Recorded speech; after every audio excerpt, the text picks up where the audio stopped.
It's the biggest cooking competition in Canadian history. Time starts now! And thousands of home cooks from across the country have auditioned. I am getting that white apron. You better believe it. Over 6 seasons, It's a yes. 82 home cooks have been awarded the coveted white apron. But after a series of grueling challenges, A lot of pressure here. You have 1 minute, you can make it. only 6 Eric, rose to the very top. David, Mary, Trevor, Becky, Jennifer. While the rest Hi, everybody. had to give those aprons up. Thank you. Now, for the first time ever, the judges have invited 12 former competitors back. 4 years ago, I was so close to winning. I fell short by a paper-thin margin. Since then, I've started my own private chef catering company. I'm ready to show everybody what's up. MasterChef Canada launched my culinary career. I do recipe development for a lot of big brands, but I need to take the next leap. I'm not the person I was in season 5. This is a fresh start. I've been running a restaurant for 3 years now. I want to showcase the talents that I've gained since season 2.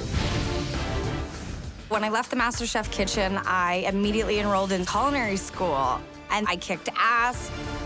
We've all excelled or have created our own new paths in the food industry.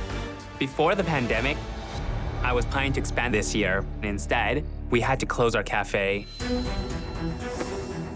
Being a frontline worker, I had to put my culinary career on hold. I've been through a lot in my life, and those things, they've made me strong. And I'm coming back for redemption.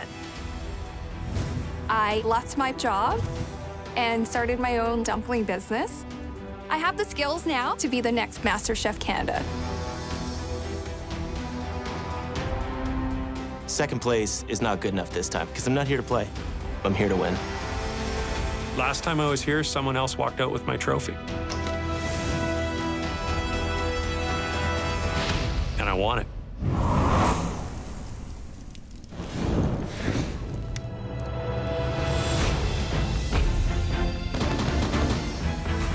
Oh my gosh, this is so crazy. Oh, Lordy. Oh my God! I'm back.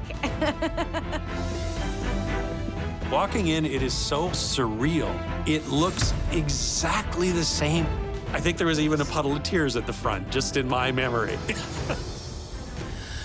As I'm walking into the kitchen, you know what I'm looking at? My nemesis. That damn clock. Welcome back, old friend. It's like going back to a place that scares you, but also excites you at the same time. It's a good feeling.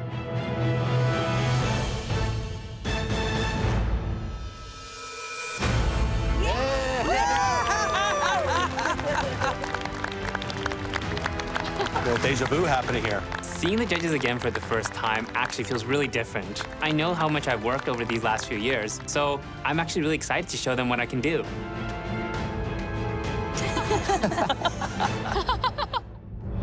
So, we meet again. Yeah! Welcome back to the MasterChef Canada kitchen. It's your home away from home, again. All of you had some success the first time around, and every one of you went on to start a career in food. That took talent and guts. With that in mind, we've decided to give you an unprecedented opportunity. A second chance to compete for the life-changing MasterChef Canada title and $100,000. And if that's not enough to inspire you, this year's winner will also receive a chef's package of Mila kitchen appliances worth over $18,000. Oh my God! That's amazing. The only thing standing in your way is 11 of the best competitors who ever graced this kitchen. Your previous experience here and in the real world gives you a huge advantage. But it also means we're expecting more in every way. Technique, innovation, creativity. And to put all this to the test, we've come up with our most difficult challenges ever. So are you ready to see what's under those mystery boxes? Yes, Chef! You may not be so excited in a few seconds. 1, 2, 3, lift!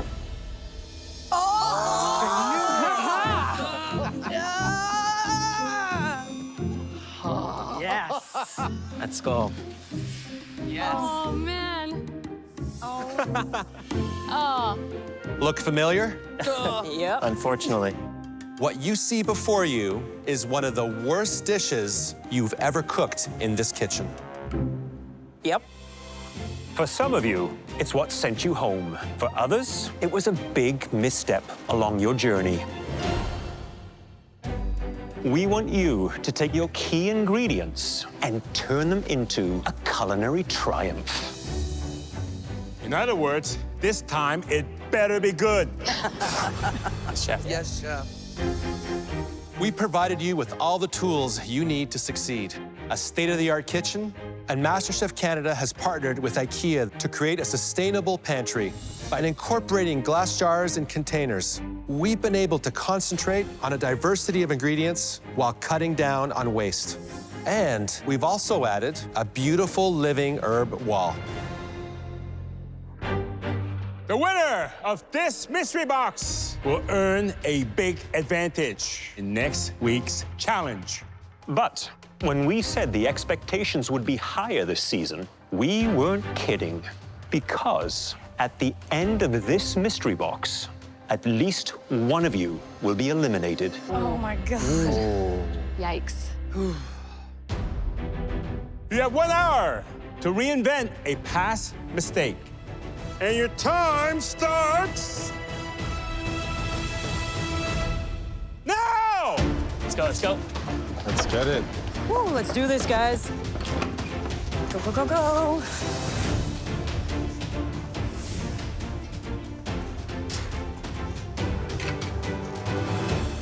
Today's challenge is to recreate my original pina colada dish that sent me home on season 3. Seeing that melted dessert is like a nightmare vacation. The only problem is that you can't serve a dish like this. I've worked in a lot of restaurants now. I ended up being an executive chef at a restaurant in downtown Calgary for just about a year. Then I started April Lee Baker, custom catering and private chef. That drive to win and my confidence is just there. So this time, I'm going to make a pina colada mousse and flip it over its head by putting a pineapple rum curd inside of it. I want to show the judges that they made a good decision to bring me back.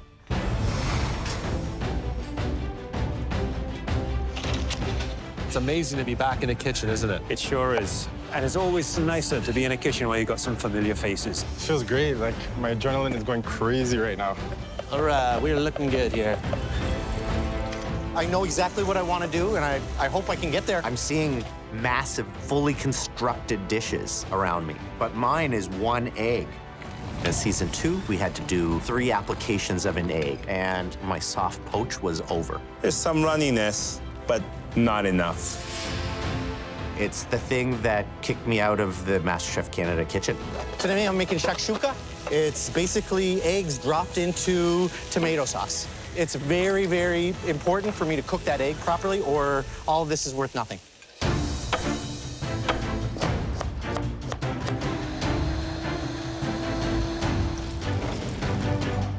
When I lost in season 2, I went out on my ground pork. So today I'm making a totally new dish with it. You managed to use ground pork and make this patty dry. You got an onion ring, you got a burger, and you got an egg. It's not very refined to me.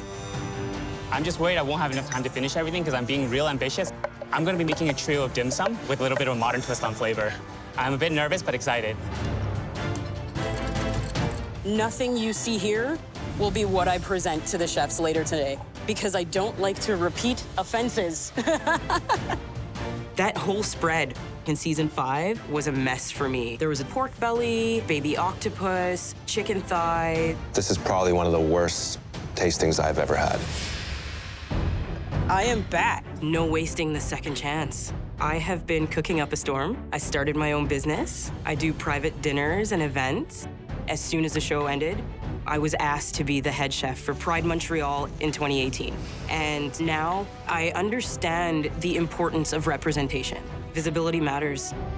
My tempura batter for my little squiddies. Reimagining means that I can reuse all of the proteins that I did so poorly and show the judges I can do them really different from the first time around. The plan is to show off a little. It's coming together, on the fly.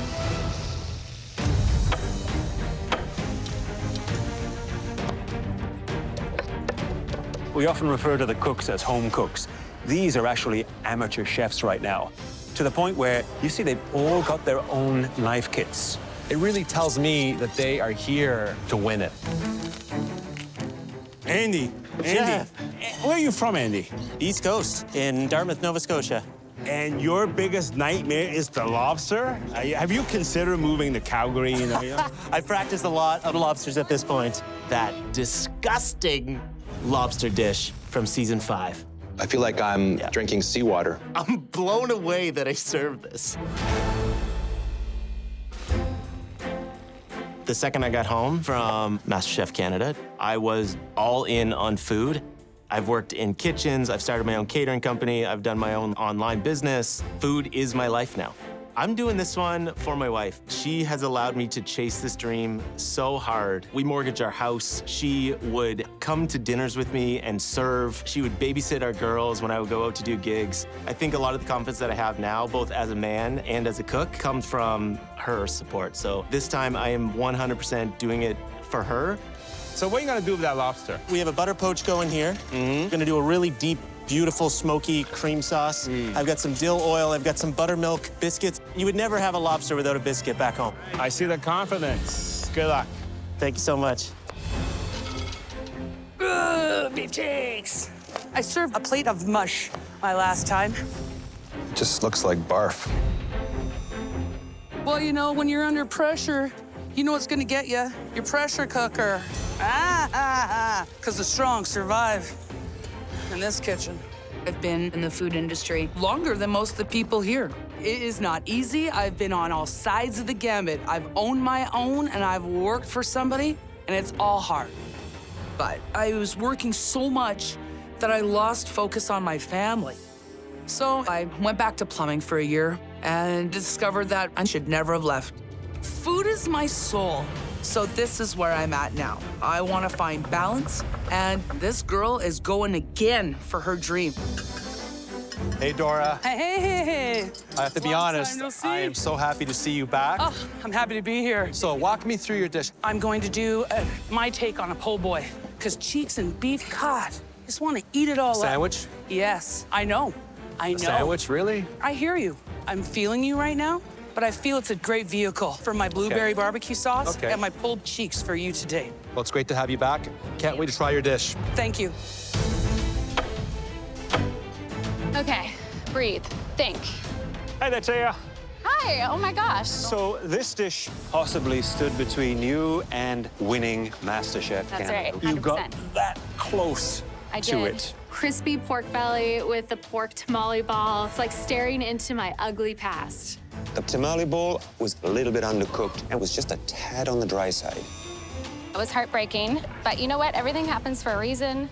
And, you know, I'm just gonna fight the good fight, as they say. I feel like I totally deserved to win last time, so I want to just blow the judges' minds and blow everyone out of the water. Tell me how you're going to reinvent this dish of yours. I definitely wanted to do pork, but I just don't think I have enough time. So I'm just gonna render down some pork fat, and then I'm gonna do a crispy skin chicken, but I'm gonna baste it in the bacon fat to give it kind of like a bacony pork flavor. I look forward to tasting it. Thank you. Good luck, and Thanks. welcome back. Thank you. We get a good char on that. I'm trying to be calm. This is way more intense than I remember it. Being in the kitchen just brings me right back to the finale. It was my $100,000 mistake. Everyone here has something to prove. Nobody wants to go home. So, yeah, the pressure's on. 12 former competitors are back to win. It's hot. I'm sweating already. And they have 40 minutes left to face their fears and reinvent a dish that haunts them from their past.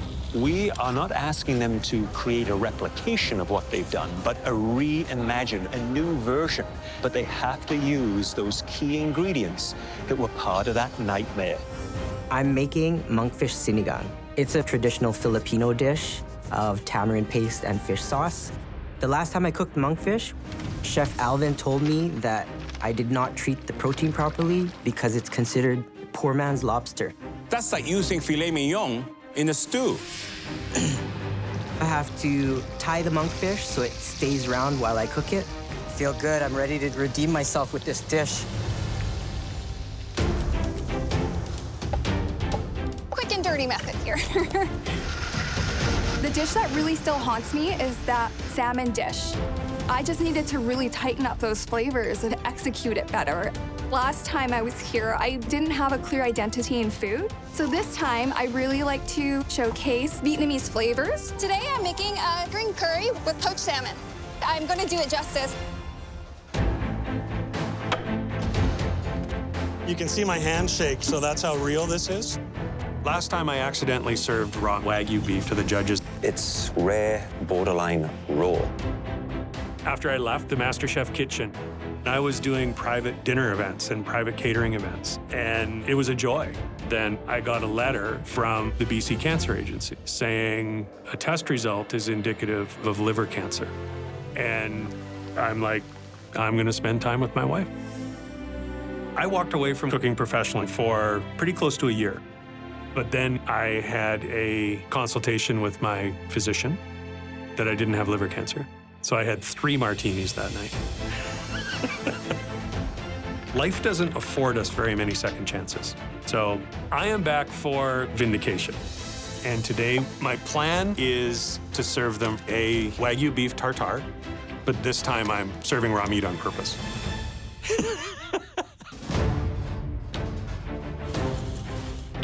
You know, our industry is going through a very, very tough time. And it's great to see the positive, enthusiastic energy that are coming from these home cooks.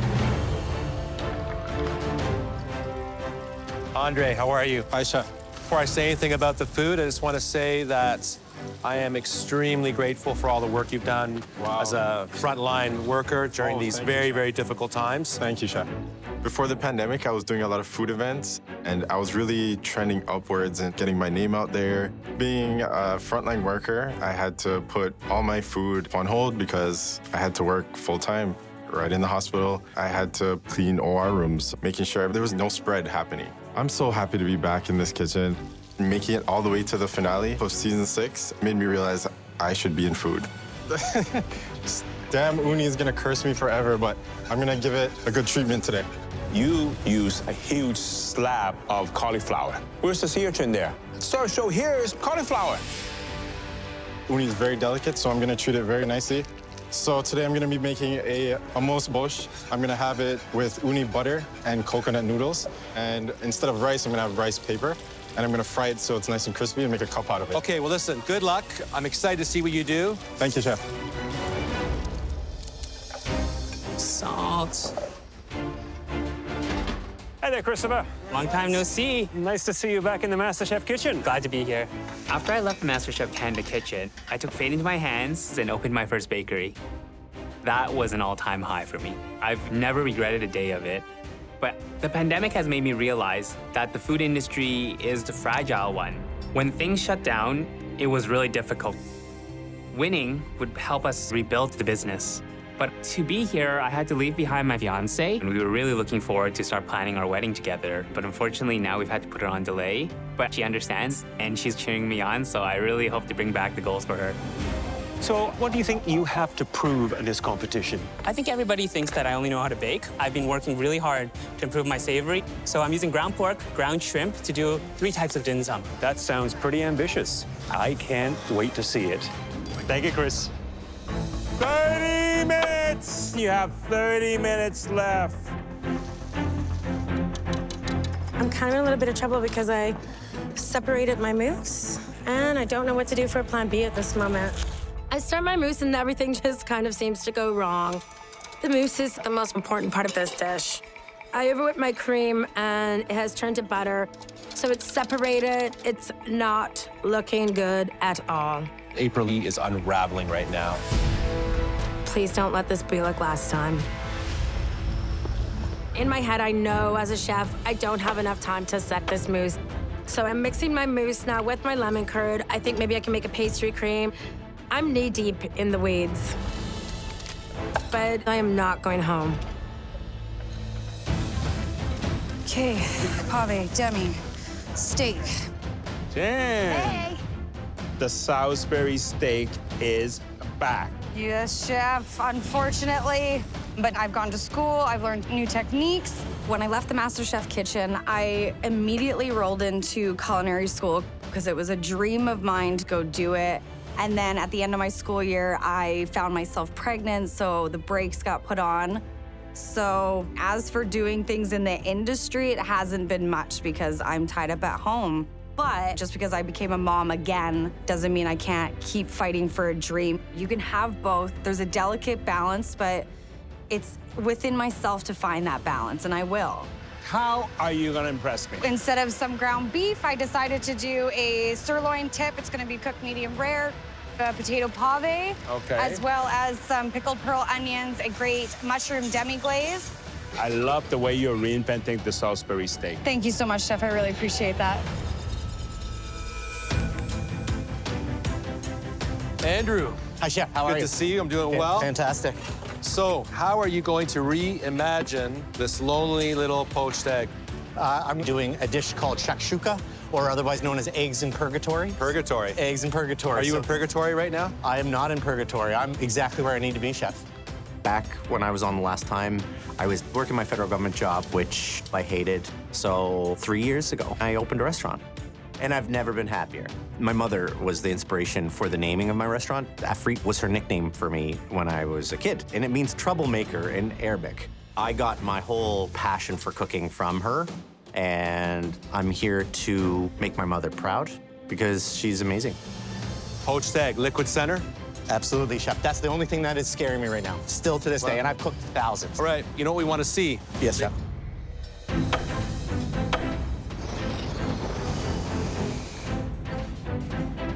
Hi, Jeremy. Hey, Chef, how you doing? I'm always good. How are you doing? I'm doing good. Good, I almost got all my mise en place done. Well, no, I was talking about in general. Oh, in general, it's good. I have a fiance. I have 2 young daughters now, so trying to win this for them. Since I was last on MasterChef Canada, a lot has changed, actually. I'm a dad, and I'm a family man now. So I quit my engineering job to pursue food full-time. I run my own little private chef catering company. I've done a lot of fundraising, and it's just been a great experience. But the food industry is tough. Recently, I had to go back to my engineering job to support my family, so my business has been put on the back burner. Winning MasterChef Canada would give me the means of fulfilling my lifelong dream, which is opening up my own Filipino food restaurant.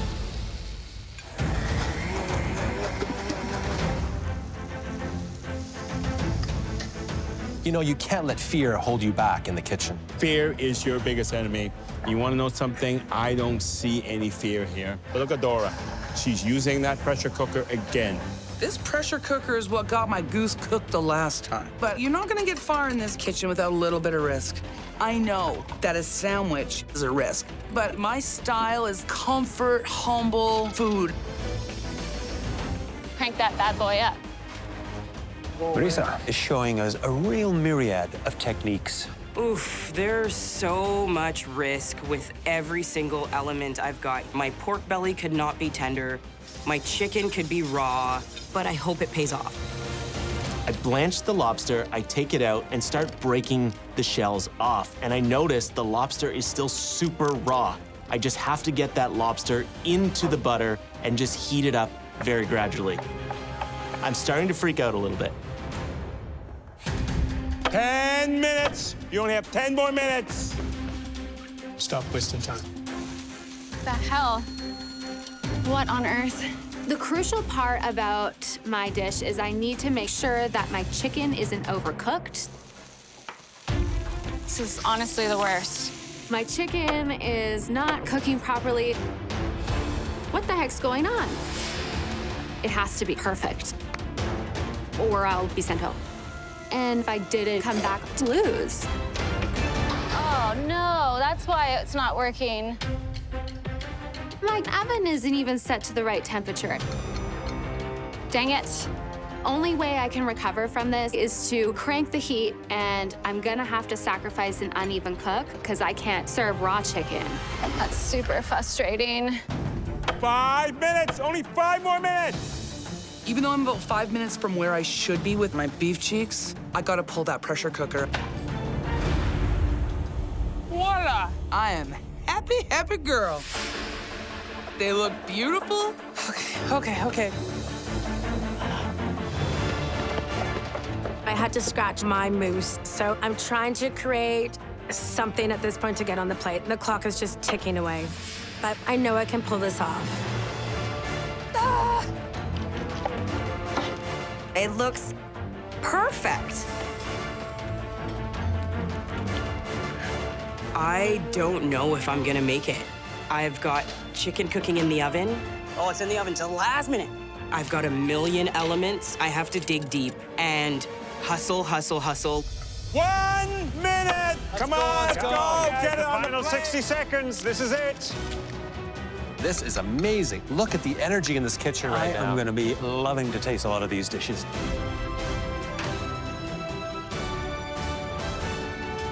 Ten, 9, 8, 7, 6, 5, 4, 3, 2, 1. Hands up!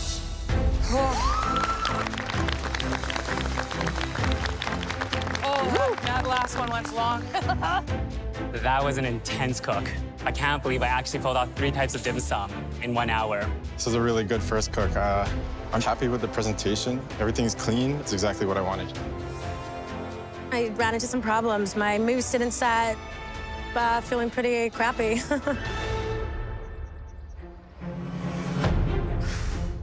Andy, please bring up your dish. All that's going through my head is, Andy, did you overcook that lobster? Did you? So today I made a lobster and smoked oyster chowder with a buttermilk biscuit. That certainly is a buttermilk biscuit. It's huge.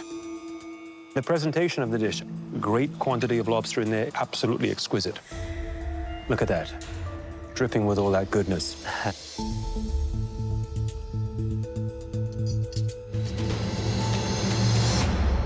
The lobster is spot on. This has great sophistication, great flavors, great balance. It really is a dish that I'd expect to eat at a restaurant. Well, thank you, chef. Well done, Andy. Thank you. Thank you. Dora, please come up to the front with your dish. I did my take on a po' boy, and I did my blueberry barbecue sauce with the beef cheeks, and then I made a nice sour slaw. You know flavors, but you really need to work on presentation as well. You know that, right? Heard, chef, yes. This needs to taste better than it looks.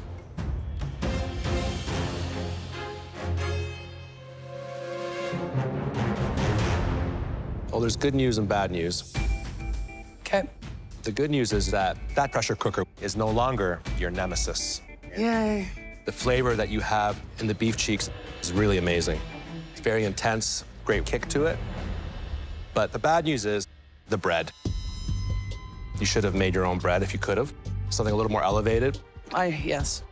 And this season is no joke. Nope. Look No, at it the is talent not. behind you. Oh, yes. I just wish you had done more. Flavor is king, but I made a sandwich, and they didn't really like that much. Jeremy, please come up to the front. It's a monkfish sinigang. On the bottom is a tamarind and balsamic glaze, and some watermelon radish for garnish. Amazing presentation. Thank you, chef. I can't wait to sink my teeth in this. Everything is there. You got the fruitiness coming from the tamarind and the extra layer of flavor coming from the balsamic. Now, the monkfish is a poor man's lobster. Man's lobster. Okay? And I can tell you, this is a rich man's dish. Yes. Thank you, chef. Thank you.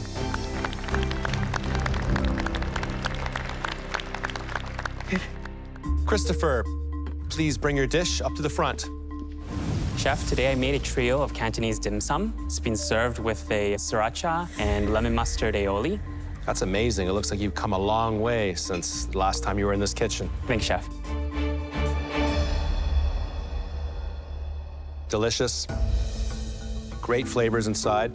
The only comment I would have to make is increase the flavors within the dumpling. It's a little bit on the bland side. But overall, really amazing effort. I know how difficult it is to make dim sum, and you only had 1 hour. So you're more than just a pastry chef.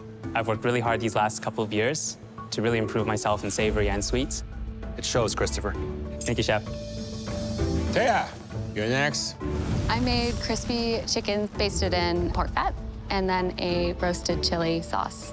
Presentation-wise, wow. Good acidity in there. Thank you, Chef. And I tell you, that balances that smokiness in the chili. The chicken, not so great, but you got some things right on this plate. You made a great sauce, but that is not an excuse for dry chicken. Andrew, please bring up your dish. I'm confident in my dish, but I'm still terrified about what's inside that egg. I made shakshuka, which is eggs in purgatory. It's a traditional Mediterranean dish. I charred peppers and onions and my tomatoes, and then, of course, the egg. Let's try this egg. It's going to be the moment of truth. Everything rides on this egg. I'm just praying that it's okay.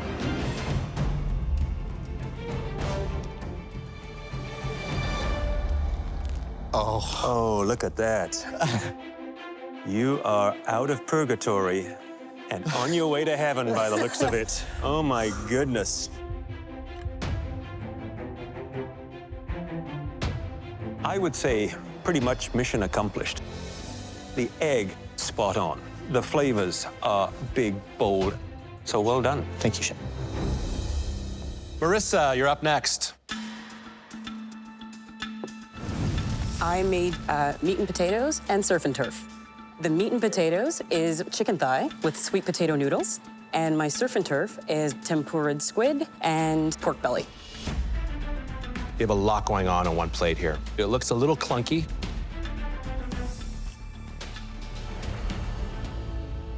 The pork belly is a little tough, and the skin is actually not rendered down. The flavor, though, shines right through. If I can give you any advice here, Yes, Chef.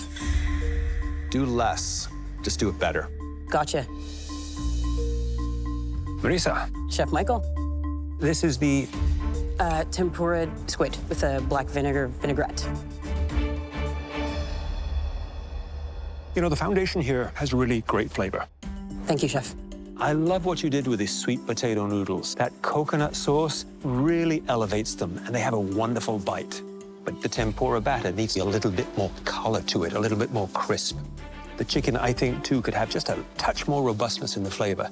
You were well on the way, but did it hit that superstar mark? Right. The smallest mistakes can send you to the bottom. And I made a couple of mistakes. Andre, please bring your dish to the front. I made a pickled guava skin and uni butter coconut pasta. I mean, this is a complete change from what I saw last time. Beautiful presentation. I love the colors. I love the natural feel. I really love that. This is wow.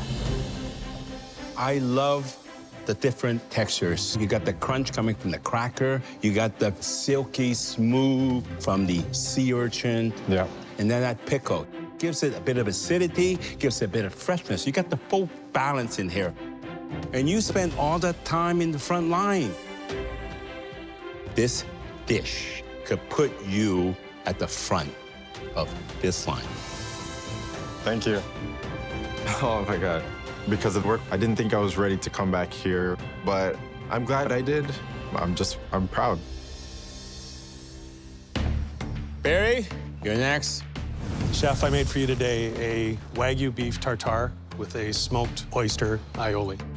It's ambitious, but I think you're ambitious, and I think that shows in this dish, which I like. Seasoning is terrific. The creaminess of the smoked oyster aioli, I think, adds a wonderful decadent richness to it. Really well-presented dish and a great comeback. Thank you, Chef. Well done. May, you're next. I made a poached salmon with a Thai green curry sauce, crispy salmon skin. Well, the presentation, I must admit, beautiful. Flakes nicely, and it's still juicy. It's a very good dish, well composed, nice cook on the salmon. You did well. Thank you, Chef Elvin. Jen, you're up next. Today I made for you a butter-basted strip sirloin, a potato pave, a wild mushroom demi-glaze with some pickled pearl onion petals. Looks like someone's been spending a lot of time in the kitchen. As much as I possibly can with 2 children.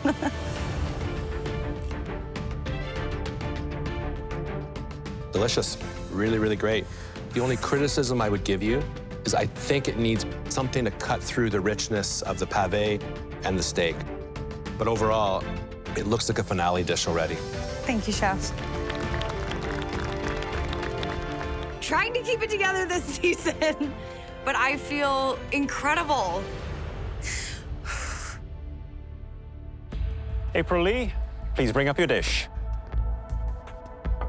I am presenting you with a pineapple rum coconut curd on a jaconais biscuit. So, April Lee, by the looks of this dessert, I think that you probably missed the mark. What happened? You know, conceptually, I had it all in my head. I thought it was all going really well, and then it didn't, and things were really spiraling out of control for me. I really, at the last 20 seconds, got this on the plate. Well, let me taste it.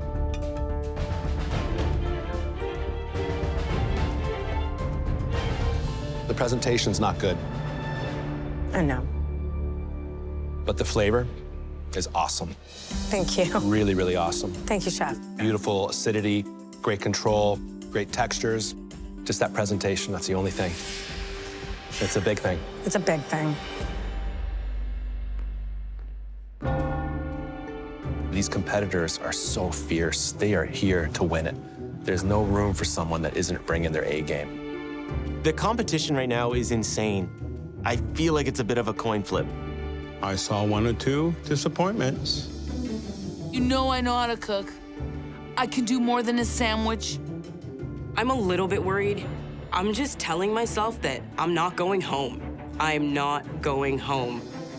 Our expectations are higher than ever. We obviously knew that you were good, but your abilities are beyond what we ever expected. But one of you showed a level of growth and ingenuity that left us stunned. And that cook is Andre. Well done, buddy. Awesome work. Yes. Winning the first challenge is like a big boost of confidence. Your uni amuse-bouche was the most impressive dish of the night. And that means that you now have a massive advantage next week. It's really good to be back. Unfortunately, there were a few dishes that didn't quite reach the sky-high standards of the others. April Lee, Marissa, and Dora.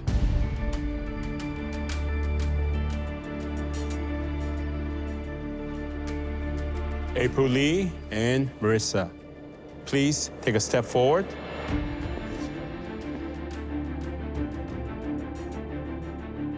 Both of you fell short of expectations today. Yes, Chef. Yes, Chef. And the 3 of us ultimately decided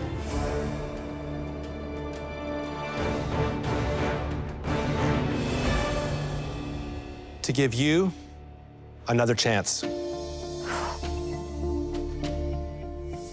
We believe that you both have a lot more to show us. Thank you. We'll prove you're right. Please go back to your stations. Thank you, Chef.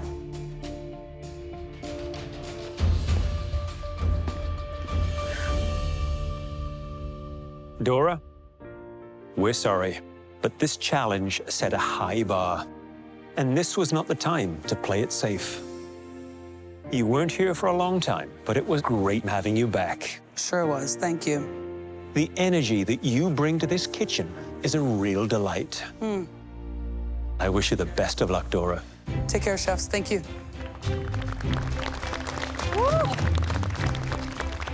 I know I've performed well. I just made the wrong decisions. And putting down that apron again, my stomach is in my throat. But I gotta meet all these other cooks from other seasons. Good luck, guys. Bye, Dora. Bye, Dora. Bye, Dora. And they're all incredibly talented. But I've got the world ahead of me, and I'm happy for that. Because guess what? If I want it, this girl gets it, and I'm not scared to work for it. Coming up on MasterChef Canada, Back to Win, a unique season. Okay, muscles in, muscles in, muscles in. We are really putting them through the ringer. With professional cooks. We got this, we got this, we got this. Yes, yes. Unprecedented challenges. It's live! One taco on the double. Coming. Cooks, who's ready to play? And world-class dishes. You have a tremendous amount of instinct. Thank you, Chef. I'm lost for words. You know, I'm emotional. You are cooking like a master chef. Thanks, Chef. This time, Can't watch this. It's so intense. failure is not an option. Oh, God. It's all quite emotional. What comes out of you in these moments? I'm not gonna let anybody take that trophy from me. I'm back to win, baby.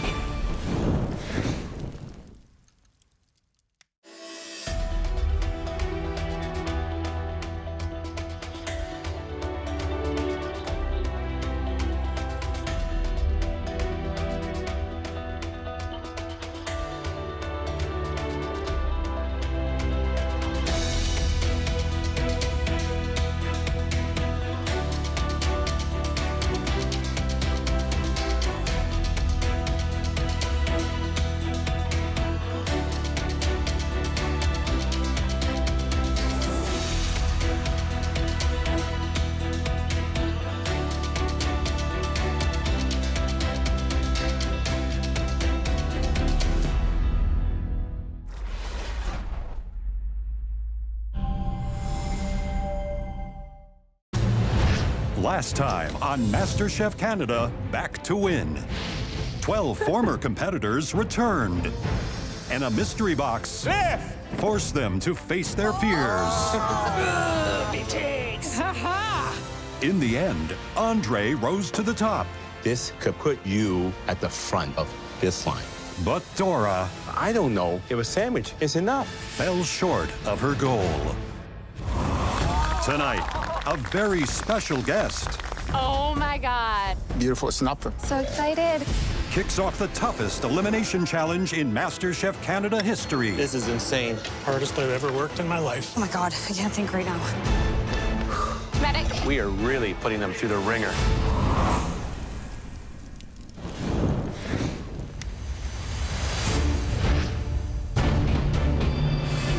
Oh, what is Different. going on here? Oh, it feels so good to still be here. Everyone here is hella successful.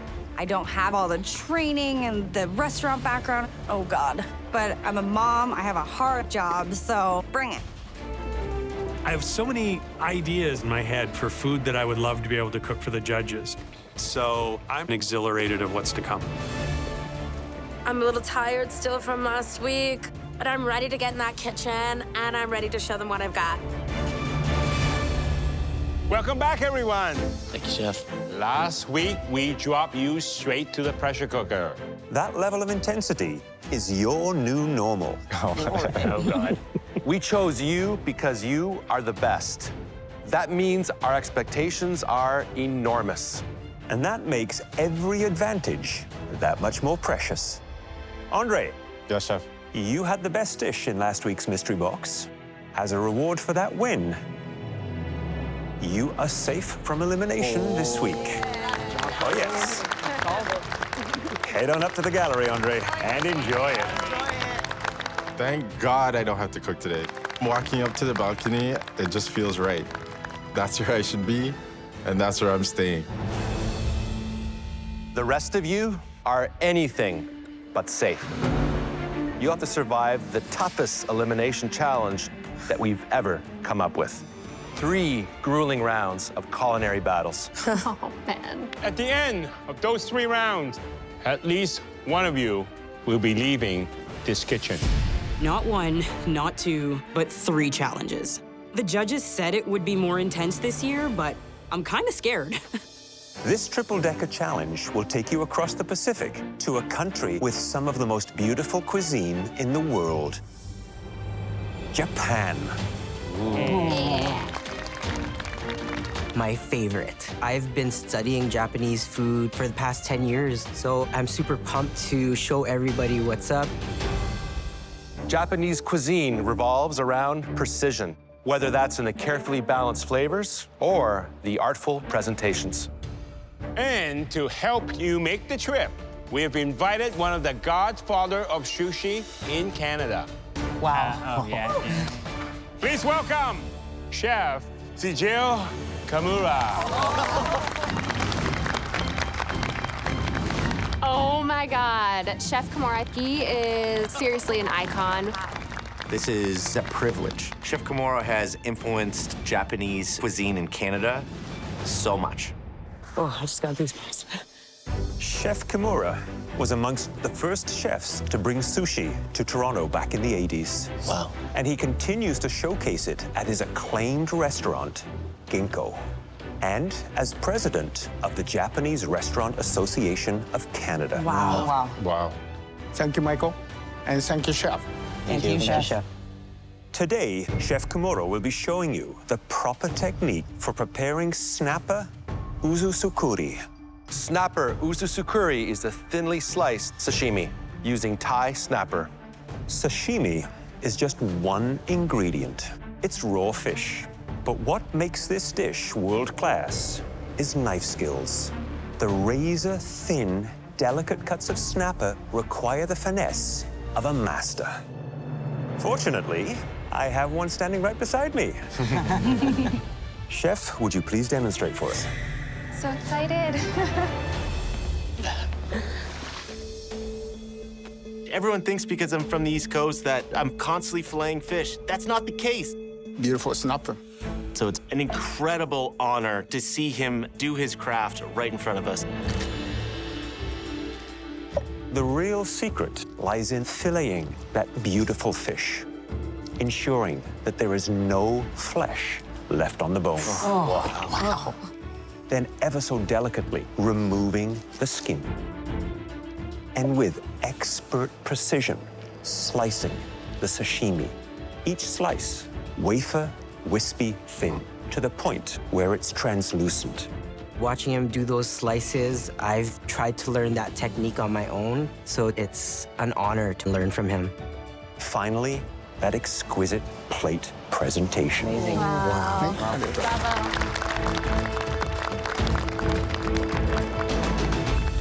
I think he's done that before. Creating a dish like that can take years of experience. We're giving you just 15 minutes. Wow. That's impossible. 15 minutes means nothing in the kitchen, nothing. Especially when you're under pressure, it goes by in a blink of an eye. I can't even do my hair in 15 minutes. Japanese cooking is not my style, but breaking down fish. I'm from Vancouver. I'm pretty good at that.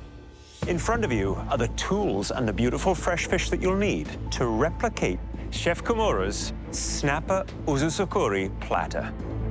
At the end of this first round, the quality and accuracy of your knife cuts will be judged by the master himself. Wow. The 4 cooks who do the best job will go straight to the gallery and escape cooking in the second round. got this, I got this. Are you ready to wield your knives like a master? Yes, chef. Your 15 minutes starts now. Okay, let's do this thing. This is true craftsmanship. To be a sashimi chef, this is not just about speed. This is about precision and quality. You know, not simple. I actually spent some time in a local fish market in Halifax, filleting fish by the dozens. So I have to follow my instincts. Each of these home cooks is really concentrating on removing that first fillet. They want to make sure that there's no flesh left on the bone. Touching the knife in the bone, meat between the... I just gotta cut through this bone. Medic. Taya has already cut herself. That's not a great start. I'm moving extremely fast. I really want to get up to the balcony, but I'm having trouble removing the rest of the fillet from the collar. So I start hacking at the bone. Not the fish fillet, the bone. May is moving through that fish very, very quickly. But Jeremy is moving at a very intense speed right now. Jeremy has got his fillet off first. He's ready to start slicing. 5 minutes have passed. You have 10 more minutes left to get those razor precision slices. Beautiful cuts. It's very difficult to get those paper-thin, translucent slices of sashimi. Yes, it's all in one smooth action. My sashimi is not looking awesome. It's not cute. Every time I pull my blade through, it's falling apart. Watching Chef Kimura, he was nice and slow, so I need to cut my sashimi slowly and properly. Calm down, calm down, calm down. Everyone right now looks like they're on track, except one home cook. April Lee looks like she's behind everyone right now. She's gone back down to grab the other fillet. I have damaged the first fillet a little bit. Now, this is gonna be a big setback. I'm extremely nervous. The clock is ticking away. I'm not sure that I can pull this off. The clock is ticking away, and I'm thinking just keep cutting, keep working on my tray. I don't see he's cutting it correctly, but who knows? You may get something nice. 3 minutes! You only have 3 more minutes left. Come on! You need to be plating now. You know what I like about Jeremy? Like Chef Kimura, he looks at the fish, looking at the angles. He's already seeing the slices before he even slices it. I'm doing the traditional Japanese technique of cutting fish. You start cutting an angle, and to finish the cut, you make sure that your knife is at 90 degrees. Well, this guy, wow. I want to show Chef Kimura that I can do it too. 1 minute, only 1 more minute. Get it on the plate. Now it's just trying to make it look prettier. Wow, Jeremy's already plated. And Andrew, too. Wow. He has lots of confidence.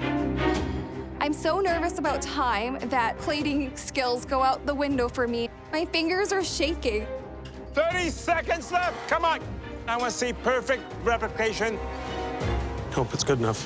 10, 9, 8, 7, 6, 5, 4, 3, 2, 1. Hands up!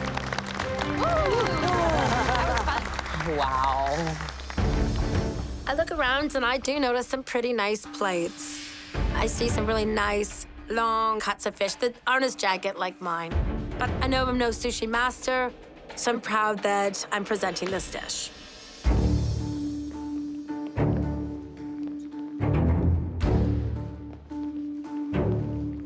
Looking at my dish, I just feel like it's a little bit sloppy. I know my chances for making up onto the gallery for this challenge are pretty slim. Hi, chefs. A little bit jagged. Yes, Barry, Chef. it's nice. a little tighter. Look how thin that is. Very, very beautiful. Thank you, Chef. Tay. It's the first time? First time, yeah. It is very nice. Jagged pieces here, but Yes, Chef. a bit of inconsistency.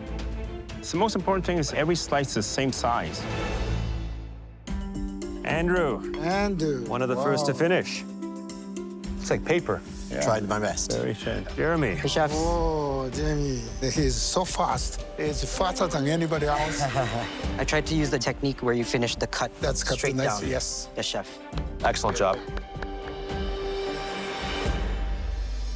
Thank you, everyone. I think you made a great first impression for Chef Kimura. But 4 of you were a cut above the rest. The very best snapper uzo sukuri was prepared by Jamie! Well done. I don't want to just be one of the 4. I want to be the best of the 4. So I'm super happy. And the following cooks also earned a spot in the gallery. May, Wow, good job, babe.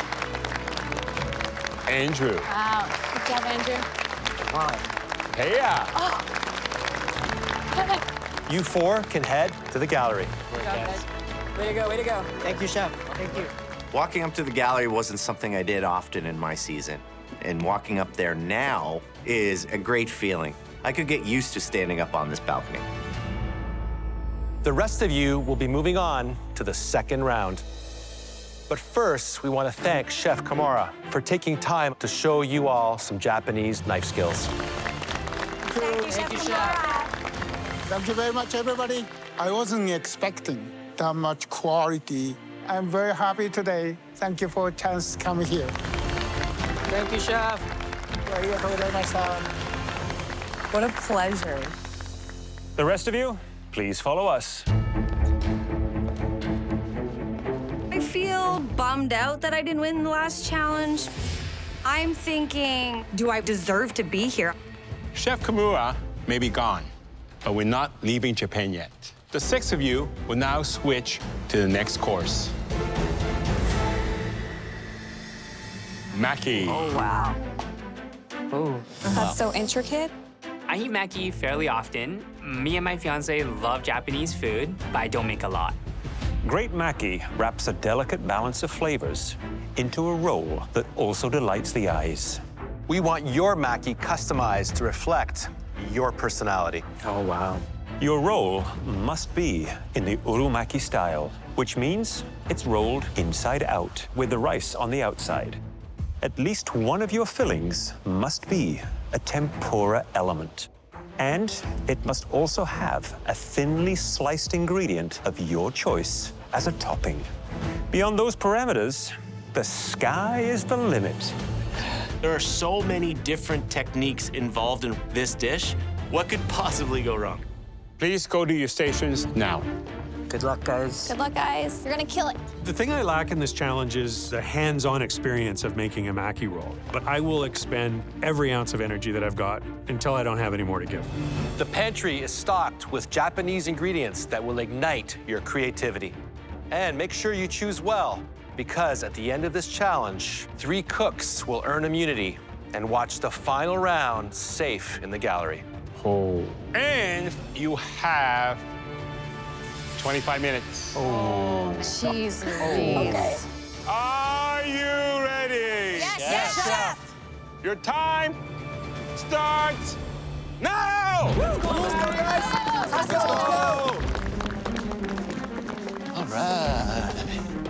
Anybody got eyes on asparagus? Lime, green onions, black vinegar, got it. 25 minutes to make something I haven't made in probably 15 years. It's gonna be incredibly hard. Anyone seen any herbs or chives? Chives over here, babe. Thank you, Mama. I am making a surf and turf mackie. Last week, I did a play on surf and turf, and it missed the mark, so I want a bit of redemption. Come on, guys. Go! Let's go, guys. Let's go. Got it. This requires a tremendous amount of time management. Everything has to be done in the right sequence. Well, the first thing I would do was, of course, make the rice. Rice is absolutely imperative. If I mess that up, it doesn't matter about the rest of the components. I'm doing a scallop tempura with yellowtail tuna on top. A lot of bright flavors, maybe a little mango on top as well. This one's for my wife. Picking citrus. I know that she loves citrus, so I'm trying to embrace her on this one. I left my wife, my 2 little girls to be here. I need to make sure that this is all worth it. I'm here to win. Everyone has their rice on. There you go.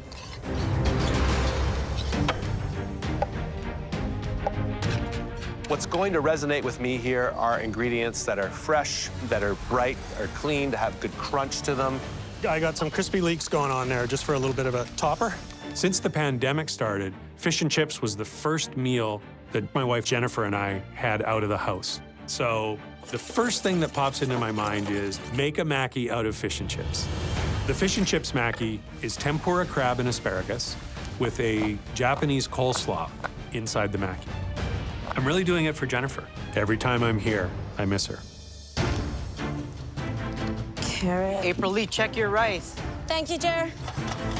April Lee! Hey, Chef Alvin. So how are you gonna impress us today? You know what? I'm doing this deli style. We eat a lot of deli sandwiches at my Yes. house. When my sons and husband are in construction, so always making a sandwich. I've never had deli sushi before. Here you go. I'm gonna do on the outside some avocados, some deli meats. Now remember, I want to see your knife skill, okay? So I hope I'm not just gonna see that thin pieces of meat wrapped around it, okay? All right. Good luck. Thank you. During the pandemic, I've just been being really creative with stuff that I do have in my pantry. And we have made some really far out there sushi rolls. I mean, it's a deli roll. It's weird. I love it. 15 minutes. You only have 15 minutes left for that perfect personalized mackie. What a mess I got going here. The clock is killer today. One of the key elements in this mackie for me is going to be the tempura. The batter has to be golden brown, crisp, but light and delicate and flaky. I'm making a tuna ginger poke roll with asparagus, deep fried in tempura. I'm also gonna put some, oh my God, I can't think right now. And I'm gonna put a bed of avocado over top. I just wanna get it done. Fuck. Jen looks frazzled right now. Jen is all over the place. Oh my God, there's way too much going on here.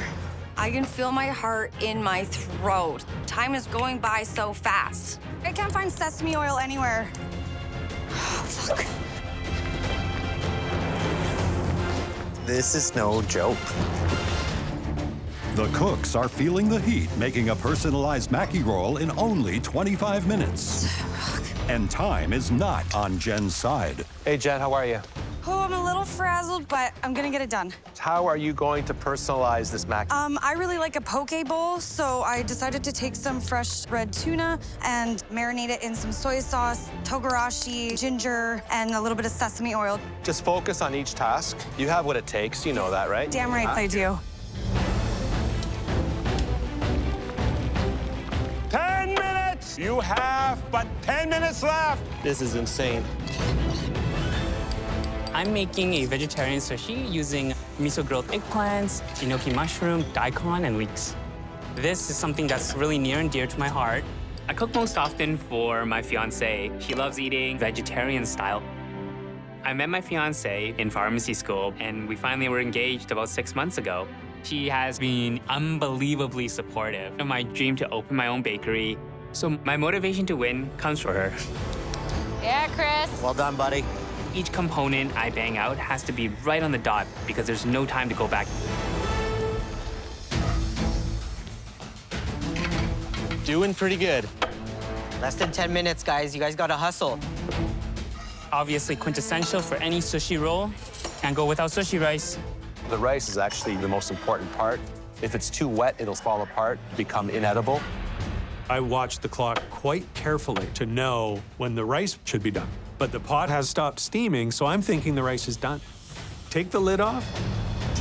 It's not done. Oh no, oh no. Kind of looks like soup. That was a mistake. I have no time to start over. I have to try and salvage this. My thought process is, as it cools, it will absorb more water. It will become more tender. Barry, that's not your You're station. wrong station, Barry. Come on, Barry.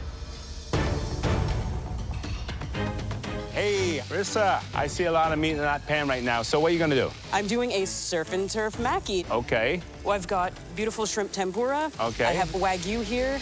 Okay, how is this gonna make up for your mistake last week? I'm gonna show you much more refinement. Quality, You got it, not Chef. quantity. Absolutely. All right.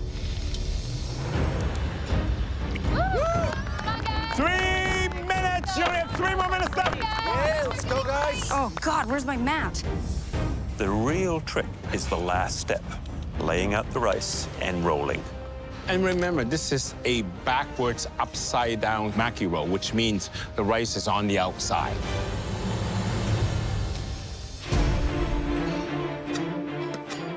My rice still has a little bit of excess moisture, so I try putting a second nori sheet on the other side.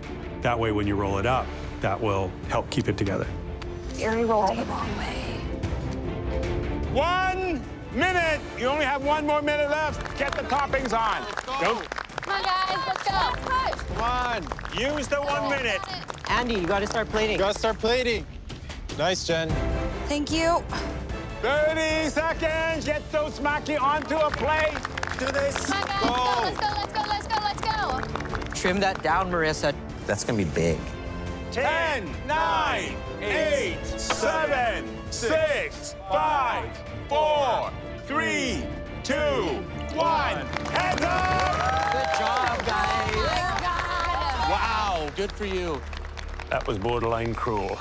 Oh, I am sweating. I kind of feel like I'm gonna pass out, but I am so unbelievably proud that I got an entire mackie roll on the plate in 25 minutes. They brought me back for a damn good reason.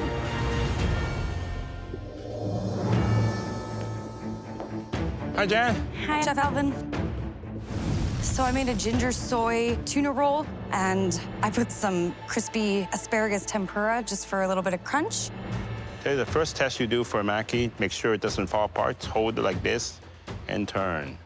So obviously it's well constructed, Thank you. but taste Taste is king.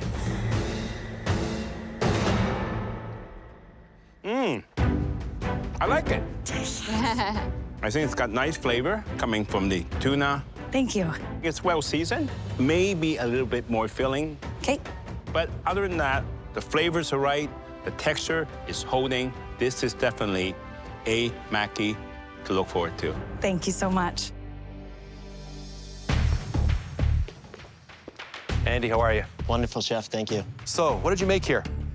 So I made a tempura scallop and topped that with tuna and mango. Wow, a lot of rice. A lot of rice.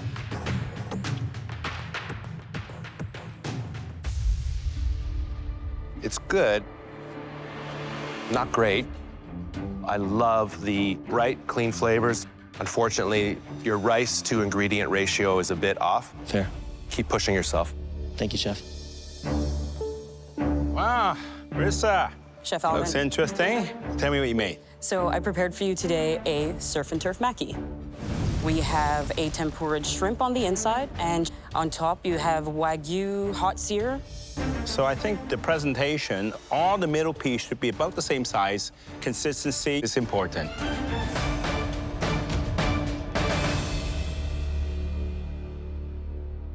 Well, tastes a lot better than it looks. Thank you, Chef. The meat's very tender. I think the tempura is done nicely. Thank you, Chef. But get that tight wrapped, and then every single piece will look nice. Taste is king, but looks is important. Thank you, Chef.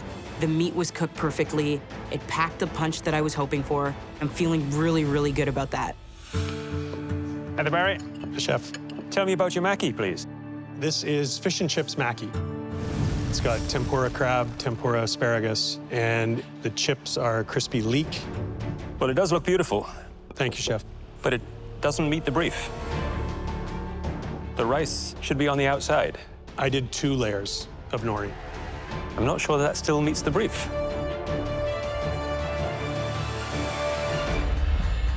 But it does look beautiful, Thank you, chef. but the rice should be on the outside. There was just a lot of residual moisture in the rice. I see. And so in order to take care of some of that, a second layer of nori on the outside. Let's see how it all tastes.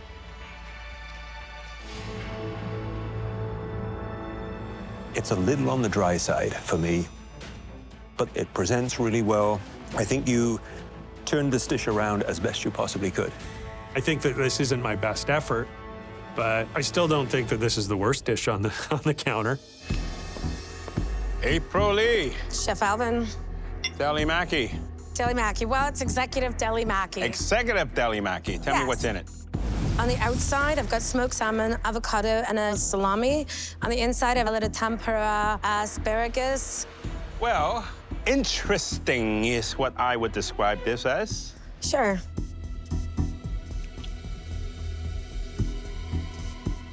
You know, I'm a little bit disappointed because the flavors do not balance. Okay. You got very salty packaged meat on top. I like innovation, but you gotta put effort to create innovation. Sure. And I think you can give me that. Can you? Definitely, chef. Well, I hope so. Or else you know what's gonna happen. Christopher, how are you? I'm good, thanks, Chef Claudio. So this is a vegetarian-style sushi filled with a miso-glazed eggplant, pickled daikon, and a tempura enoki mushroom. Wow, this looks great. Thank you, Chef.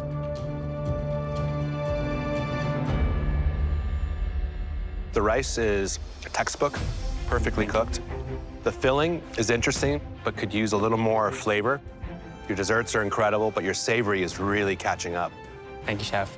Definitely someone to keep an eye on in this kitchen. Thank you. Really great.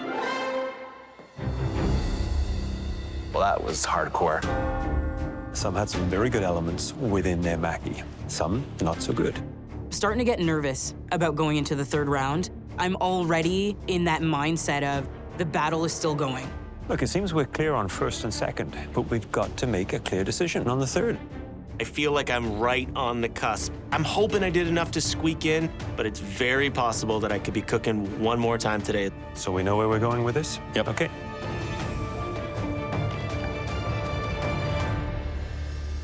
The goal in this challenge was to create mackie that combined imagination with execution. And we were very impressed with what you all pulled off. The three of us agreed that two cooks were especially outstanding tonight.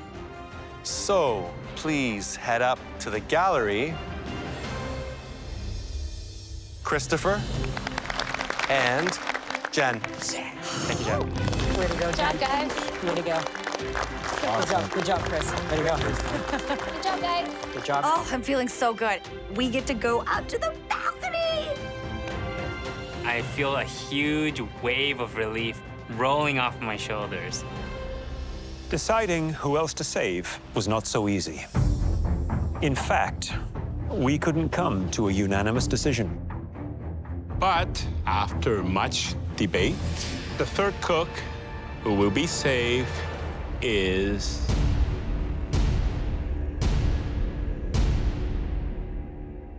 Marissa. Please go up to the gallery. Thank you, chefs. The relief is unbelievable. I live to fight another day. Unfortunately, the three of you have to cook one more time in this Japanese battle royale. After this challenge, we will be eliminating the cook with the worst dish. Please follow us. I am feeling spent, but I am in no means going to give up. Thinking about my family, they're so proud of me for coming back. So it's not an option for me to go home tonight. For this final round, you'll be turning to a dish popularized in the Osaka region.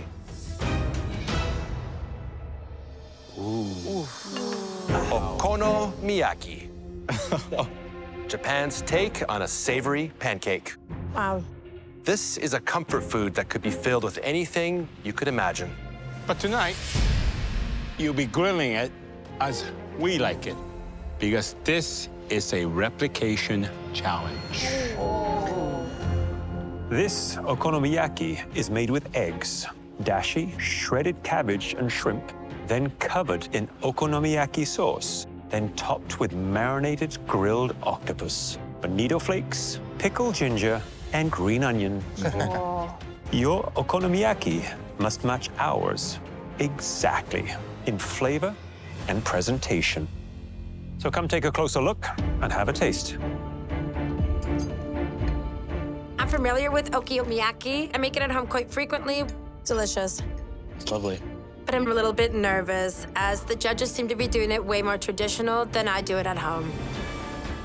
This round is going to be insane.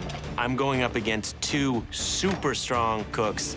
I have to be flawless. Everything you need to make the okonomiyaki is at your station. Are you feeling confident that you can match our okonomiyaki? Yes, chef. Well, I hope you still feel that way when I tell you you only have 20 minutes to make it. Ooh. Your 20 minutes starts now. You know what to do, guys. You guys got this. We are really putting them through the ringer. And they have only 20 minutes, which is really not a long time. They have to make a dashi broth, prepare the vegetables, to make the pancake mix, cook it, decorate it, present it. One wrong step could be like a domino effect. Big disaster. Come on, come on, come on, come on, come on, come on, come on. That's it, guys. Keep it moving. Keep it moving. The dashi broth they're working on right now, you gotta put a base of water, some shiitake mushrooms, some kombu, Can't let this boil, otherwise it goes bitter. and you gotta simmer that so the umami comes together and forms a wonderful savory base. So whilst the dashi then is simmering away, you can either get on with your vegetable prep as Barry is, or April Lee, as you can see, she is starting to make her batter.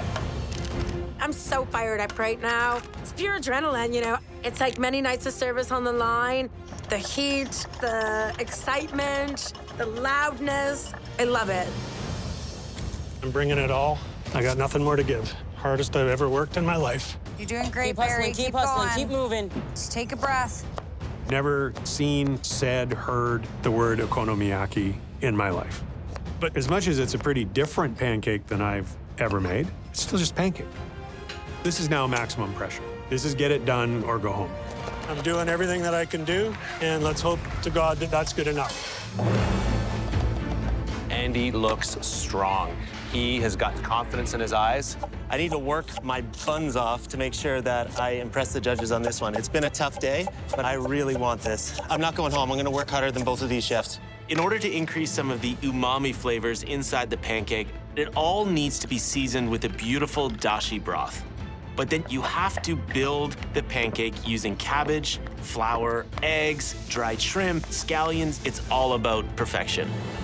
Come on, come on, come on, come on. Hey, Andy, how you doing? How we doing, chef? You in the zone? I am in the zone right now. I can see it, I can see it. Are you comfortable with these flavors? You know what? Japanese has not been my friend today. It's not a type of cuisine that I cook often. Well, hopefully you become best friends before this challenge is over. That's right, chef, thank you. Because someone is going home. Not me. 10 minutes. You only have 10 more minutes left. I can't watch this. It's so intense. April Lee, Hi, Chef. so you're in it to win it. I I'm in can it to see. win it. Well, this is a replication challenge, so it has to look exactly like the one we presented and taste the same way. So I hope you've got that locked in your mind. I sure do. And I see you're multitasking. You've got your octopus on the grill. Yes, Chef. And I'm going to help you focus big time by getting out of here. Thank Good you. luck. Thank you so much. Barry, make sure your pan's hot. It's on as high as it'll go. Something's burning. April Lee, Check your pancake. check your I'm gonna pancake. check it, yo. Oh my gosh. That's all right, that's all right, that's all right. It's okay. Keep going, April. This reminds me of doing the brunch service sauteing where I'm just flipping eggs for 5 straight hours. So I could do it all night. April Lee, she has got so much energy after a long day. It's incredible to see. See what Andy's doing? He used the tray to flip it into the pan. That was a very smart move. Oh, Barry, nice move. These are three tough competitors running neck and neck. None of them are letting up. 5 minutes. You only have 5 more minutes. That's a very thick pancake. You got to make sure the middle is cooked. There's a fine balance between it being overcooked, where it becomes really dry, to undercooked. I'm confident that I feel it's cooked. It's perfectly done. Get it on the plate. Well, I can tell you right now, Barry's going too quickly. Barry, too early. I'm not running out of time again. It's cooked. Got enough time here. I'm feeling good. Look at the others. It's not even out of the pan yet. Here we go, here we go, here we go. Carefully, carefully. Oh, here's that crowning moment right now. There you go. There it is, April Lee. Good job. Nice, Andy. 1 minute. You have 1 more minute left. Come on. on! It's a replication, don't forget. Barry is the first to come out. 30 seconds! Double check your presentation. Come on, check everything is on. Andy, get up there! 10, 9, 8, 7, 6, 5, 4, 3, 2, 1. Hands up! Good job, guys. Amazing. Incredible. I worked so hard today. I'm exhausted, and I want this more than anything. I'm feeling great. I think it's cooked perfectly, but I'm really not going to know until someone takes a slice out of it. Hey, Barry. Chef Alvin. So, this is a replication challenge. And I think it looks good, but what's important is how it tastes. Yes, Chef.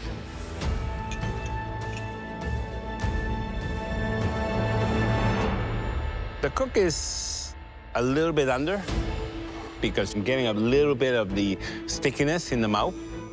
You were the first one out of the pan. We all make mistakes, but we never make the mistake twice. Never. Okay, well, it's a good effort. Hello, April Lee. Become quite the little trickster in the kitchen, I see. That little flip did compromise some of the texture here, I can see. But how does it taste? I don't like it. I love it. Really great flavors. I love the octopus. It's Thank tender. you. I think this dish was a very pivotal dish for you. It gave you confidence. The only tip I'm gonna tell you, make sure you're gonna get a good return on that risk, because the shape is a little bit rough. Make calculated moves in this kitchen. Thank you, Chef. Now you're smiling. That's good to see. Nervous smiles. Well, at first glance, it looks like you have all the ingredients from the replication. I think everyone, at first glance, did a very good job in terms of tackling the replication challenge. But I do believe that this one is probably the closest to it, in my opinion.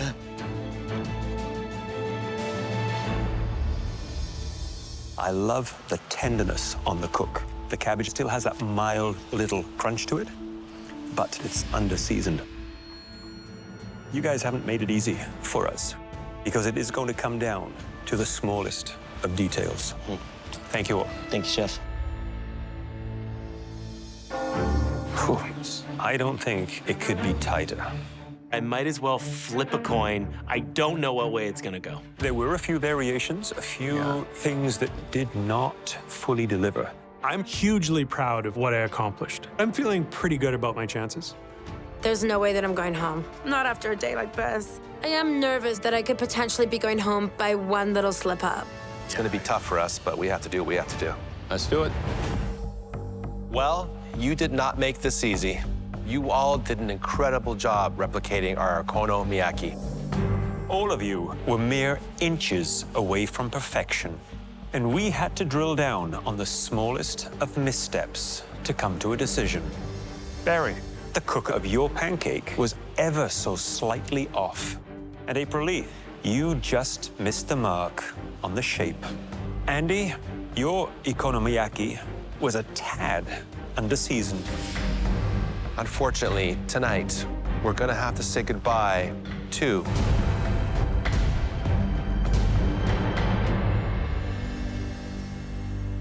Barry. Andy and April Lee, please head up to the gallery. Great job. Thanks, guys. Good luck. Thank you. Barry, you are one heck of a cook. Thank you, Chef. There's no doubt about that. You faced a truly grueling set of challenges today, but you didn't give up. You can leave here with your head held high. Yes, Barry! Good job, Barry. Good job, Barry. Well done, The world doesn't give you very many second chances. Lightning doesn't usually strike twice in the same spot. It was such an amazing experience to get invited back into this kitchen. Way to go, Barry. Love you, Barry. I love this place. I love these people. It's that powerful. Next time on MasterChef Canada, Back to Win. Things can change fast in this kitchen. Oh, no. For one very special night only, We've got orders coming in now. Communication guys, tell me where you're at. the top 10 test drive their own custom food delivery app. Nothing can go until I have tacos. You should not have a hole on tacos, okay? Yes, that's right, Chef. I'm worried that we might be in trouble. We need real quick turnaround on these orders, okay?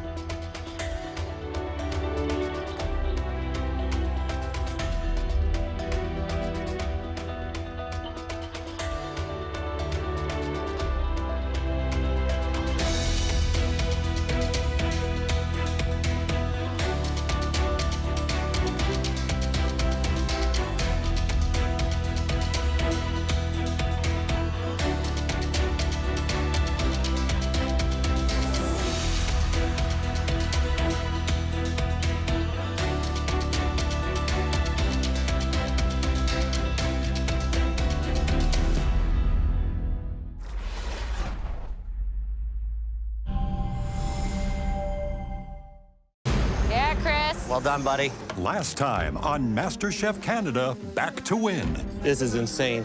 Hardest I've ever worked in my life. The cooks squared off in a Japanese showdown. Oh my God, I can't think right now. Come on, come on, come on, come on. Barry, too early. It's cooked. The cook is a little bit under. And bad timing led to an untimely departure for Barry. Tonight, for one very special night only, the top 10 test drive their own custom food delivery app. I need one taco on the double, please. Just build tacos all day long. We need somebody actually expediting on that, or we're gonna get lost. We are basically cooking blind.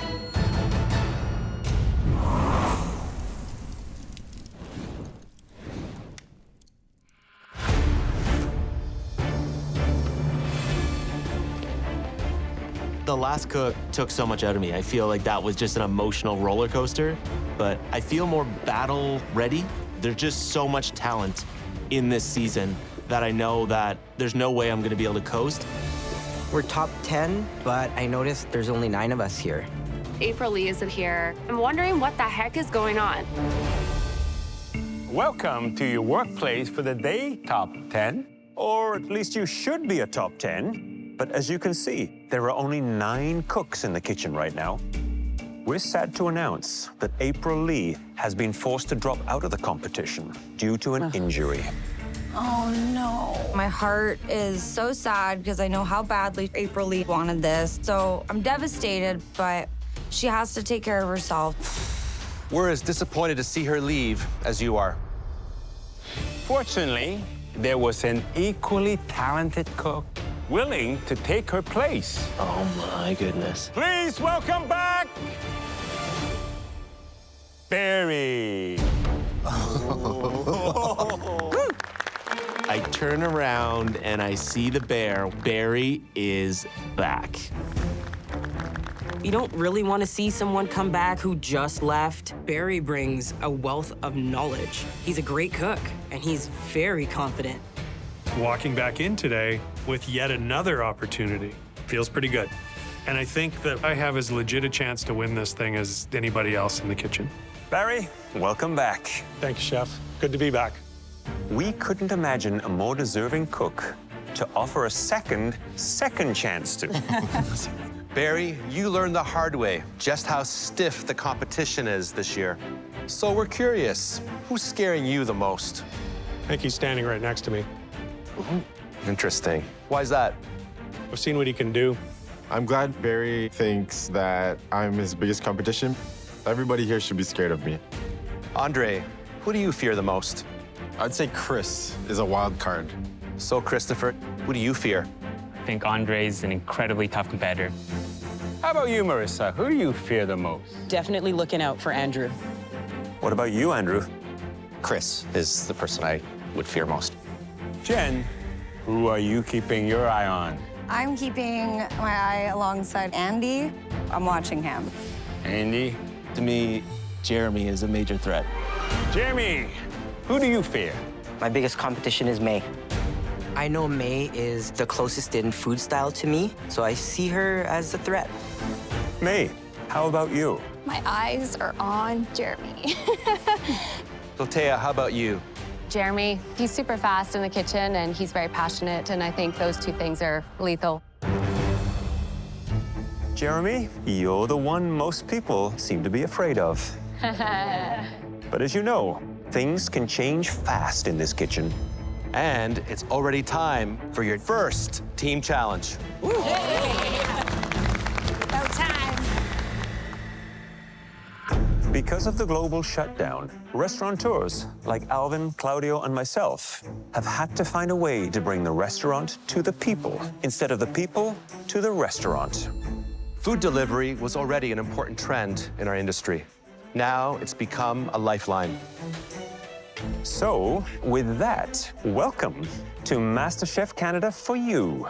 It's our own personal food delivery app. Cool. Takeout and delivery is the new norm.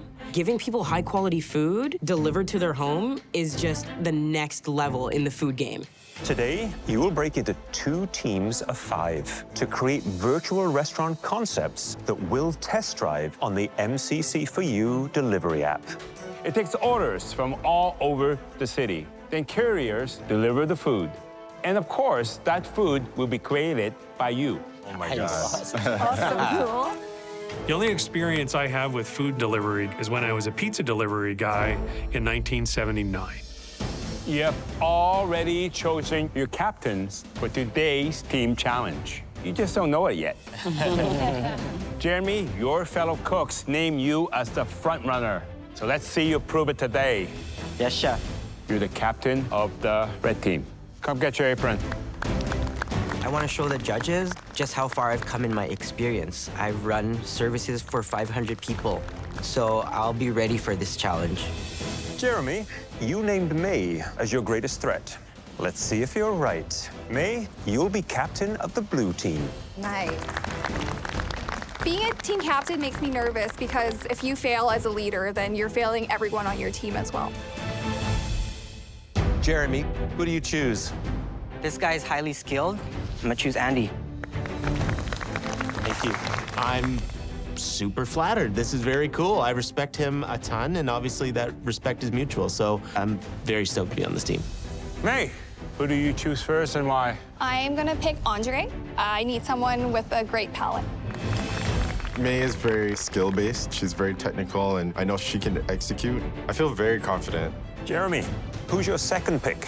My second pick is a toss-up between 2 people. They both run restaurants, so I'm gonna choose Christopher. Wow, Jeremy thinks that I can actually cook and get things done, so it makes me feel great.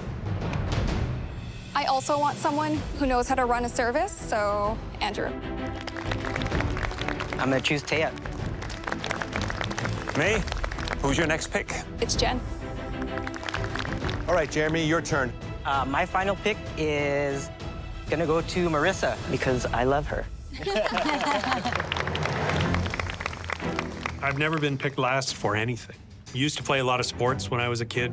I was usually the one doing the picking. Team captains, you may regret giving the bear more fuel for his competitive spirit. Barry, go join the blue team. Thanks, Chef. Not unlike in season 4 when I was here the first time, I've been underestimated by everybody. But I'm here for a reason. I'm pretty darn good at this. Teams, your first step is coming up with a concept. We stocked a specialty pantry with amazing ingredients to inspire you. Each virtual restaurant needs to offer 3 entrees. Okay. Wow. One should be protein forward, 1 vegetable forward, and 1 starch forward. Your customers will rate their meal out of 5 stars. The team with the highest average rating will win. Wow. You have 1 hour until your MCC for You goes live. Holy moly. Our app has been given to 260 select diners throughout the city. Half of these customers will have access to the blue menu, and the other half to the red menu. They'll be notified as soon as we launch, and we'll have 90 minutes to place their orders. As an added bonus, we're going to enhance your customer's experience by including San Pellegrino mineral water with every order. San Pellegrino is perfect for on-the-go moments. Are you ready to launch your cooking career into the digital world? Yes, chef. Time starts now. Let's go. What spices are we looking at? Garlic powder, onion powder. Restaurants have had to pivot to takeout. So this is a super cool challenge where we create a takeout menu and then we ship it out the door to hungry eaters around the city. What realm are we going with? Definitely going to do Asian fusion. We need to come up with a meat forward, a carb forward, and a vegetarian forward dish, which is bonkers because we get 1 hour of prep and then it's go time. All right. Okay, guys, so first course, we're gonna do a chicken karaage afritada. Yeah. I know the direction that I wanna go. I'm gonna stick to my food style with Filipino food. Obviously, the base is gonna be the rice. Rice, yeah. Right? And then we're gonna have like our chicken there. There's gonna be the afritada sauce on top of it. Afritada sauce is a traditional Filipino sauce. It's made out of roasted red pepper, tomato, and fish sauce. The second one is also going to be served in a bowl. Charred eggplant and calamansi and apple mignonette. And then play on a traditional Filipino dish, ginatan. We're going to do sweet potato noodles as the base. It's a coconut Filipino-style curry. What worries me about this menu is the fact that, like, I don't know the flavor profiles. These are dishes that none of us have ever tasted before. All right, let's go, let's go. I want Asian tropical flavors. May, as our captain, is taking the lead on our concept. We go tropical Asian. I like the idea. I think the merge of the two is going to be delicious. So we are going to do a jerk chicken wing. Chicken wings, it's a comfort food. They're delicious, and they also travel well. Second dish, do we want something that's carb heavy? Something unexpected, though. Nothing easy like rice. Yes, yeah. No, let's do a soba noodle salad. There's your protein in there, or? Yeah, let's do pork tenderloin. Yeah. Like, that's pork nice seared. sauce. I can sear that up real nice. Yeah. Awesome. I think this cold soba noodle salad is a good option because it's all pre-done. All you need to do is put a little bit of pork on top and dress it. Then our third one, it has to be, let's do a veggie, right? I think big fat portobello mushrooms in like a taco. Yeah. Okay. Okay, the mushroom taco. When I hear we're doing tacos, it just seems a bit strange to me. It's also food delivery, and when you have to assemble 3 tacos, that's a lot to execute. So taco, noodle, chicken wings. But it's what we're going to do.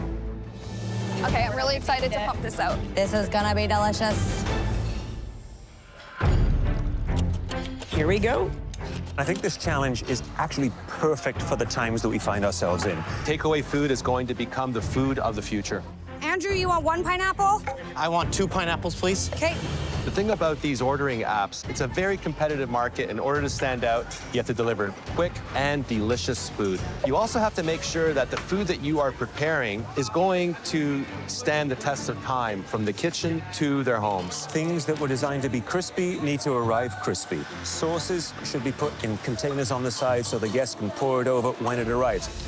The guests expect the same quality that they would find in a restaurant. We don't want to disappoint our customers. Good. This prep is going to take a while, but we need to make sure that we're ready to rock for the very first order coming through. Right away, myself, Tay, and Marissa dive into veg prep. Let's push it, let's push it. There is so much veg prep that needs to be done. Sweet potatoes, eggplants, dicing up apples and onions. If we can keep like a super fast pace. Exactly. I'm working on my ginatan sauce. I'm taking responsibility of the sauces because none of my team has any knowledge about Filipino food. So I'm delegating jobs by things people are familiar with. So I know Christopher's familiar with cooking rice, so I'm leaving that up to him, and I'm also leaving him chicken prep. I'm working on the chicken karaage, and it's probably one of the most important, so I really got to get this done and really bang out the flavors. Yo, Jer, that amount or less per serving? That's good. Okay. Yeah, that's perfect. I'm really, really excited about this team. Everyone is so skilled, but that blue team is not weak by any means. There's just so much talent in this season. So we'll see. I think it's going to be a good fight. Push hard, guys, at the beginning. That way we have more time at the end. You guys, how are you doing? Fantastic, Chef. Being a team leader, it's your job to make sure that everyone knows what they're doing and everyone is able to accomplish the tasks that you're giving them. Andrew's going to be working on the pork with the sauce and the portobello mushrooms, and then I have Barry working all the veg. Give me a cutting board and a knife. I'm good. And Andre's working on the chicken wings. Right now I have the gochujang, I have my jerk spice, and lots of garlic. I really want to combine my flavors and May's Asian flavors to make the best sauced wings. Jen, if I can get you to start peeling me some garlic. Yes, ma'am. I put Jen as a floater because she's just a real workhorse and a real hustler in the kitchen. You guys got the cabbage, red onion, carrots, cucumber. Yes. May's leadership style is great. She's very forward, so I'm really happy to have her as a team captain. Barry, use the mandolin on those. I want it really thin. I'm not trusted. The mandolin we've got is, you want it thinner than this? I do want it thinner than that. Okay. I think the most important aspect of working in a team environment is to function as a unit. I just don't trust this mandolin a lot. I am a little bit worried about Barry. Barry is very sure of himself, but based off of the last pressure test, he showed that he doesn't really perform well under pressure. Hey, does that look like 40? No, we need way more than that, Barry. And in a team challenge, you're only as strong as your weakest link. I am a little bit worried about Barry. He doesn't really perform well under pressure. But in order to win, you want everyone working together to face the same goal. You guys, how are you doing? No one's stressed out, right? No, we're having fun. We're living the life. Awesome. Day at the beach, May, day at the beach. Anybody got any beer? You know, from this point of view, you can clearly see how these cooks have evolved since they were here the first time. Well, I mean, I can see a skill. I can see a professionalism in what they're doing. Good. Good? Add more soy. Okay. I really, really want to win this one.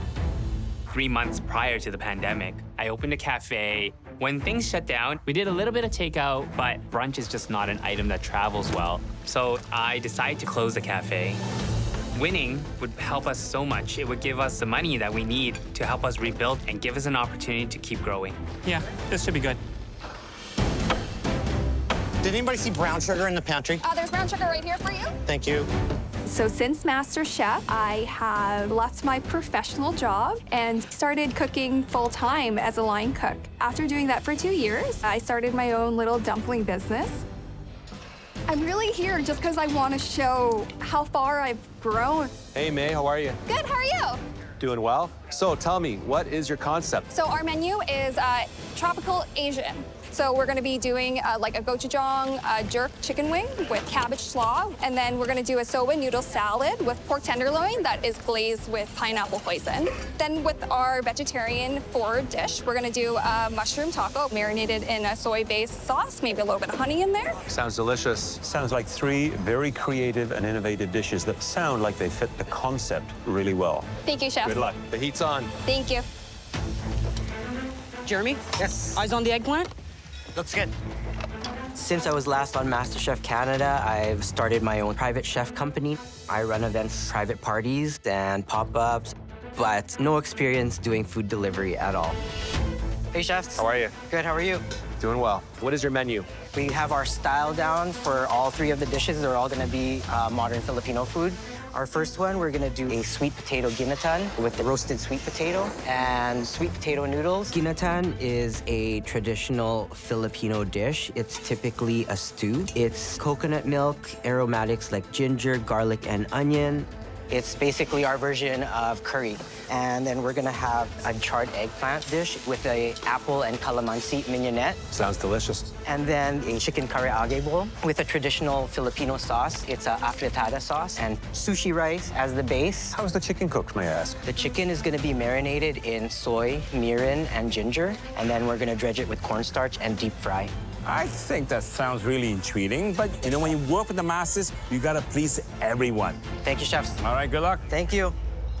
10 minutes! In 10 minutes, the app goes live. That's the sound? Nice sear, buddy. I have plenty of experience with the takeout because this is what I've been doing since the pandemic started. At my restaurant, we've had to close our doors. We reverted to a takeout model, and we do online ordering. We got more busy, and we supported staff. People that were worried about their jobs, I got to protect my people. I was so proud of that. I'm still proud of that. Oh, yeah, baby.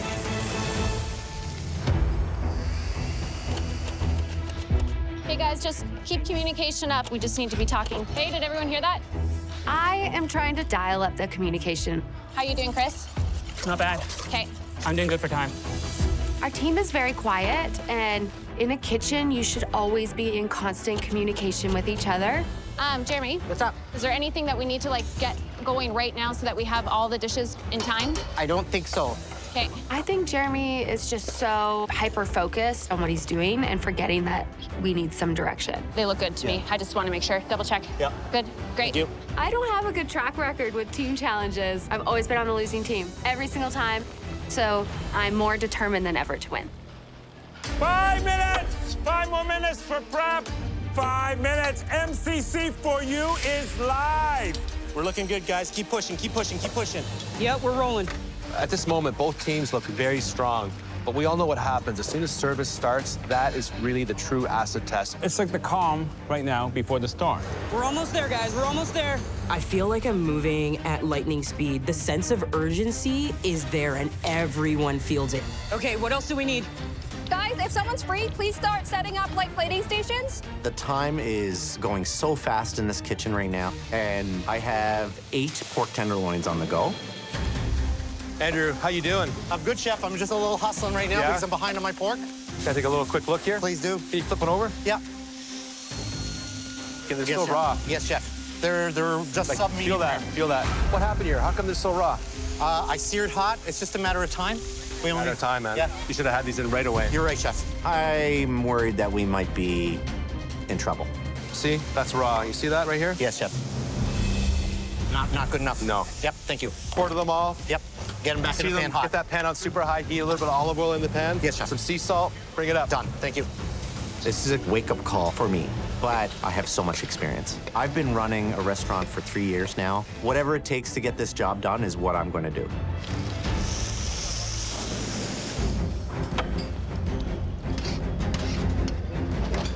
Everything ready for service right up here. Let's go dish by dish and get set up. Okay, let's start off with the chicken. Near the end of our prep time, I'm feeling good. My team is keeping up a good pace. Yeah, let's do chicken Okay, on that side. chicken right there. I think all of us are feeling pretty confident before this service starts. Everybody ready? Yeah, Everybody's ready. Okay. Let's all just support each other, you guys. We'll figure it out. We got all our stations set up. We were prepared. We're ready to dish out these bowls. We're ready. Yeah, All we're right. ready. Come on, orders! The MCC app goes live in 5, 4, 3, 2, 1. It's live! We're going, guys. We're live. All right, guys, I'm gonna be calling out orders, okay? Come on, baby. Give me an order. It's gonna come hard. Jeremy, get up front. I'll do that. You need to expedite. Yeah. We need you up there, buddy. Service begins, and I'm frankly feeling a little bit nervous. Okay, Awaiting guys, we have orders. Okay. Okay. Do you want to call it? Yeah. Okay, we got 2 poke bowl, 1 ginitan. Okay. You start shelling out rice. It feels a little clunky. None of us know what to do. Do you want it like this? I don't So know let's how trade. it is. Hey, Jeremy? We've got another order in. I think we're gonna. We are kind of out of sorts. We're not quite ready. So it's a bit of a flurry. Okay, Chris, jump in there, the Guineton. Help Jeremy on the Guineton. I need to hear you guys talking. I need to hear talking. All right, new order. 1 chicken wings, 2 noodle salad. Got it. Yes, All right. chef. The most important aspect of running a really efficient service is you gotta be on it. You gotta move like lightning. All right, new order. 1 chicken wings, 1 mushroom taco. Yes, Andrew. I have Andrew expediting because he has tons of experience. He does this almost every day. He can keep all these orders organized. Guys, we need real quick turnaround on these orders, okay? Yeah. As soon as they start piling in, we are gonna be in trouble. See, now it's about to get real in this kitchen. Unlike a restaurant, when those orders start coming in through the app system, they happen all at once. You do not have a staged reservation system. It happens like a tidal wave. And that is so challenging to work with because people do not want to wait for their food. They want to get it as fast as they can. It needs to be delivered in as pristine a condition as possible. All right, the first courier is here for pickup. Come on, get that food out now. That's great. That's perfect. My strategy is to ground myself in what I know. This is a regular Wednesday for me in my restaurant. Each one of these orders are going to receive a San Pellegrino mineral water. 3 San Pellegrino, please. Order up. 2 orders up. First order done. MCC for You couriers have begun their deliveries, and orders are making their way across the city. Hi. Delivery from MCC for You. Thank you. Customers will soon find out if the red and blue team's menus deliver on flavor. Thank you. Thank you. Thank you. Say thank you, guys.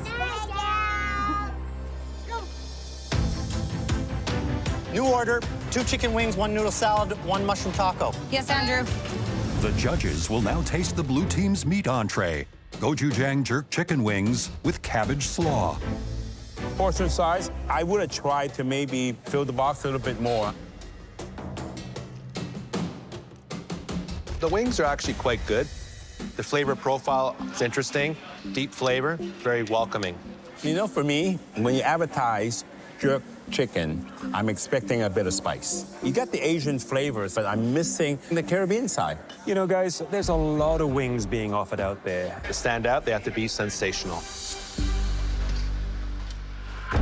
The red team's meat entree is a chicken karage poke bowl with pickled vegetables, sushi rice, and affrittata sauce. I'm glad the sauce came separately. That dressing is very tasty.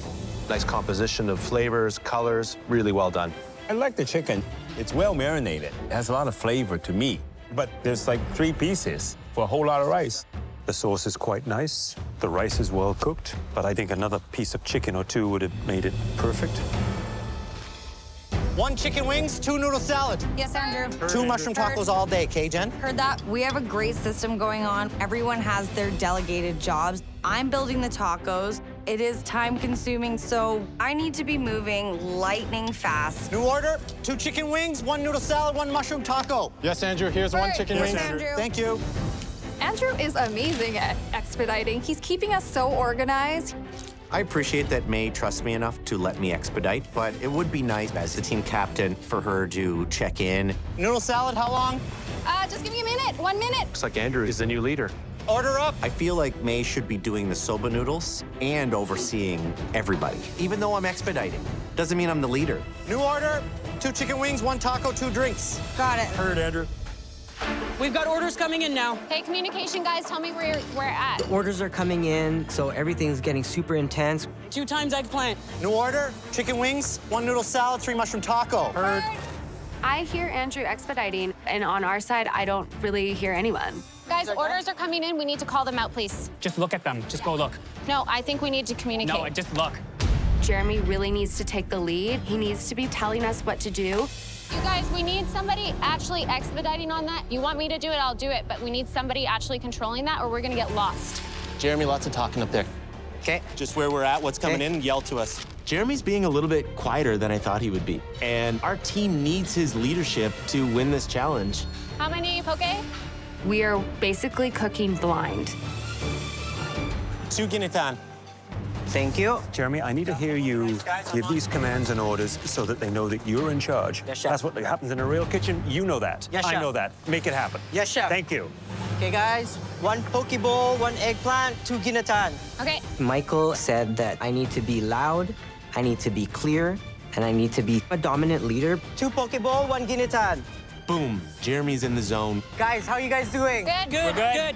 Jeremy found his bearings and he found his voice, and I think that's great. Good job, guys. Good communication. We're rolling, guys. We're rolling. We're doing good, guys. Guys, I got lots more orders just coming in. 5 wings right in front of you. Thank you. The orders are coming in like one after the other. Andrew, I got 4 soba noodles for you right here. Thank you. Finished an order, we got 2 more. Finished that order, 3 more. So it's just crazy. We have a lot of tacos, guys. I'll give you an all-day count on those. 2 mushroom tacos, 4 mushroom tacos, 6 mushroom tacos, 8 mushroom tacos all day. Just build tacos all day long. Just build tacos, yeah. So I'm building the tacos. They take forever to make. There's like 5 ingredients on each taco, and you have to go like this, this, this, this. 1 taco. We're behind. The orders are stacking up. Just keep building mushroom tacos. That's our slow point. We knew it would be. I've learned in kitchens that you never say I told you so or I knew it. But Shouldn't have done the taco. And you get things done, get it out, okay? We have a hold on tacos. All this, nothing can go until I have tacos. You should not have a hold on tacos, okay? Yes, that's Come right, on, Chef. you You're should right, all you're go right. out Thank at you. once. Guys, we're gonna need help at Taco Station if you have free time. Coming up. I'm starting to take a little more control now, and I'm moving people off other stations to the taco station. I need 2 more. Working. Coming. We have to move quickly because it's not going to slow down. There you go, homie. Thank you. Order up.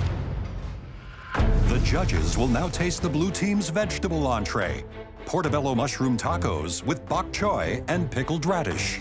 I mean, this is not what I would call a very compelling taco. The filling inside does not carry enough strength in the flavor to make this dish balanced. You know what? I love the mushroom. It's got that sort of meaty steak texture to it. I like the mushroom a lot. I mean, each individual component actually tastes not bad. I feel nice acidity coming from the bok choy. And you know, I never thought of using bok choy as a slaw, and it's a good idea. I think overall the dish needs some salt and it needs a hit of chili and some acid. And it would have been a much more elevated dish. Don't go too ham sandwich on the mushrooms because we're running low. Next order, 1 poke, 1 eggplant, 1 ginatan. Heard. The red team's vegetable entree is charred eggplant with calamansi mignonette, couscous, and kimchi. I gotta tell you, the dish looks very elegant, but again, that is very small. It almost looks like a side dish. Let's dig in and see what he's come up with. I gotta be honest, I'm underwhelmed by the flavor profiles in this dish. I like the flavors of it, but I find the kimchi a little overpowering. I just don't see the balance in this dish. The under-seasoned eggplant, blend, couscous, and kimchi, you know? I know. I think it's a great dish. It just needs a touch more work. I think it needs a soothing dressing to go with it. Maybe a yogurt base. It would bring things back into balance, in my opinion. It looked like a restaurant quality dish. Unfortunately, it fell flat on some of the flavors, and there wasn't enough substance to it. Order up. Oh my God, how much time do we have left? 40 minutes left of service. So this order, 2 poke, 1 eggplant, 1 ginatan. Got it, Jeremy. Service is so intense. As soon as we feel like we're caught up and we get slammed again. Okay, I need 1 eggplant, 3 ginatan. Okay, we should think about rice at some point. We're kind of running out of food. Little lighter on the couscous. We are running a bit low. Okay. New order, 2 noodle salad, 1 mushroom taco. Heard. We are running low on bok choy.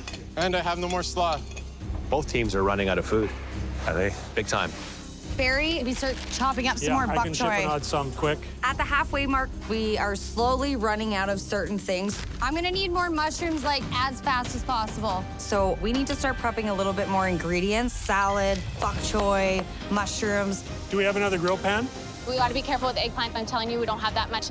Let's start cutting the eggplants in half. You got it. We're kind of short on eggplant, so we're trying to conserve it to make sure that there's enough for all the orders that we need. It's interesting right now. You got the blue team running out of product, and they're prepping as they go. And then you have the red team, which is actually making the portion smaller and smaller as they go. Eggplant looks really small. Yeah, the eggplant looks small. The portion size, it really is too small. If I ordered it, I would still be hungry. Chef, Yes, chef. how you looking on orders? We're doing good. Are you running out of food right now? No, we're not. No? I think we're just trying to conserve our prep. So what happened here? Look at the portion sizes. If you ordered this, and this is what you received, would you be happy? I think we're just trying to conserve our prep. Yeah, but be careful you're not conserving prep at the expense of your guests, right? Yes, chef. Pay attention. Thank you, Yes, chef. chef. Thank you, chef. Okay, guys, you hear that? Let's get some more prep done. We need to up the portions. We can't have customers be hungry after they're done eating their order. Okay, Jared, you want me to get going on the eggplants? Yes, please. Okay, so step in for me, guys. I will. To get back on track, we need to hustle. Let's try to make the portions a bit bigger, okay? We'll be more generous. 20 minutes! You got 20 minutes left! I'm exhausted at this point. New order, 1 noodle salad, 2 mushroom taco, 2 drinks. Got it. But we need to get every single order out the door in a very timely manner so that we get a good star rating at the end of our cook. You order up. The judges will now taste the blue team's noodle entree, soba noodle salad with pork tenderloin and a pineapple miso dressing. Looks very inviting.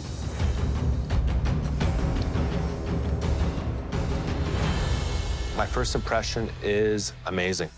I love the flavors in that dressing. Miso, the sesame oil, a lot of umami. I also love those little bursts of pineapple in there. I think it's very whimsical, it's playful, really well done. It is packed full of flavor. It is the kind of thing that you could eat more and more of it. It really is delicious and delightful. The only thing missing for me, it needs a bit of heat. Right now, it's a very delicious Asian dish. Lots of good component, lots of good flavor. But Caribbean's heat, that's what I would add it. A little bit of chili. I feel this is a very well executed, strong dish. I'd reorder this again. 2 noodle salad up. 15 minutes, we gotta get these orders out. Keep pushing, guys, keep pushing. We're looking great. We're doing a great job. It really means a lot to Jeremy to put Filipino food on the map. He is representing his community, putting out the food that he loves and that he's grown up on. Ginatan. And other than a little hiccup about portion, I know what we're making is so good. 2 poke bowl, 1 eggplant, 1 ginatan. Heard? The red team's noodle entree is sweet potato noodles with ginatan sauce and red cabbage slaw.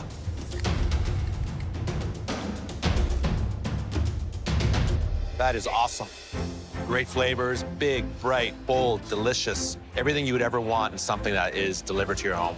I just love the texture of that potato noodle and that wonderful crunch that comes from the cashews and that cabbage slaw. Wonderful, wonderful dish. I always love sweet potato noodles. It never dries out, so it's very good for takeout. The star of the show, and wish I had more of it, is the sweet potato. Because this sweet potato, to me, it's absolutely delicious. It's very good. Order up. As deliveries continue to make their way to hungry customers, Fantastic, thank you. reviews for the team's dishes begin to arrive. How did you enjoy your food today? The food was good. Which team did you get? Which color? Blue. The chicken wings were really good, very spicy and saucy, which we enjoyed. We tried the mushroom tacos. I think it was a hit or miss. I love the tart eggplant dish. The eggplant was cooked perfectly. It was just a really, really good, warm feeling, reminding me of something from home. How about the portion size? I'm a big guy. I can eat an awful lot. Next time, give me 2. Okay, thank you so much, Anil. I really appreciate the comment. Okay, thank you very much. Appreciate the feedback. Thank you.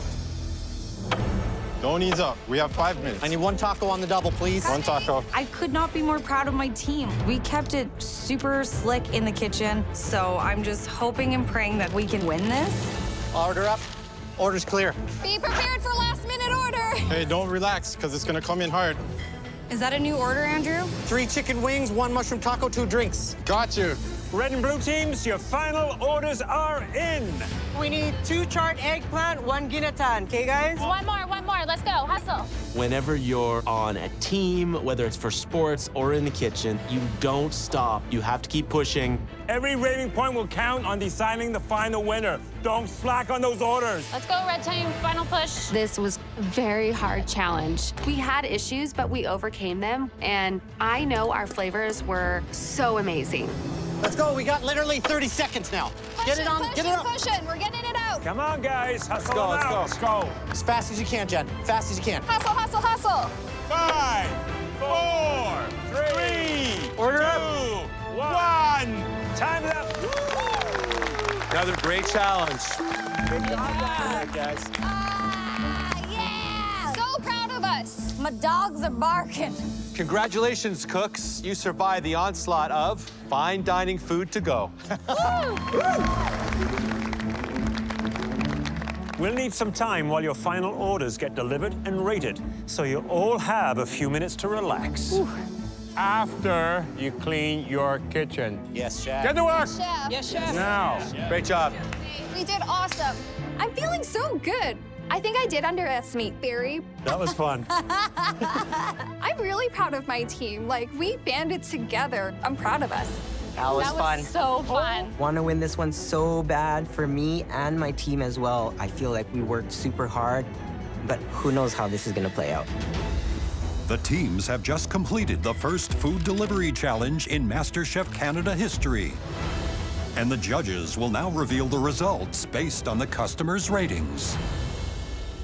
Teams, you should be proud of yourselves.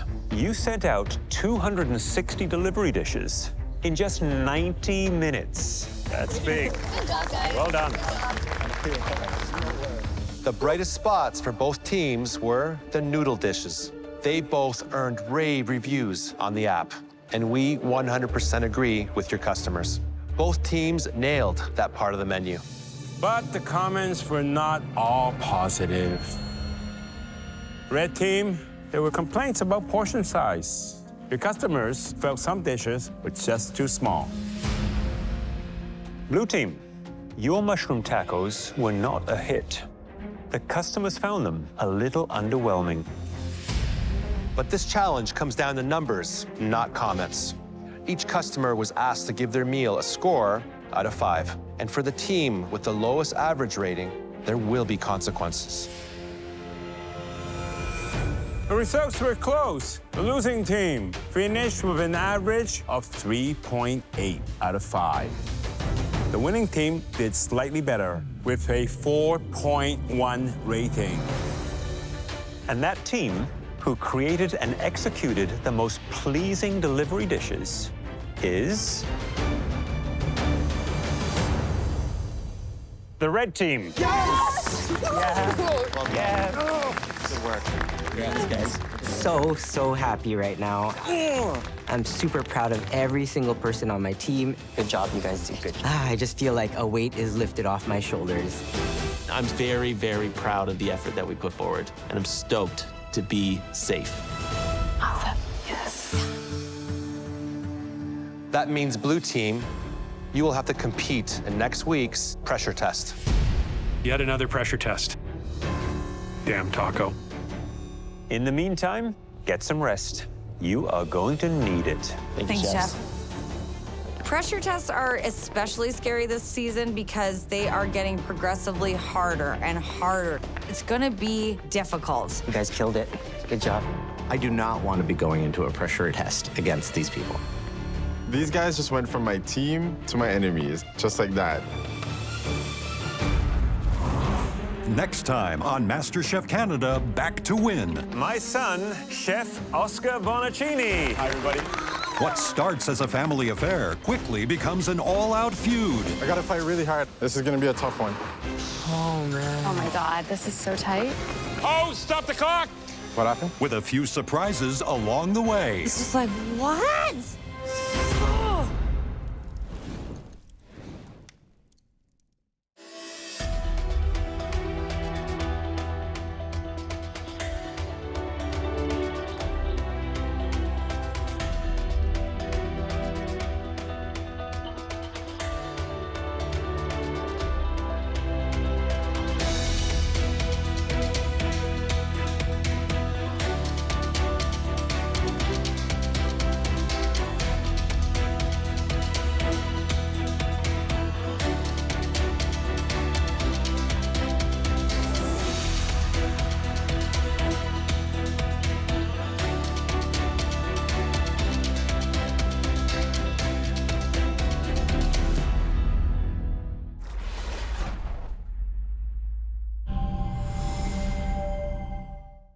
Last time on MasterChef Canada, Back to Win. We've got orders coming in now. The top 10 competed in a food delivery team challenge. We need somebody expediting on that or we're gonna get lost. We are basically cooking blind. But as the orders rolled out, the ratings came in. That means blue team, you will have to compete in next week's pressure test. Tonight, please welcome a masterclass from an extra special guest sets the stage for an epic battle. I gotta fight really hard. This is gonna be a tough one. Oh, man. God, this is so tight. Oh, stop the clock! What happened? With a few surprises along the way. It's just like, what?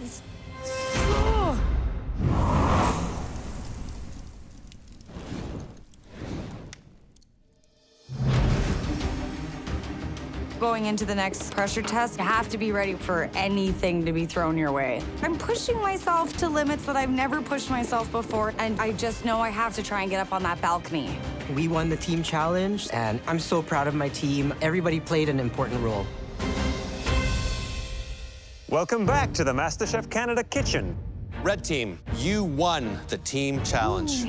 Normally, that would mean that you get a fast pass to the gallery, but this season, that won't be the case. At least, not for all of you. Tonight, one member of the winning team will also compete in the pressure test. What? And Jeremy, as captain of the winning team, it's up to you to decide who it's going to be. Wow. Oh my God. That sucks. This is devastating. I don't want to leave any of my team behind. We all did so well. That's the last thing I want to do. Taya, what would you do if you were in his shoes? That's a tough call, Chef. I mean, we all did really well in the challenge. Perhaps pick who struggled the most. I'm not sure. Please don't pick me, please. Please, please, please. Christopher. I think all of us cooks are back to win this time. So if it were me, I'd send the person I thought was the strongest on my team into the pressure test. Absolutely. Smart. Marissa. At this point in the game, it comes down to strategy. You want to see the best go in and prove themselves. Andy. I think Jeremy is a very strong competitor, so I see there is a world where Jeremy does put himself in there to prove that he is the best in the competition. All right, Jeremy, it's time for you to make a very tough decision.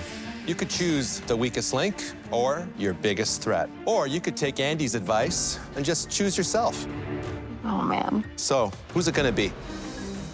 Obviously, I'm back to win. I'm not going to put myself in the line of fire. I have 2 runner-ups on my team. So I'm going to take the kill shot and send Andy in there. Ooh. Wow. Obviously, I'm a threat to Jeremy. I hope you don't miss. That was tough. Blue team and Andy, come get your black aprons.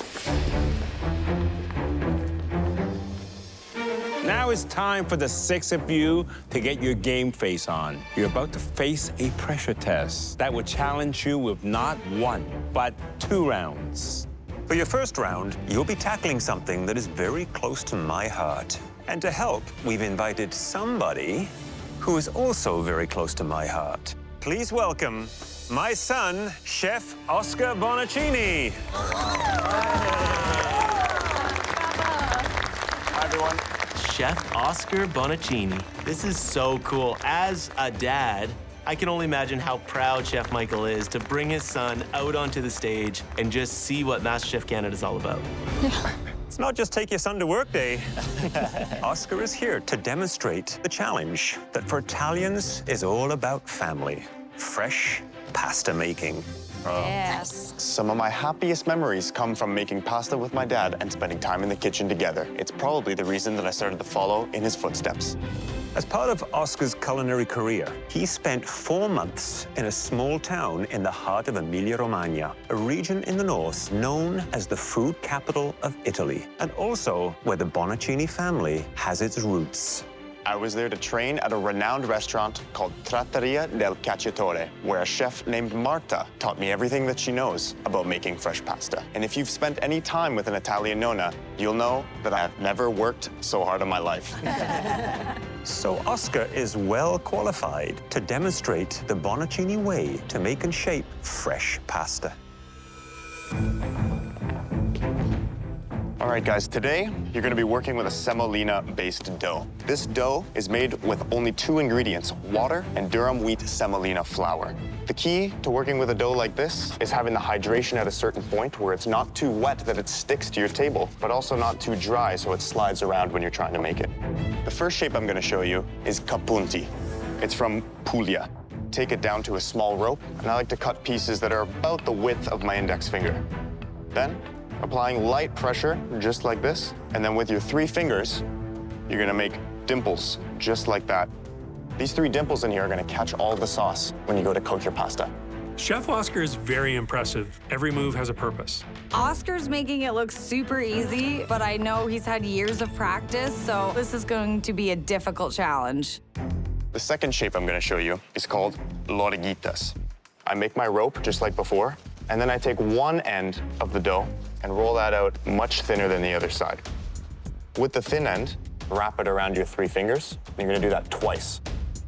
Pinch it off and seal it at the top. And then you're gonna gently twirl the bottom of the pasta to create these beautiful braids in the lorigitas. tuck in the part where you've sealed the pasta together, and there you have one beautiful lorigitas. In my house, pasta is in a plastic wrap. I barely eat it. We buy it from the supermarket. That's why I'm like really soaking up this demo. The final shape that we're gonna be doing comes from Liguria. It's called trofie. This has a beautiful shape, and it's quite tricky to get. Gently roll these out. And with your bench scraper, you're gonna gently, at a 45-degree angle, drag across the dough to create the signature curl. This is what I wanna see from you guys. Beautifully, freshly made, hand-rolled pasta. Good luck, guys. Thank you. Thank you so much. It was amazing. Oscar just transported you to Italy with his pasta making skills. Now we expect you to match him. Or at least do it better than one of your competitors. Because the first round, it's a head-to-head challenge. Whoa. Each pair will be tasked with making and shaping a different pasta noodle and serving it to us in a traditional sauce. The winners will earn a place in the gallery. The losers will cook again with elimination on the line. Andy, you missed out being up in the gallery with the rest of your team. So we'll let you choose the dueling pairs, including the person who'll go head-to-head with you. Okay. I don't want my future to be in Andy's hands. I don't want my future to be in anybody's hands right now. The first pairing will be making the capunti, which they will serve with a tomato sauce. Andy, which pair will be making it? Capunti. The pair that will be making this is myself. I am going to have to choose someone I can take down in this challenge. I'm here, one reason, I want to win this. Andy moves so fast in the kitchen. He's certainly someone I don't want to be facing off against.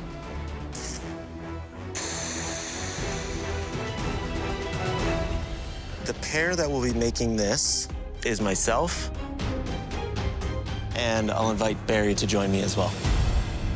Barry's gonna be a tough competitor. He's a great cook, but I've seen him cook in a couple pressure tests, and he gets a little bit frazzled. So I think I can take Barry down in this challenge, but it's not gonna be easy.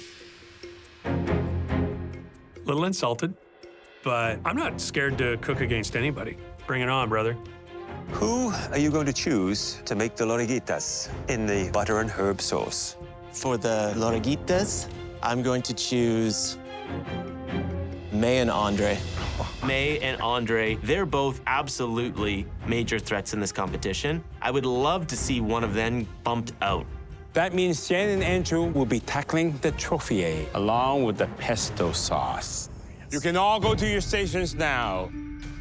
We provided you with the highest quality, German-made Miele appliances. And you will have 25 minutes to make, shape, and cook your pasta. Wow. Are you ready to duel? Yes. Yes. Well, your time starts now! Come on, guys. Let's go, guys. Let's go. We got this. For me, this is such an exciting challenge because we've never actually made a pasta that is hand-shaped with this degree of difficulty. Oh, come on. There's only 2 ingredients, flour and water. I think this is very much a technique-driven challenge. To me, the most important part of the dough, I think, is having that hydration level at that proper point where it's gonna give you the drag on the board, it's not gonna stick anywhere, and you're gonna be able to achieve great texture and a great look to the pasta. There you go.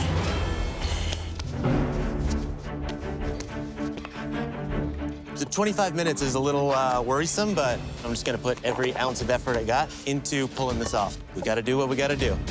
My strategy to beat Barry here is work fast and really start pushing my flavor with my basil and tomato sauce.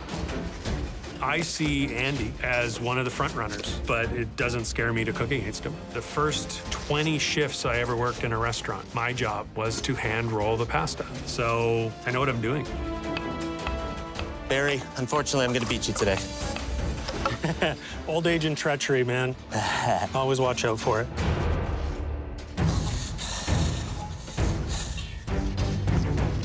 You know, the lorigitas in the butter and herb sauce, they are a much more delicate noodle than the capunti. They require that delicate little twist to it, and consistency and size is super important. Oh man, May is fast. That's how you can tell she's a dough master. I'm gonna beat Andre because you know what? I work with dough for a living. I know the feel of dough, so I think that's why I have the advantage here. I own a dumpling business. I work with dough all the time, so there's just so much pressure to win. I am laser focused, and I'm just gonna do it. May looks confident, and Andre doesn't look confident. I have zero experience with Italian food, and I only have 25 minutes, so this is gonna be like the worst pressure test ever. Yeah, I'm freaking out. I gotta fight really hard. This is gonna be a tough one.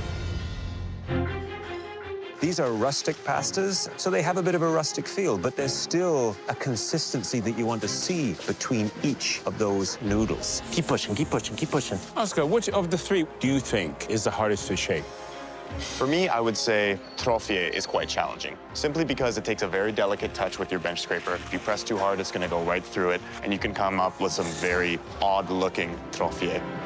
I've decided I'm going all Nona style on the trophy. I'm gonna work with my hands because I know Andrew's gonna use the bench scraper, so I wanna try and get just a little bit above him. Best tools you got. They do all the things. Andrew only knows one gear, and it's 6th gear, so he's flying. Speed is the challenge. Every task I can get done quickly is just one step faster. If you're being chased by a bear, you only have to outrun the person you're running with. 10 minutes! You only have 10 more minutes left. This is not easy. 25 minutes it's quick. So as we all know, when you make fresh pasta, the most important thing is having the appropriate sauce. There should just be enough sauce in it to coat the noodles, no more, no less.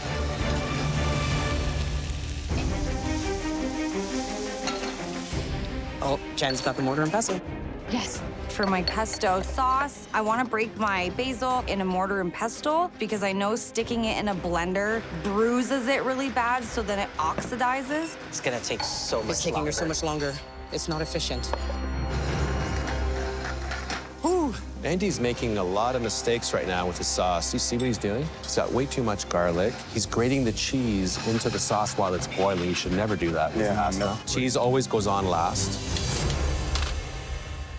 5 minutes! You only got 5 more minutes left! I want to see the pasta in the pot soon, or you're gonna be in hot water! It's not boiling. Oh my God.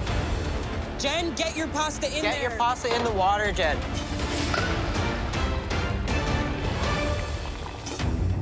Still not boiling, man. I didn't put my pot on the stove soon enough, and the water is not boiling. Oh, man. His water's not boiled.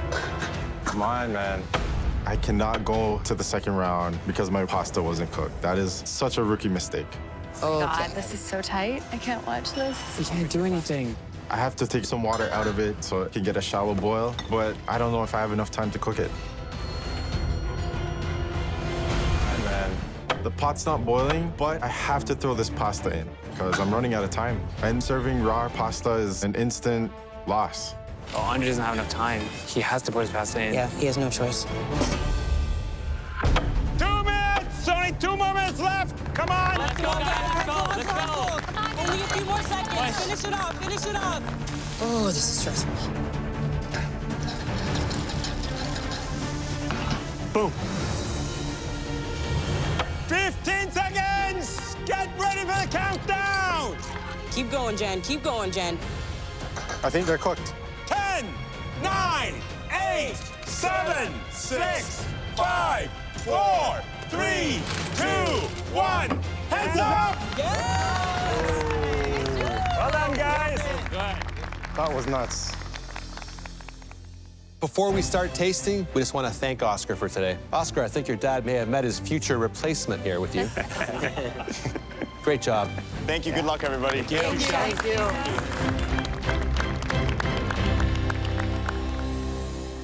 Andrew and Jen, time to see if you can impress the demon chef with your trofia and a pesto sauce. I'm feeling very disappointed. Andrew's plate looks beautiful, and I don't even have a full serving of pasta done, and it's just a mess. Okay. Are you happy with this, Andrew? I'm quite happy, yes. Jen? I thought my, sorry. Time just got away from me. I went with a more classic version of hand rolling it. I just know I wanted to do better. Don't despair, all right? Let's go look at the shape. Andrew, It's all over the place. It's supposed to resemble a spiral. Okay. But it's not consistent. Now, to finish this, again, I see a distinct difference. The color variation, you notice right away. Okay, this has kind of like a brownish tint to it. And this is like it's fresh green.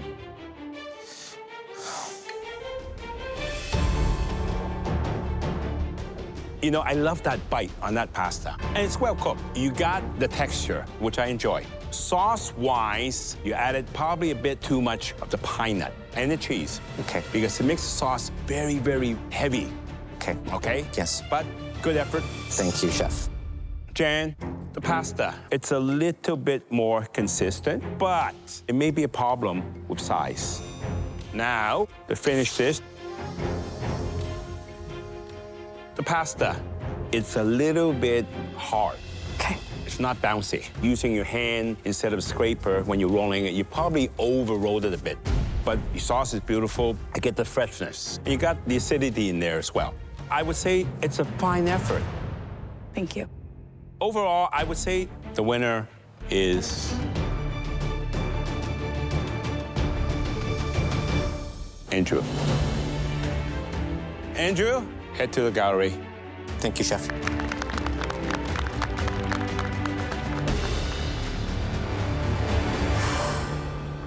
Andre and May, please bring your dishes up. Andre and May, you both made lorigitas with an herb butter sauce. The noodles here, Andre, are very close to what Oscar showed you.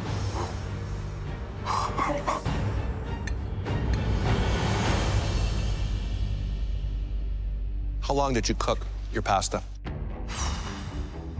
Maybe a minute and 20 seconds. The water wasn't boiling. I had to put something on the plate. I can tell the center of that noodle is raw. Always add your pasta to water that's rumbling. You did shine, though, with your flavors here. The flavors are big, bold, and confident. Delicious.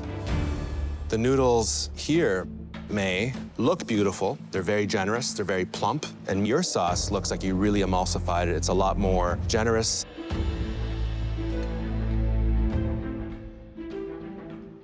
This pasta is cooked perfectly. However, your flavors are a little bit muted. They're not as electric as what we've come to expect from you. Flavor-wise, I would pick you, Andre. Technique, May, I would go with you. The winner of the second showdown is...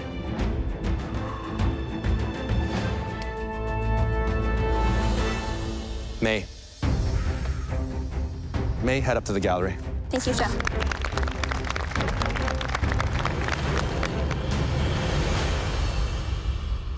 Okay, Barry and Andy, please bring up your capunti with tomato sauce.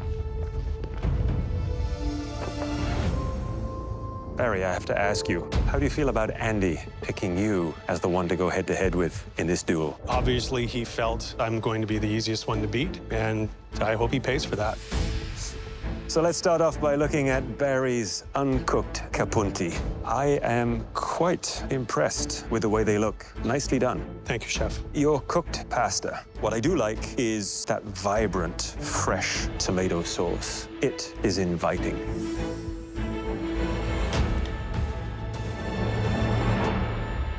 Sauce has a nice freshness to it. And the taste and the texture is really on point. Well done.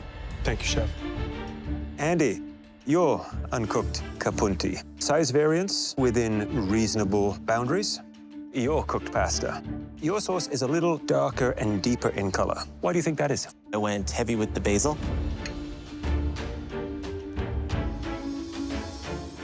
The cook on the pasta, spot on. Yes. And you were happy with the flavors of the sauce? I was happy with it. Interesting.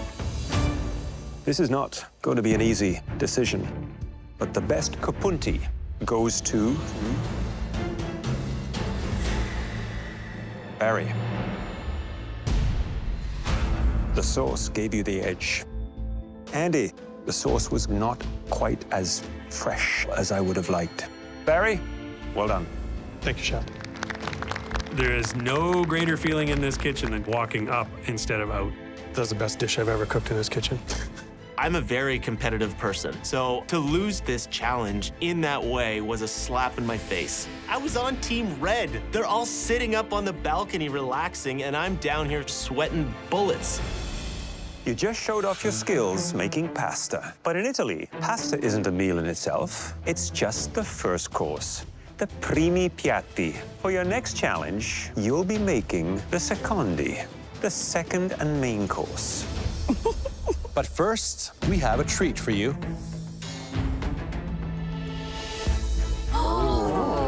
Fancy. Okay, a cocktail. It's customary to have a palate cleanser at this stage of an Italian dinner. So we prepared for you a scroppino, a combination of lemon sorbet, prosecco, and vodka. Come on up and help yourself.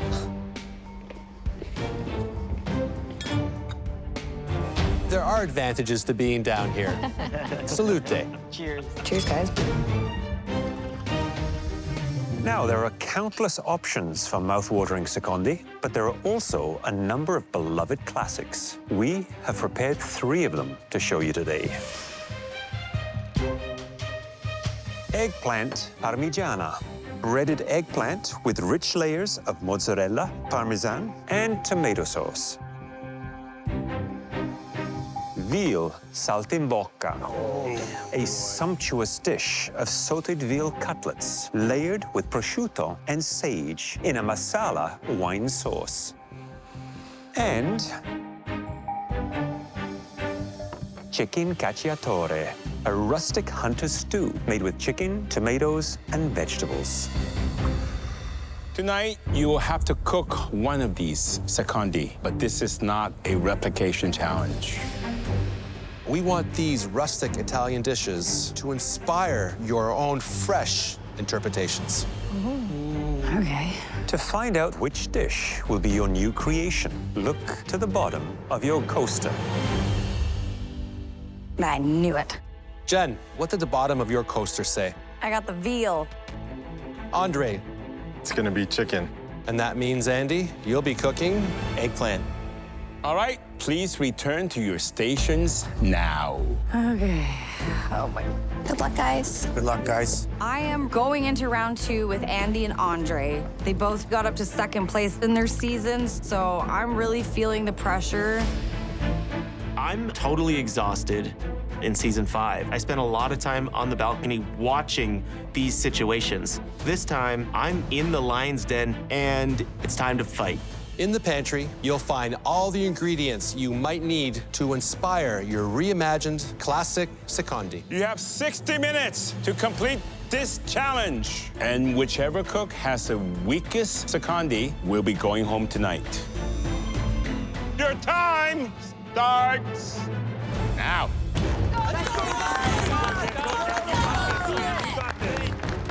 Chicken, I use these chicken legs here. I basically have to take a chicken stew and turn it into a piece of art. So I think the most important key would be to change the textures a bit, and I want to modernize it. Get some eggplant here. Those are gonna be crucial. There's no time to prepare and think through exactly what this concept's going to look like. Oh, time. This is just going to have to happen from within. Hey, Sage, I'm nervous, but I want my kids to see their mommy just be so brave. Got some rabbit. So I have to push myself to stay in this competition. Oh my goodness. Let's go,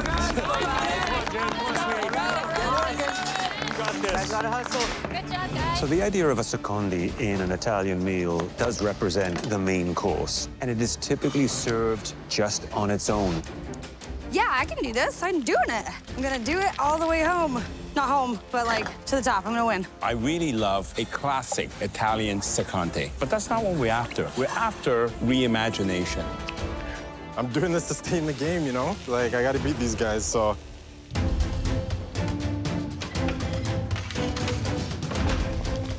Andre, how's it going? It's going okay. Yeah, you're in the zone, I can see. Yeah, I'm just trying to be very precise and very clean. How are you going to reimagine one of the most popular dishes in Italy? I'm basically gonna make a fried chicken cacciatore. And I have a nice, beautiful sauce with some rendered pork, and I'm gonna dress it with some grilled asparagus. A fried chicken cacciatore? Yes, with potato starch, so it's nice and crispy. How else are you going to elevate? Because fried chicken, I don't think it's just gonna cut it here. I'm gonna You know what, chef? I gotta change up a little bit what I'm doing. I think it's a little too simple. Follow your gut. It's never served you wrong, right? Never. All right, push yourself. Thank you, chef. I can't just throw a chicken leg on this plate. I have to show some technique and I have to show some flair. I'm just like, okay, I gotta figure out how to incorporate layers and more colors and really treat this plate like a canvas. I'm gonna do some chicken lollipops here. Chicken lollipops. That's how you elevated.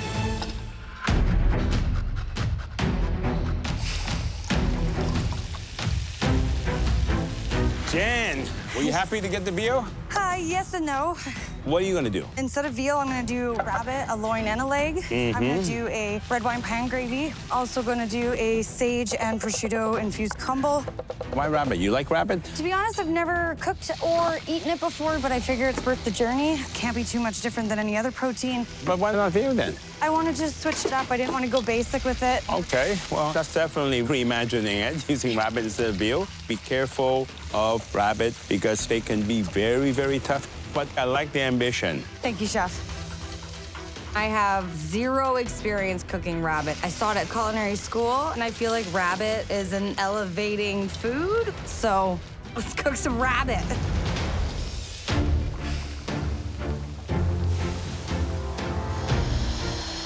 What do you got working there, Andy? Almost like a baba ganoush, like an Italian-style baba ganoush. Nice. There we go, there we go. It's kind of cool. Hey there, Andy. Chef, how we doing? You are reinventing the eggplant parmigiana. How'd you feel about that? I cook with a lot of vegetables at home, so I am feeling pretty comfortable that I'll be able to pull something up. Take me through your ideas and what you're doing. I love Middle Eastern food, so I'm kind of drawing from that. As soon as I see eggplant, I think baba ganoush. And then on top of that, we're gonna have some crispy eggplants, confit tomatoes, lemon ricotta, and then a Parmesan tuile that I'm gonna put on the top as well. There are two other cooks in this kitchen going up against you. Yeah. Who out of those two do you think is going to be your greatest challenge? Both. I was in season 5 with Jen, and her growth is amazing. I'm very intimidated. Andre, he's a runner-up as well. He's incredible with flavors, so that scares me because he's major competition. The bar is up here, and you've all got to get over it. That's exactly it. Good luck. I look forward to trying it. Thank you, Andy. For me to go deep in this competition, I am going to have to prove to every single person up on the balcony that not only did I finish second in season 5, I'm here to win this. Keep it up, Andy. Yeah. Good job, guys. Okay. 30 minutes! You only have 30 minutes left! The time is just flying by. Okay.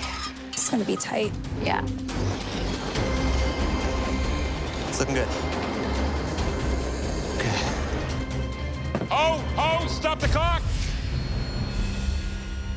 What happened? We know you're hard at work on your second course. But come on, guys. Who's ever heard of an Italian meal with only 2 courses? Oh, please don't do it. Don't do it. That's why we're adding one more, a contorno. Oh my God. Oh, no. Are you kidding me? Okay. Oh, God. It's just like, what? I have no clue what to do with this. A contorno is a vegetable or salad side dish. You can make anything you want, but it has to pair well with your secondi. Oh my goodness. Wow. Okay. Let's do it. Your time starts now! You really gotta hustle. Oh, let's go take a look. In only 30 minutes left, they now have 2 dishes. One they have to start from scratch, and the other one they need to get finished all on time. Oh, my good God. When you get a curveball, you are in a crisis. Don't overthink it. Don't overcomplicate things. Just stay calm. Trust it, trust it, trust it, trust it. You know, in 7 seasons, we have seen that adversity brings the best out in most cooks we see. Ooh.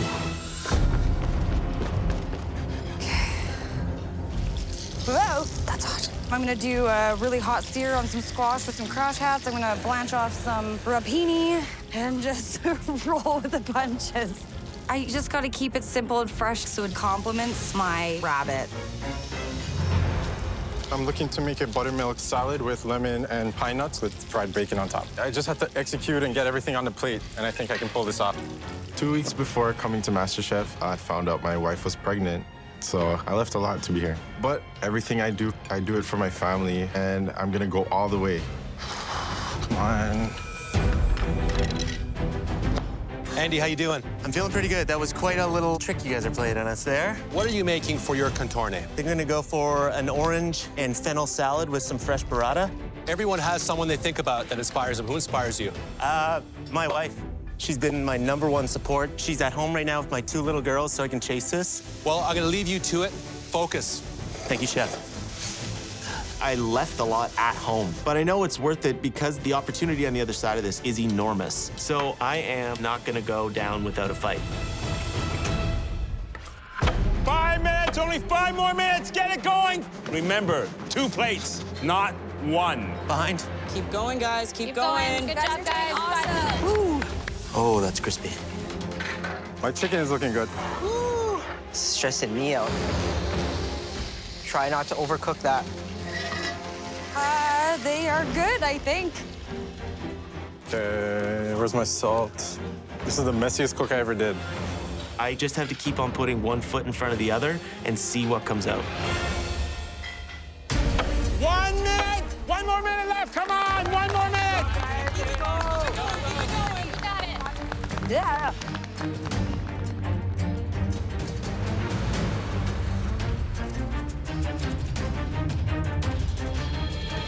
Ten, 9, 8, 7, 6, 5, 4, 3, 2, 1. Hands up!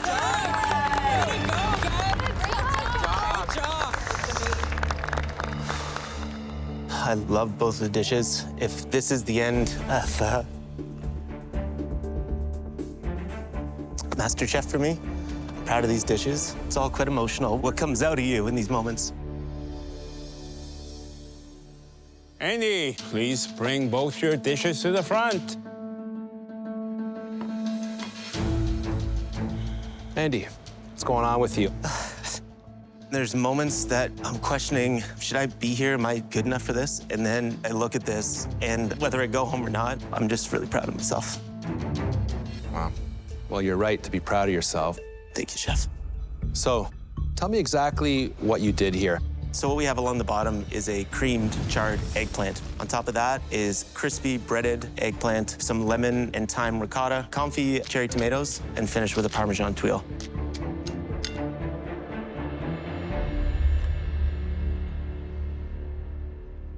This is sensational. Thank you, Chef. All the flavors, they work so well together. The ricotta, the tomatoes add that little pop of flavor and explosion in your mouth. The eggplant is fried perfectly. You took a vegetable and you turned it into 2 different applications on one plate. Really smart cooking. Thank you, Chef. I like the look of this, but I'm gonna let my fellow judges try this. Thank you, Chef. Presentation, Andy, is beautiful. Your contorne. Here we have some fresh burrata, oranges, caramelized fennel, a little bit of balsamic glaze, as well as crispy capers. It's beautiful. Thank you. Those flavor combinations work together so well. Without that orange, that balsamic glaze would have been just a tad too sweet. It is perfectly balanced. The only thing I sort of crave with this is maybe something a little bitter, like a radicchio leaf or an endive, and together, they are 2 dishes that really exceed and excel. This is restaurant food, restaurant presentation, and you are cooking like a master chef. Chef. Thank you, Andy. Thank you. Well done, Andy. Well done. These judges have been so fundamentally important in my development as a cook, so I'm really proud to show them what I was able to do under this pressure. Jen, please bring your dishes to the front. I decided to go with rabbit. I did a loin as well as a leg. I also made a crumble and threw some fingerling potatoes in and did a red wine pan sauce for it. I think the presentation is quite lovely. Thank you. Seasoning is nice. It allows the natural sweet flavors of that rabbit to come through. That wine sauce, I find really solid. You built the flavors. The rabbit, Jen, is just a tad on the overcooked side. Okay. I've seen a ton of fight in you today. Don't give up. I won't, Chef. Jen, your contorno. I kept it nice and simple. I did a seared yellow zucchini. I blanched some rapini, covered it with some pecorino, a little bit of lemon to brighten it up, and a little bit of the same prosciutto sage crumble just to give it a little bite. The presentation of this is different. I like that kind of modern, throw it in there, and it looks good. Thank you, Chef. It's a flavorful dish. It's executed well. I like the char you put on the rapini, that slight bitterness. I know time was short, and that proves you don't panic. Culinary school, that extra effort, it's paying off. Sure is. Great work, Jen. Good job. Well done, well done. Andre, you're up next. I have a roasted red pepper and tomato sauce with smoked bacon, topped with fried chicken, marinated in also red peppers, and pan-seared potatoes with caraway seeds. Andre, you make the most beautiful looking food. What is the seasoning in the dredge?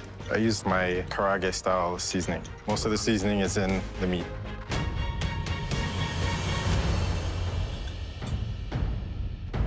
I love it. I think it's delicious. It's got a little bit of that spice that comes through. Cook on a chicken is perfect. I love how you Frenched the chicken here. Very textbook.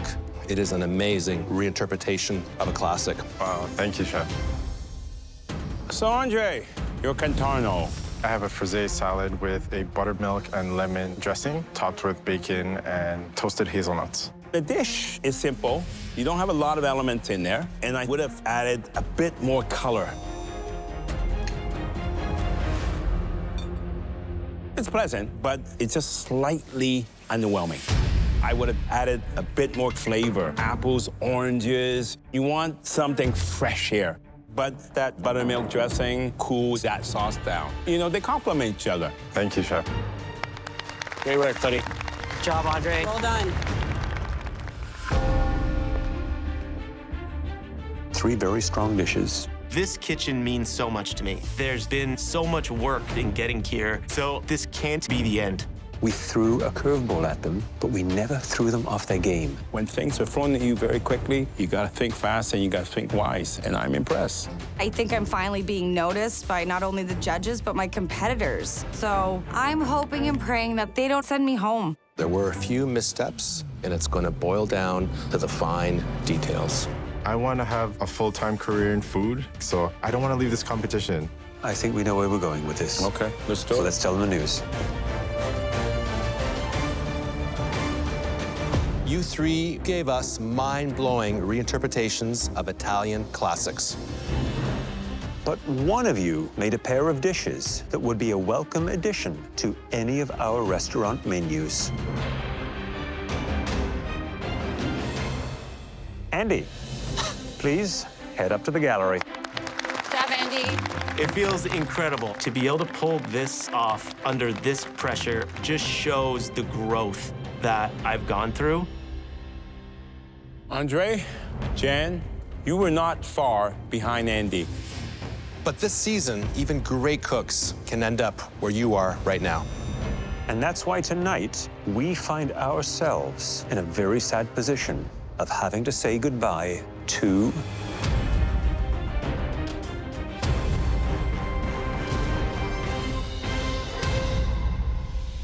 Jen.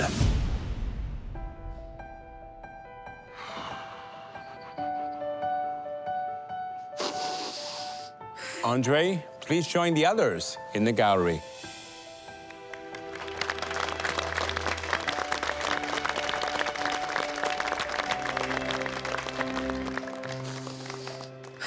Jen, you've had to put your dream on hold several times now.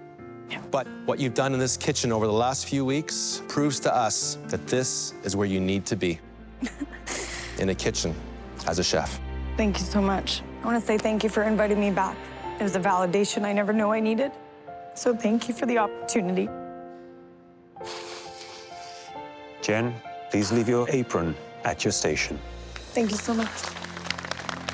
I feel so privileged to have had this chance in the first place, let alone the second chance. Oh my God. I'm a stronger person because of the MasterChef Canada kitchen. Jen, if I can get you to start peeling me some garlic? Yes, ma'am. Just because it didn't work out doesn't mean I don't get to do this for a living. I like it. Yes. It looks like a finale dish already. Thank you, Chef. I'm grateful because I got to show my kids that it's okay to go do something that you love. And I did a damn good job, so I'm proud of myself no matter what. Next time on MasterChef Canada Back to Win. Lift! The top 9 face a mystery box. Whoa. That's truly a mystery. I am completely unfamiliar with everything under this mystery box. It's our toughest season ever. What is happening here? And it's only getting tougher. This is super crazy. There's really no room to be boring here.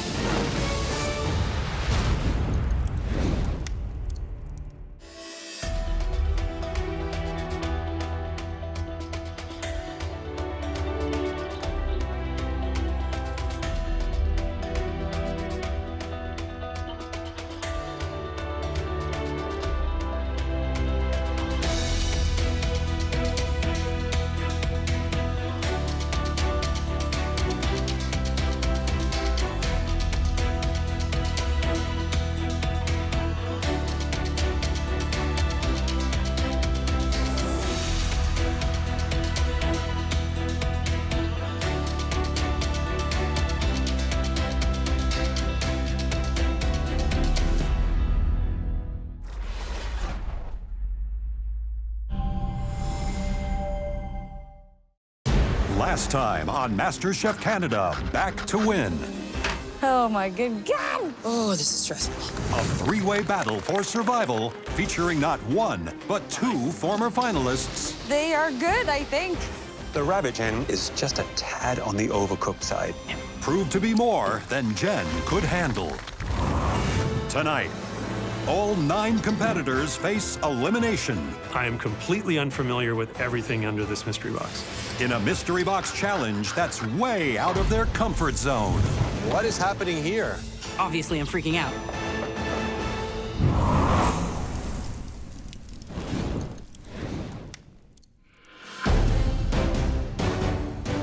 All right, guys. Here we Let's go. do this. Mystery box. I'm actually really excited to get my hands dirty. The view on the balcony is great, but the only way I'm gonna learn is by pushing myself, and that's in the kitchen. I love mystery boxes. They usually give us the opportunity to show our creative side. I think it's vital for me to stand out today. But I don't know what's under the mystery box. It could be anything. Welcome back, everyone. Now that you've been back in this kitchen for a few weeks, it's probably starting to feel like you've never left at all. Remember, you're back to win, and you want to bring it all home. The MasterChef Canada title, $100,000, and your very own complete kitchen of Miele appliances.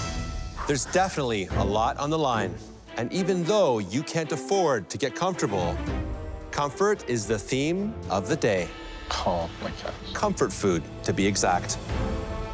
Yes. I love comfort food. If there is a genre of food that I cook, it is absolutely comfort food. During the global shutdown, with more people cooking for themselves, comfort food is where so many people turned. Familiar classics like mac and cheese, tacos, banana bread, or pie with ice cream can offer a little slice of reassurance. I have no idea what is underneath the mystery box. I'm just hoping that maybe I can find you a dessert. Are you ready to see what's under the box? Yes, Chef. Are you really ready? Yes, Chef. 1, 2, 3, lift. Okay. I lift up the mystery box and I'm seeing some dried legumes and a couple vegetables. Oh my gosh. I see seeds, some tofu. I have no idea. What are we doing?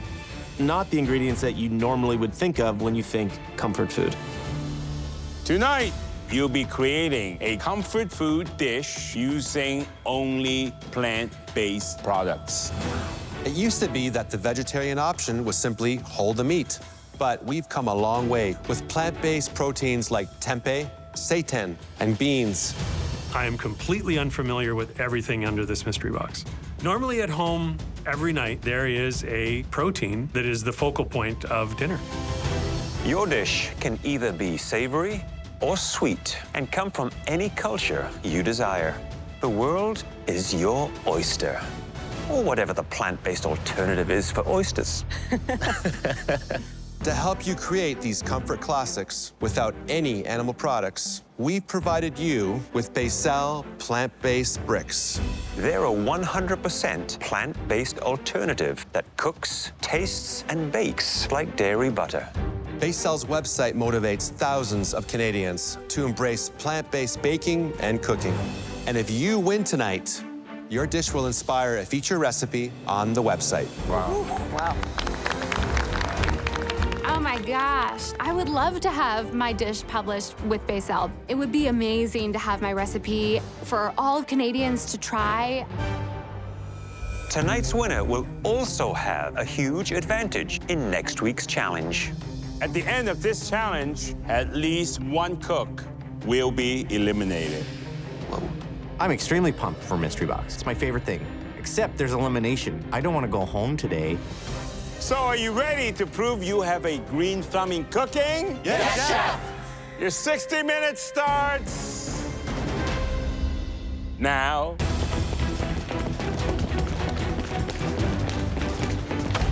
Oh my goodness, this is phenomenal. So many amazing ingredients, seriously. I wish I could have this pantry all the time.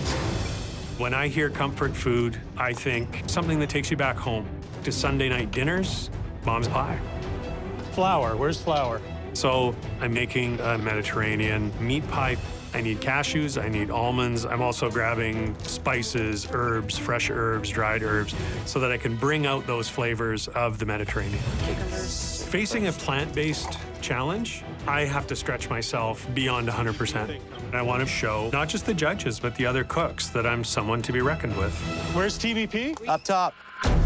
What else? I'm trying to find something that can replicate pork in the pantry. Texture is key when it comes to cooking plant-based foods.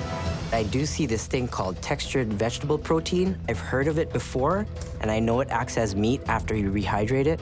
So I'm gonna go for it and take a risk and try this without having used it before. I need some Becel too. The talent in this kitchen is so fierce. You just gotta cook your heart out. I get so heavy.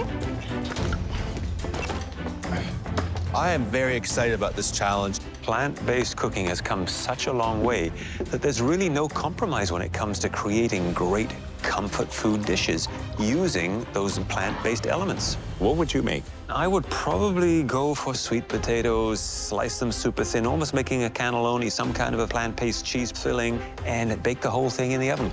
For me, my ultimate comfort food's always been congee, or rice porridge. On top, I can layer with all kinds of vegetables, which I will grill in that Becel brick.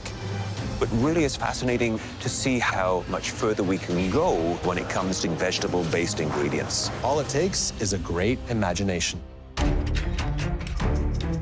Today I'm making peaches and cream. It's ultimate comfort. I feel like people think I can't cook sweet, but I can. I want to show up to these guys that I'm a little bit of a threat. I think because I wasn't a runner-up in my season that a lot of people here underestimate me.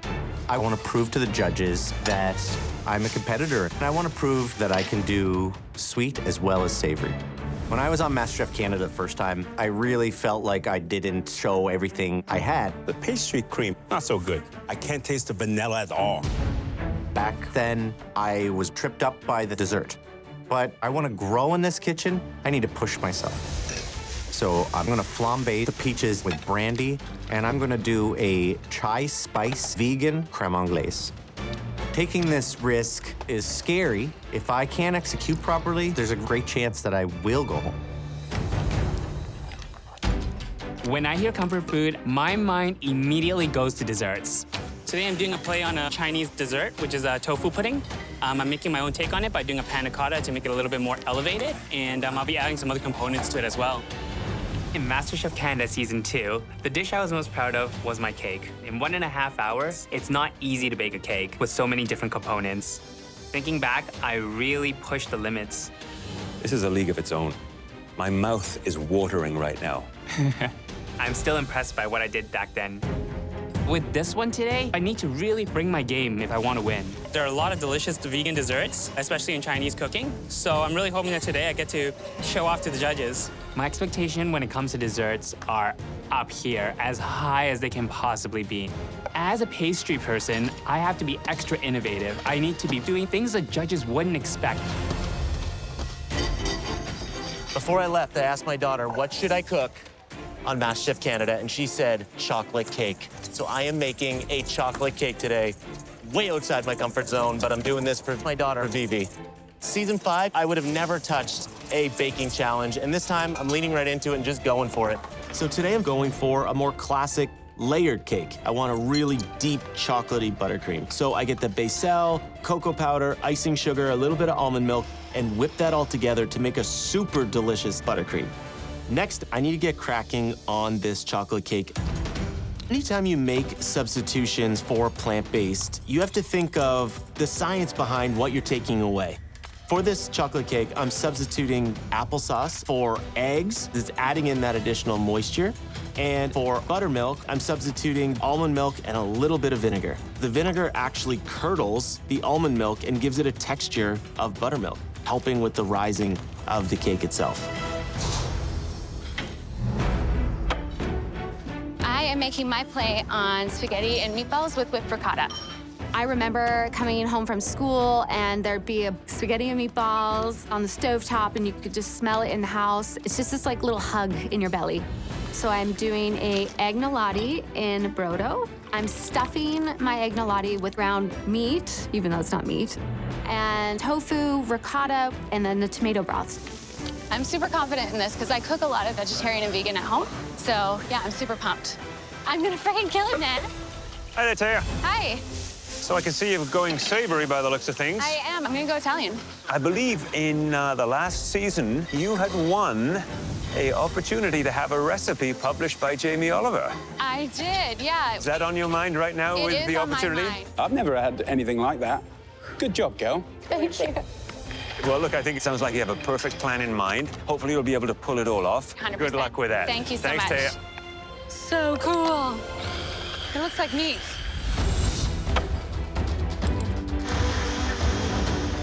Plant-based cuisine really creates an opportunity for home cooks to show how innovative they can be, but it hasn't been explored to its full potential yet. It is relatively new, I think, to certainly North American culture, whereas there are other cultures in the world. It has been the way of life and staple for years. In Hong Kong, we've been eating vegetarian cuisine for a long, long time. It's a lot of religion that requires meat not to be eaten. But what I'm really excited is what our group can do. You have a mosaic of nationality. I want to see what kind of comfort food dish that they'll be doing. I'm making an elevated Jamaican chorizo patty in a more sophisticated way. When I think of comfort food, I think about snacks. So this is kind of a nod to what me and my wife always eat. Today I have to be very innovative. Usually patties are with beef or chicken or goat, but I'm gonna have a chorizo filling. And I'm making it with textured vegetable protein, chickpeas, and hemp seed. I don't eat vegan food too much, so hopefully I can pull this one off. I'm going with Middle Eastern comfort food. I'm making a kofta with TVP and falafel. It's food I love to eat sitting on a park bench with my partner. It gives me comfort. So with this challenge, I have to work really hard. I really want to show the judges something special. The element that I'm really worried about is the kofta. I've never tried to make a beef replacement before. And that's the one where I feel like I'm stretching myself the most. Oh, shit. I put my TVP kofta on the grill, and it starts to fall apart. Obviously, I'm freaking out. Hey, Marissa, how's it going? What is happening here? Marissa, what is happening here? So I've made a kofta. I just want to try this. I'm curious. It's a little bit loose. I don't have the same texture as a ground beef, but I added beets in to give it some depth. Did you cook the beets? They're raw beets. I'm hoping the grill will soften them up. I am concerned about this. Give me a little bit of advice. Crank your heat up on this thing. I hear you, Chef. I hear you. Good luck. Thank you. This dish is not going to send me home because I need to work out a plan B. Okay. You got this. It's super exciting to see the 9 home cooks back together in this kitchen, taking on this vegetable-based cooking. The challenge here is that they have to create something that is homey and comforting, that comfort food, but elevate its presentation to, the standards that we've come to expect. Cooking Filipino food brings back memories of my mother. I lost her to cancer in 2008, so cooking the food that she used to make makes me feel good inside. Today, I'm making a vegan noodle-wrapped lumpia with a sweet and sour carrot sauce and roasted vegetables. Lumpia is actually pork and carrot spring roll. It's the Filipino version of a spring roll. It's taking me forever to grate these carrots. I am making a carrot cake spice dumpling with vegan creme anglaise. This is what I do for a living, so this is the time that I can showcase my skills. I obviously make dumplings all the time for restaurants, retail. I've also been starting to teach a lot of classes as well, and I'm always pushing the boundaries. That's what I'm really good at. So I haven't made a dumpling dish yet, and I just really want to pump one out. Hey, May. Hi, Chef Alvin. Tell me what you're doing. I'm actually going dessert and dumplings. I love dumplings. So do I. And you were the dumpling queen. Yeah, maybe. Okay, so I can tell you a dumpling is my comfort food. My grandmother used to make dumplings all the time, so I remember as a little kid, I would wait for those. So I can tell you I'm really looking forward to your dumplings. And remember, presentation. Absolutely. Thank you, Chef. Back in the day, Mom used to make a lot of this kind of stuff, so I'm gonna try and do a little homage to Mom with a meat pie that has no meat. Should be interesting. It's difficult for me making a plant-based meat filling. I'm trying to spice it correctly and trying to make it MasterChef Canada kitchen worthy. I'm also making different condiments. Cashew cream tzatziki, a cross between a gremolata and a Greek salad, almond cheese, and toasted pumpkin seeds. It's obviously outside of my comfort zone. Hey. Hi, Chef. What are you making? A Mediterranean-style meat pie. I like that already, meat. So what are you gonna do about the meat? I've got some TVP, sauteed mushrooms, some lentil to give it a little bite, and I'm gonna bake it in a skillet underneath pastry dough. Now, Barry, you're a meat guy. Yeah. Is this a challenge for you? What do you think? I would certainly rather be putting a nice cut of beef in here. This is a bit of a new thing for me. Good luck. Thank you, Chef. Mom used to make this amazing deep dish apple pie. And as a tribute to her, I will put the same design in the top of the pie that she used to put on hers. Okay, in we go. My only concern is the pie going to be cooked? 30 minutes! You have 30 minutes left for your plant-based creation. It's really difficult to replace butter, so it's really amazing that Bacel's created a plant-based product that acts like butter. It's a really great tool that we didn't have in the past. Hey, Andrew. Chef, how are you? Looks like you're making something sweet. I think I am. And you notice how beautiful that caramelized with the alternative butter because it doesn't burn as quickly. Tell me, what are you doing there? Some nice caramelized peaches with crumble on top, baked in the oven. A nice pour of creme anglaise made with silken tofu. Okay. Some of the soy milk. Yes. It's chai spiced. And then I'm doing a pistachio praline. Very excited about this dish, but remember, must look good. Yes, that's the plan. Thank you, Chef. I'm going to be making a praline on top of the peaches. I need to cook some sugar to the right temperature, then add some crushed nuts, pumpkin seeds, and hemp hearts. My goal is try to elevate it as much as I can. Let's go into the freezer. Doing a lot of components today. I'm going to be doing 5 different components, so I really got to get serious and get my game face on if I want to win today. I have won nothing so far, so winning today means everything. I'm really confident in my abilities, so I'm not going to be playing it safe when it comes to dessert. There are little tricks that you can use, especially in modern pastry, that can make a product that's seemingly not vegan into a vegan product. Traditionally, I use agar-agar to make a vegan panna cotta. However, agar-agar can give you a very crispy, almost brittle gel, so I want to soften it a little bit. So today I'm actually using 2 seaweed-based gels. By combining them together, you can get a panna cotta that has a better mouthfeel than just using all agar.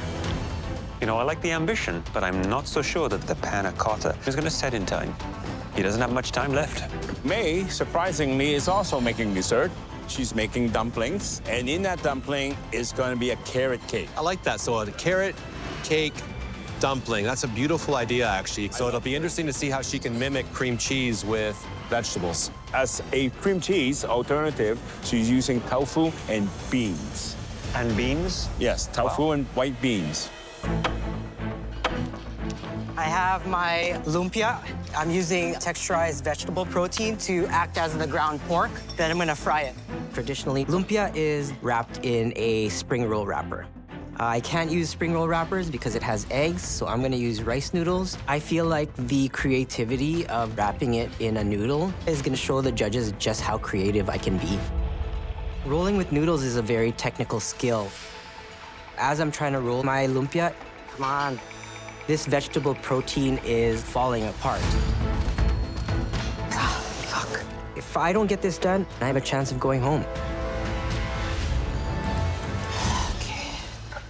Hardest part of what I'm doing today is wrapping this lumpia because the texture is not as sticky as ground pork. So I'm adding a little bit of cornstarch to the filling just so that it will thicken up a bit and act as a binder.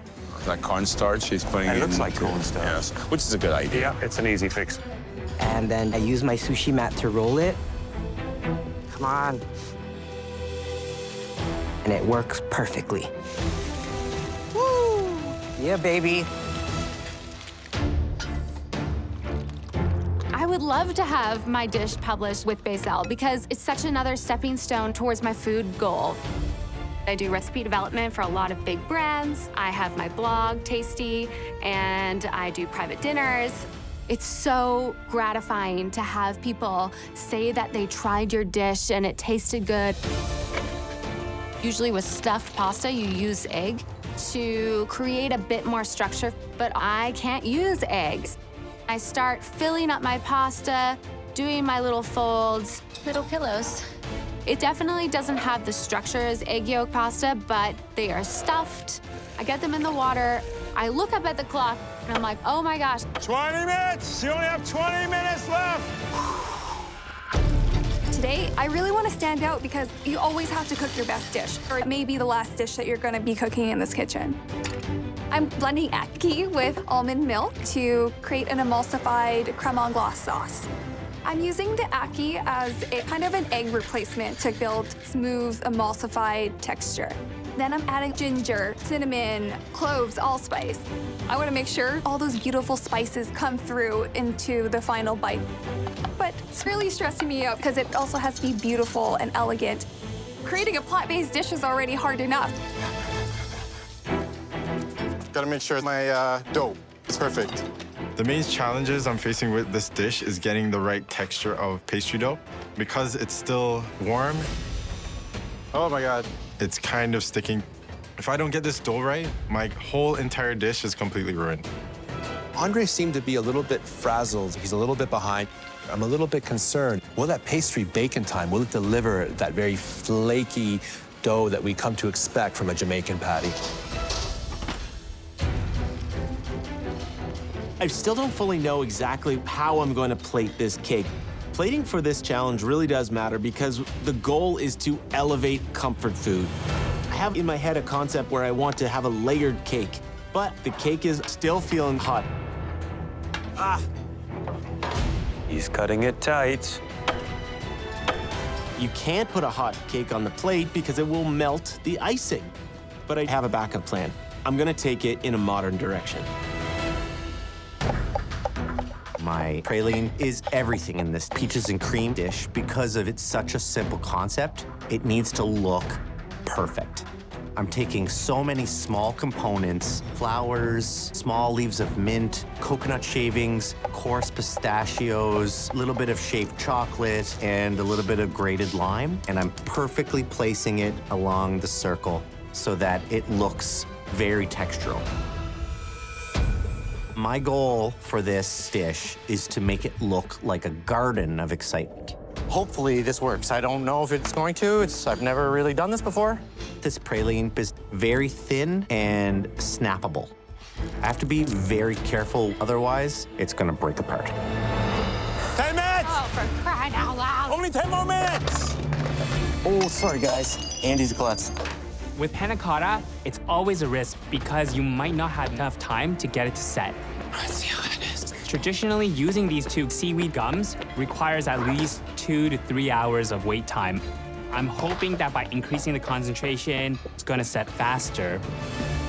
If the panna cotta isn't set, I'm not gonna have anything to plate and present to the judges. Come on, work for me. My panna cotta is not set, and there's only 5 minutes left. My original plating would have been this beautiful panna cotta that's shaped like a rectangle, but now I'm stuck with plating in a bowl.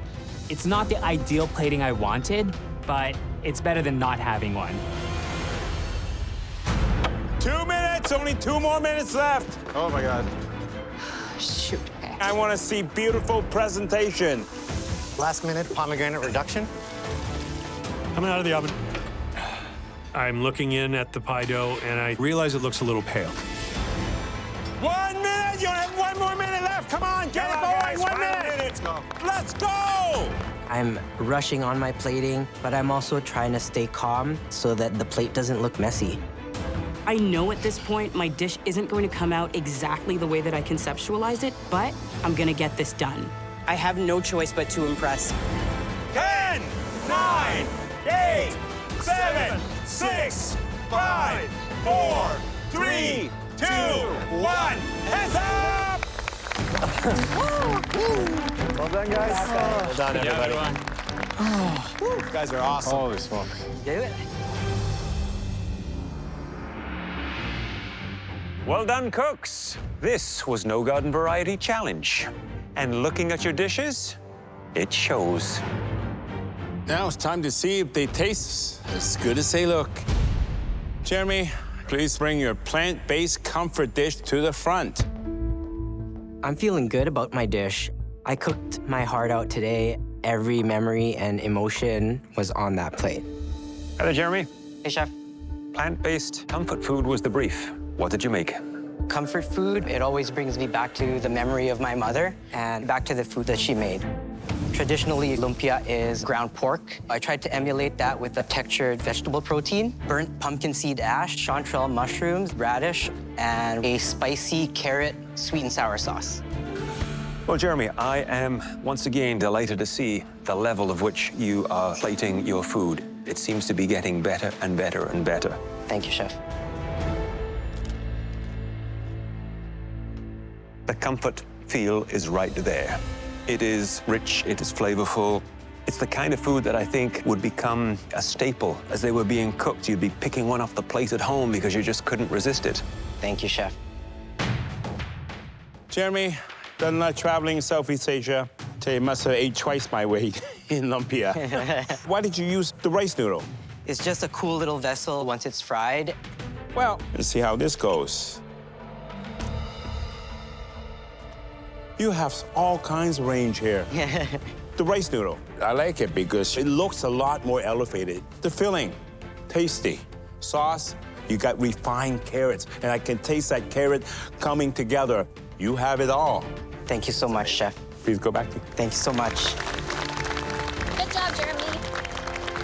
Praise from the judges means so much to me. I feel like my mom would be so proud of me. Andre, please bring your dish up to the front. Here I have a chorizo patty with chickpeas and hemp seed, a tahini and saffron sauce, and a Caesar cashew sauce. How do you get the chorizo with vegetable-based protein? I season the vegetable protein very well with the ancho chilies and the ancho chili powder. Nice and light. The bricks gives it a much lighter taste. The filling, a bit dry. You need to add on a bit of liquid. A lot of times you get the fat coming from the meat, which makes it liquid. But I like the sauce, and I like the spice. I just wish it was just a little bit juicier. Thank you, Chef. This is tough competition. I'm just hoping that I can pull through. Andy, at the beginning of this challenge, I was thinking about more classic layered cake. But then I ended up in a modern direction. kind of risky. It's a little bit different. I hope the judges will appreciate it. I made a death by chocolate and black bean cake, buttercream icing, and a little bit of toasted coconut as well. This was made for my daughter. It really is youthful and modern and current, but it still has that comforting look about it. The buttercream is so light and fluffy and not overly sweet. And I love the fact that you've added the black beans, a little bit of coconut for contrast and crunch and texture. It really is a delightful tribute to your daughter. Thank you, Chef.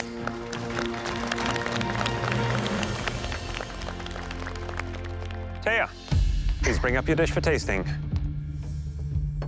My favorite comfort food is pasta. So I did stuffed agnolotti with a tomato brodo. The stuffing is ground meat and ricotta, plant-based style. All those flavors work really well together. That basil just pops in your mouth. Your agnolotti, it's ethereal, it's light, and you had no eggs. Very, very difficult to achieve, and you did it. Thank you, Chef. Hi, Taya. Nice to see you smiling. Yeah. I want to see how generous you were with the filling. Look at that. You couldn't have stuffed more in there if you tried.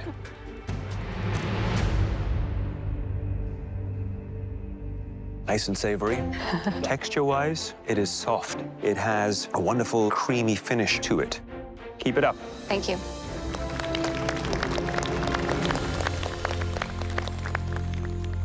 Barry, please bring up your dish for tasting.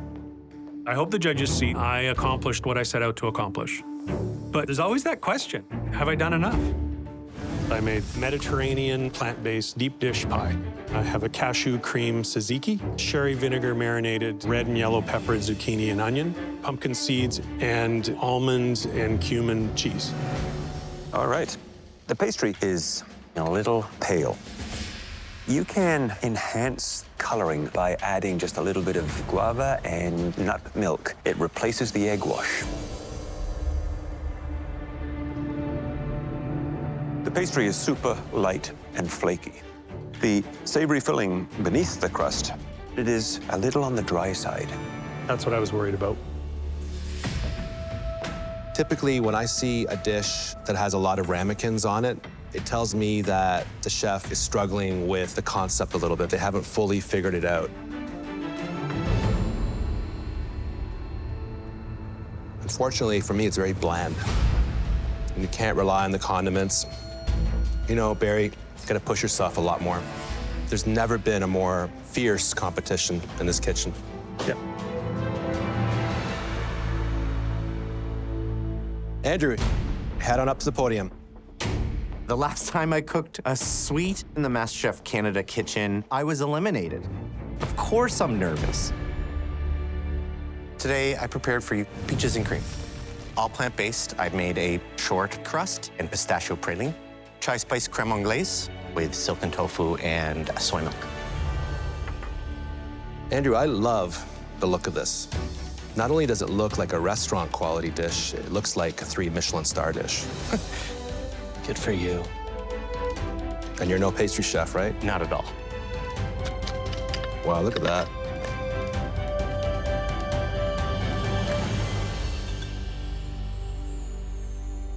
You've made an error in judgment.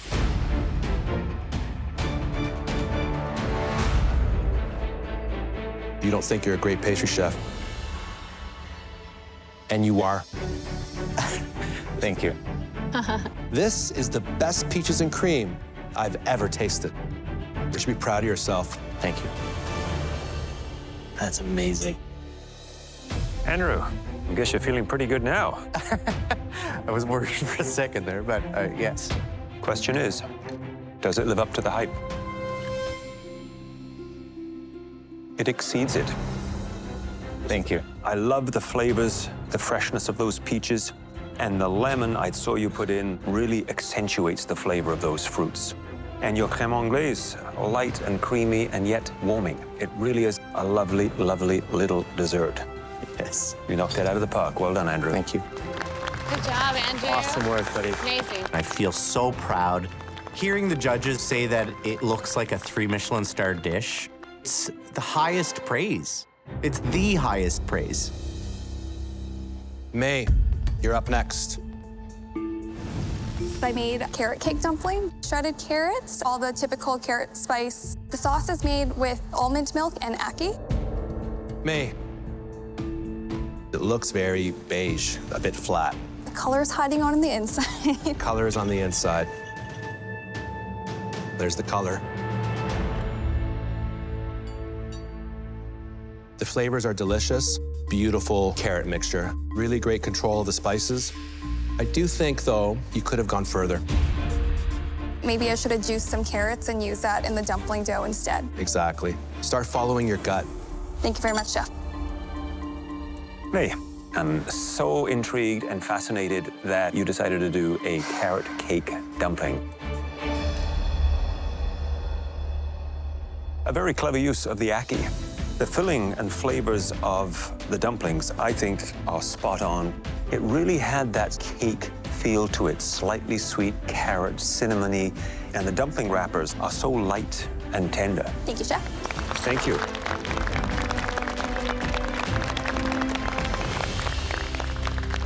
Christopher. I know the flavors are there. I really, really want to win this one. Today, I've drawn from comforting desserts I had as a child, particularly tofu pudding and also the almond soup.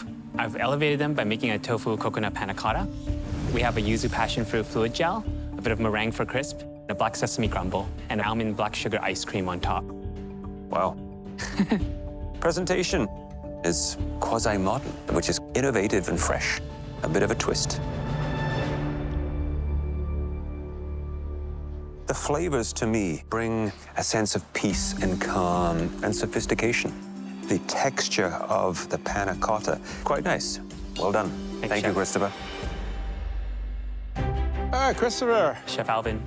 Very nice. We both come from Chinese family, and I remember those tofu puddings, coconut soups. Chinese kind of desserts was something that's also very close to me. It's there. It's light, it's airy. This just takes me back to my childhood, which is going back further than yours. Thank you, Chef. Hey, Chris. Well done, Chris. Marissa? I hope the judges see how much I've pushed myself. I sure hope I've done enough. So I prepared for you some falafel and kafta. In the falafel itself, it's a chickpea base. In the kafta, it's supposed to be a beef kafta, but it's a beet kafta with beets, a textured vegetable protein, and cashew tahini. Why did you choose Middle Eastern? I thought of what is comforting to me, and it's grabbing some falafel with my partner and sitting on a nice park bench in Montreal. It sounds like a great way to spend an afternoon. So presentation is quite nice. It does add a little bit of nuance to an old, comforting Middle Eastern classic.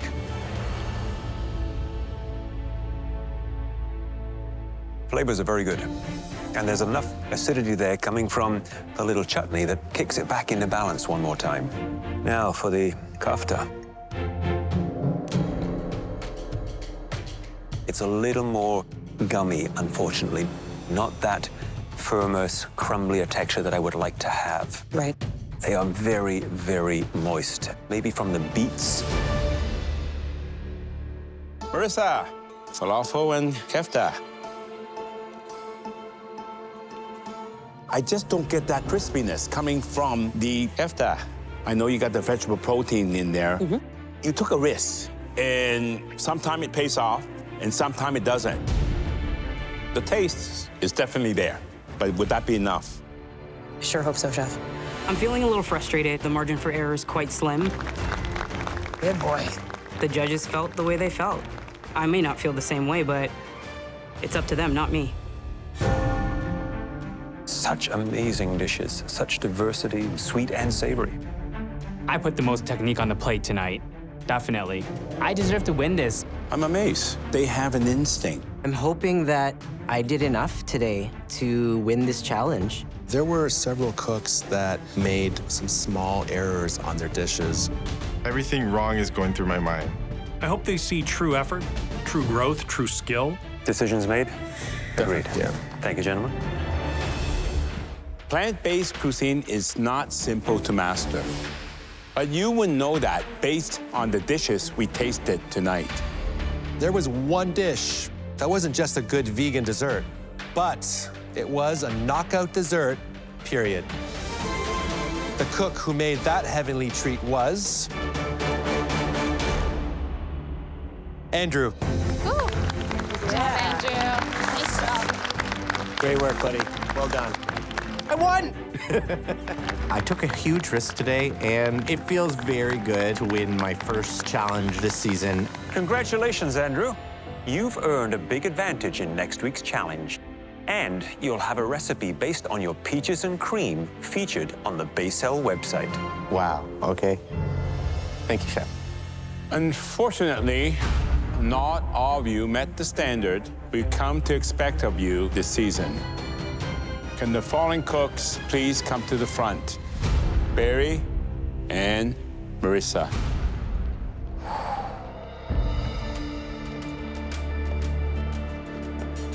Barry, Marissa, you're a couple of cooks who really love working with meat. But still, you did a solid job without it. Thank you, Chef. Thank you, Chef. And there was potential in both of your dishes. With time to experiment, maybe both of you could have achieved something great.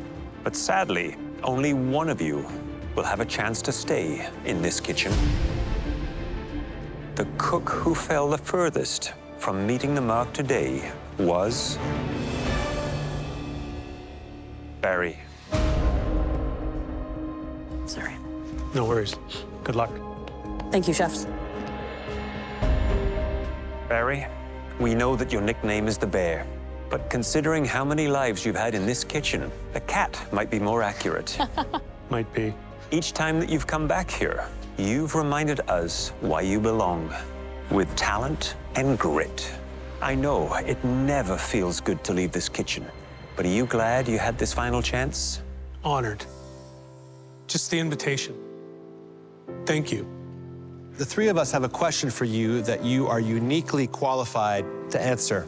Which of these talented cooks is Canada's next MasterChef? Jeremy. Absolutely, Jeremy. Man's got some moves in the kitchen. Thank you, Barry. Please leave your apron at your station.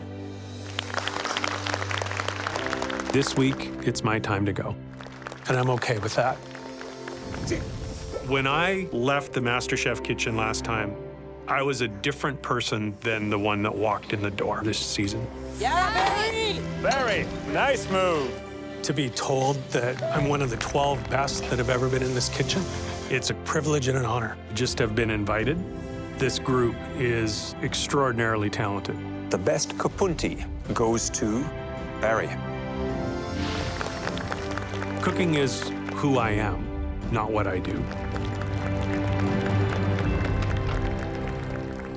Next time on MasterChef Canada, Back to Win. The top 8 press their luck in a battle of wits. Flambe. Correct. That leads to an epic test of their skills. It's hot in this kitchen. I am sweating. Who will rise to the head of the class? It is so good.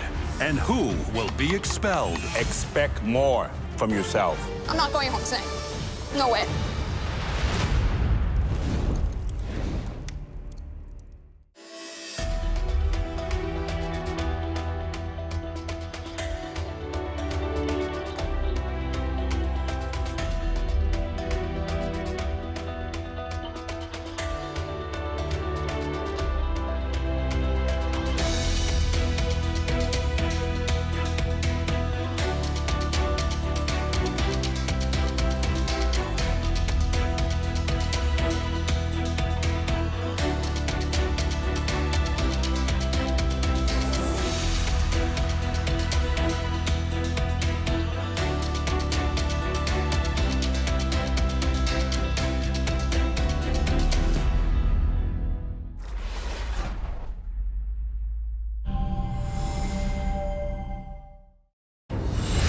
Last time on MasterChef Canada, Back to Win. A challenge without meat confounded the Bear. It's obviously outside of my comfort zone. And the cook, also known as Barry, had to say his final goodbye. It's been a privilege and an honor. Thank you. Tonight, Get out of my way! the top 8 press their luck in a battle of wits. Flop Correct. That leads to an epic test of their skills. It's hot in this kitchen. I am sweating. Who will rise to the head of the class? It is so good. And who will be expelled? Expect more from yourself. I'm not going home today.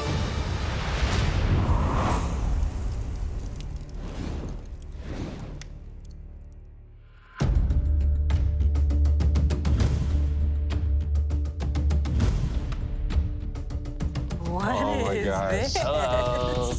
It looks like I've walked onto the set of a game show.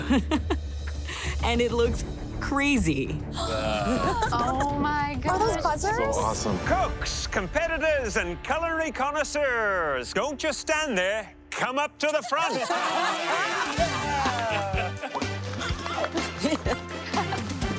I love game shows. I watch them all the time on TV, but like, I've never been on a game show, so who knows?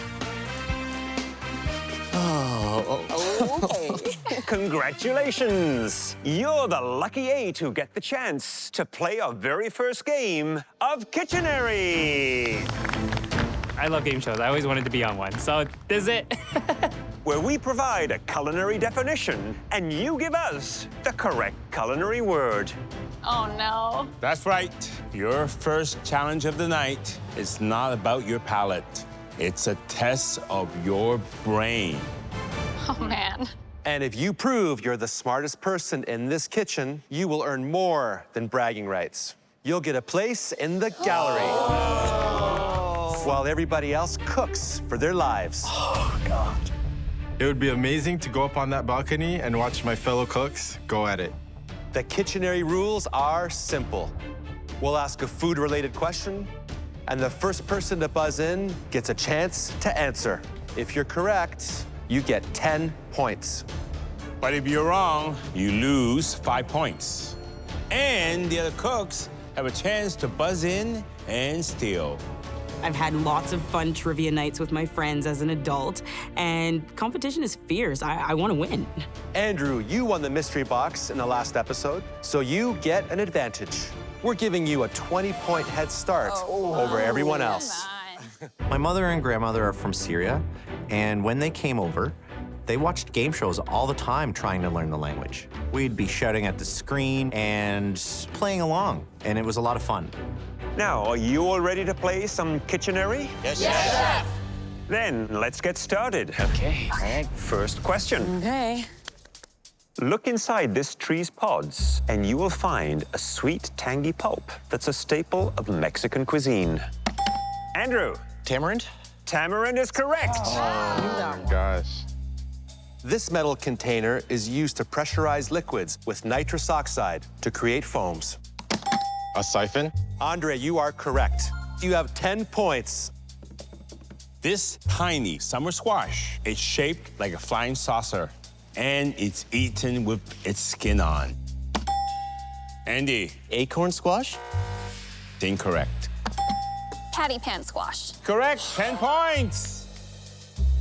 This tropical rootstock is often mistaken for ginger, but its sharp citrusy qualities lend a unique flavor to Thai cooking. Andrew. Galangal? That is correct. I'm not fast enough. Native to Asia and weighing up to 4 kilograms each, this fruit is the largest in the citrus family. Jackfruit? Incorrect. Durian. Incorrect. Pomelo. Andre, you are correct. Good job. This long and narrow green leaf is known as the vanilla of Southeast Asia. Pandan leaf. That's correct. I feel like I have a lot of proof in this one because everyone kind of totes me as the little food knowledge nerd. This chemical is extracted from brown seaweed and used in molecular gastronomy for spherification. Agar-agar? That's wrong. No! Yeah. Sodium alginate. That is correct. Sodium alginate. I'm the guy at the board game night that everybody sees and goes, oh gosh, this is for reals. You are now on the board. Why can't I get on the board? Finishing a dish by pouring alcohol all over it and setting it on fire is commonly known as this term. Flambe. Correct. This potentially dangerous kitchen tool, it's used to create thin, uniform slices. What is a mandolin? That is correct. So frustrating. Like, that's pretty fast, right? This starchy, tuberous root is used regularly in Caribbean cuisine and is poisonous if eaten raw. Taro root. I'm afraid that's incorrect. Andre. The aki? I'm afraid not. Cassava root. That is correct. How many times do I have to hit it? Oh, I knew that one too. Taya, test your buzzer, please. It's working. I'll work on my reflexes. Let's do a recap of the scores. Andrew, 35 points. Christopher and May are tied with 30. Andre, 15 points. Taya, you have 0. Jeremy and Marissa, you are tied with -5. And Andy has a whopping -10. But there's still plenty of questions. Don't give up hope. Next question. This hand-operated hinged device works to flatten balls of masa dough in 2 rounds. Pasta roller? Wrong. Tortilla press? That is correct. There we go. A French method for baking food in a folded parchment paper pouch. En papillote. Correct. Coriander, ginger, nigella. Fenugreek and chili peppers are among the spices commonly found in this Ethiopian blend. Oh. Curry? Incorrect. Oh, I knew that. The answer that we were looking for is berberé. Did not know that. Did not know. No idea. This is the process of combining 2 liquids that have a natural tendency to separate. An emulsion? That is correct, Andy. This type of sauce is made by caramelizing sugar and then deglazing the pan with vinegar. Gastrique. That is correct. I'm coming. All right. Andrew is still in the lead, barely, with 35 points. Hot on his heels is Christopher and May, both with 30 points each. Andy, 20 points. Andre, you have 15 points. Jeremy, you have 0. Taya and Marissa are tied with -5 points. Honestly, this competition is fierce, and I need to knock it out of the park. Next question. A cooking technique where meat is periodically coated with its own juices, fat, or other marinades to keep it moist. Basting. Well done, 10 points. Here we go. Momentum is changing. I'm taking this. A culinary word for roasted domestic pigeon. Marissa. Squab. That is correct. This Italian salad, it's made with onions, tomatoes, and pieces of soaked stale bread. Marissa. Panzanella. Correct. In order to preserve their bright color, this technique cooks green vegetables in salted boiling water and then shocks them in ice water. Oh, whoa. Marissa, what's your answer? Blanching. Correct for 10 points. Look at that, it's me again. I'm out of the hole, making my little comeback. Next question. If you top a dish with breadcrumbs and cheese and brown it under the broiler, what 2-word phrase can you attach to the name of your dish? Al forno. That is wrong, Marissa. Au gratin. Au gratin. Yes, Christopher, that is right. A Filipino dish made by stewing meat or vegetables in vinegar, garlic, and soy sauce. I finally get to the buzzer, and it's a Filipino food question. I will be disowned if I get this question wrong. Adobo. Well done, 10 points. Yes. Next question. This flaming Greek cheese dish is doused in ouzo before being set on fire. Andy. Saganaki. Andy, that is correct. Saganaki for 10 points. It's time to check on the scores.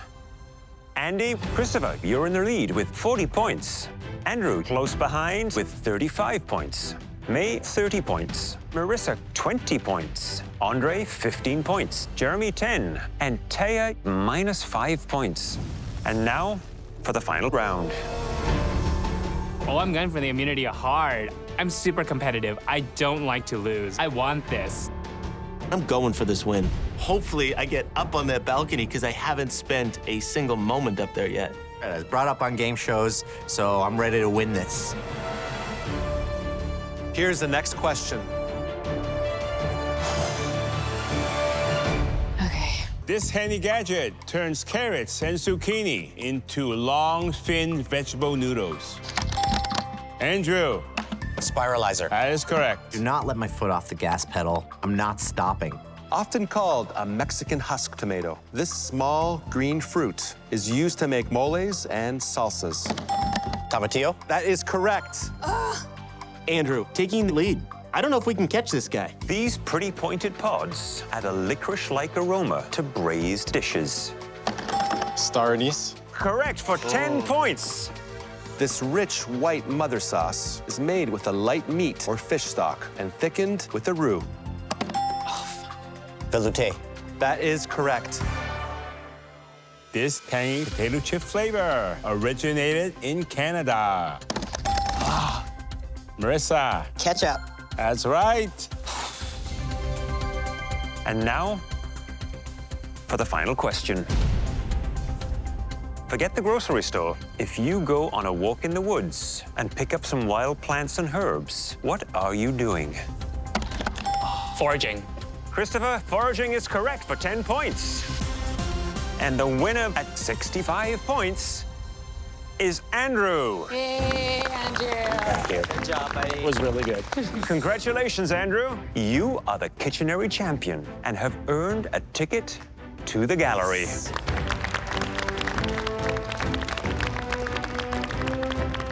I think I deserve to be up on that balcony, without a doubt.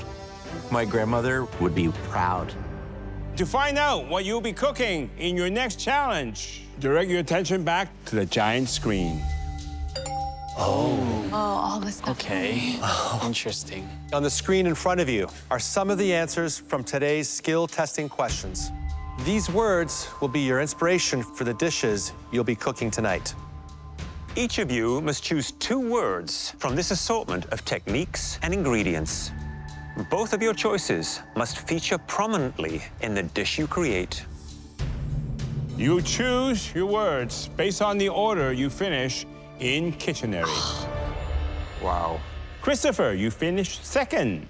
You may go ahead and choose your 2 words. I look at the board and I really hone in on 2 words, 2 things that I've used before and I'm comfortable with. Siphon and pandan. Next, Andy, choose your 2 words. I will choose pomelo and mandolin. Very unusual combination. I love cooking with citrus. I've never tasted a pomelo, but I've read a lot about them. They're very similar to a grapefruit, so I'm excited to give this one a try. We have a tie for 4th spot between me and Marissa. Andrew, you get to break the tie. Who goes first? Marissa. My game plan is to outlast everyone. And May is a huge threat. Marissa? Tamarind and en papillote. Honestly, the taste of tamarind really just brings me back to my roots. It takes me to sitting on a beach in St. Lucia and just chowing on tamarind snacks with my brother, my cousins, my mom, my dad. May, you're next. Velouté and galangal. Andre. I will take cassava and flambe. Jeremy, what do you choose? Emulsify and spiralizer. Taya, Yeah. is there anything on that board that inspires you?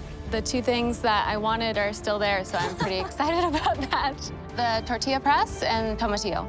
You got lucky. I did get lucky. Well, you all have your words now, and you have 1 hour to complete your dish. In the IKEA Sustainable Pantry, you'll find every ingredient that you've chosen, as well as a wide array of other exciting options to build your dish. At the end of the challenge, your dish will be judged not only by the overall quality of its taste and presentation, but on how well it embodies the 2 words you chose. And the cook with the weakest dish will be leaving this kitchen for the very last time. Are you ready? Yes, Chef. Your 60 minutes starts now. Let's go, let's go, let's go. Get out of my way! Anybody see asparagus? Masa. Where's my pandan leaves? Do you want to take shrimp? Where's my tamarind? I'm making tuna en papillote with tamarind coconut curry. Tamarind is like an intense sour fruit. It's kind of a treat where I come from. I've been in the bottom twice already. I want to show the judges why they brought me back to win. Hustle, hustle. I think this is one of our most fascinating and interesting challenges. 2 words. I think you have to feature both of them in a unique way that they both popped out of the dish.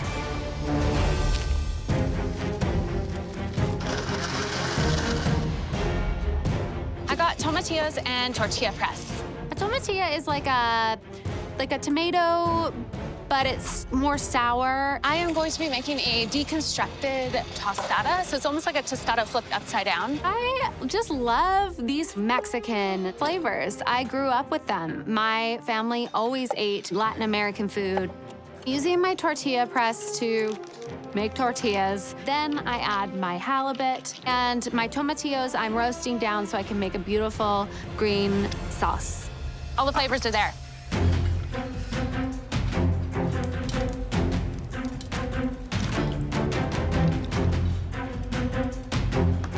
I chose galangal and velouté as my main inspirations.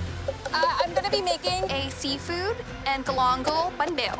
And bun bao is a steamed Vietnamese rice cake. Galangal is often compared to ginger, but it doesn't have that much flavor. I'm using galangal in my seafood stock, my fish and shrimp marinade, and in my bun bao. When I cook Vietnamese food, I'm thinking about my mom, because she's the one that cooked us all of our Vietnamese home dishes growing up. I'm not going home tonight. I am making dessert, which is way outside my comfort zone. So I chose the pomelo and the mandolin. I feel good about the pomelo. It's kind of like grapefruit, a little bit like an orange. The pomelo is going to be the base flavor for everything, and the mandolin is going to be used for a lot of the garnishing. I'm doing a pomelo pop, so pomelo curd, going to do a coconut crumb on top. We are going fast and hard on this one, but we are baking. You know, I can't believe it. Andy is going for dessert one more time. I personally think there's a little bit of a feud between he and Christopher. If it's going to be the battle of dessert, Christopher is going to give Andy a run for his money. I chose pandan and siphon. I took pandan because it's a childhood comfort flavor of mine. Pandan is a really subtle flavor. It's a little bit grassy, a little bit herbal, but it's got this very rich, creamy, robust flavor. Today, I'm doing a bit of a tropical dessert. It's gonna be a plated dessert. I'm making a pandan forest with pandan espuma. Espuma is a foamed, warm component. And I'm also gonna be doing a pandan micro sponge with the siphon. When Andrew won with a dessert last week, I really wanted to bring my dessert game this week. It is something a little bit different, and I hope the judges will be impressed.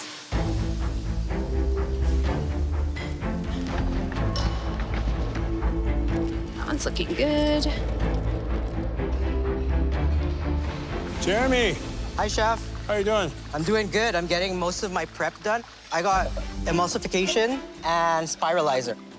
I'm making seared cod. I've been wanting to work with the spiralizer so I could pull off this technique for you guys. Yeah. So essentially, I'm forming a potato tube. Yes. Out of spiralized potato. Yes. And then what else did you My other bake? one is emulsify. Emulsification is combining 2 ingredients that Yes, chef. naturally don't come together, like water and oil. I'm gonna do a calamansi beurre blanc. You gotta be very careful because often when you do a beurre blanc, if it separates, Yeah. man, you are done. It won't split.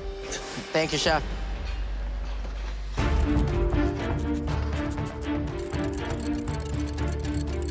It shows cassava and flambe. And I'm making a cassava Alaska. Cassava is a root vegetable, and it's like a potato. I'm using cassava as a cake element and a crumble element. Flambe is going to be the Alaska effect, where you're just pouring the hot liquid rum and lighting it on fire. Hi there, Andre. Hi, Chef. Tell me, how are you going to incorporate cassava into your final dish? I'm doing a cassava cake for my Alaska. You're turning it into a cake? Yes. I used grated cassava, and I combine it with condensed milk, eggs, and sugar. That's ingenious, I must say. Thank you, Chef. Taking a huge risk. This is my first time baking in this kitchen, so hopefully it works out. I love the fact that you are going for broke. This is a lot of components, and I just got to make sure it's right. Good luck with it.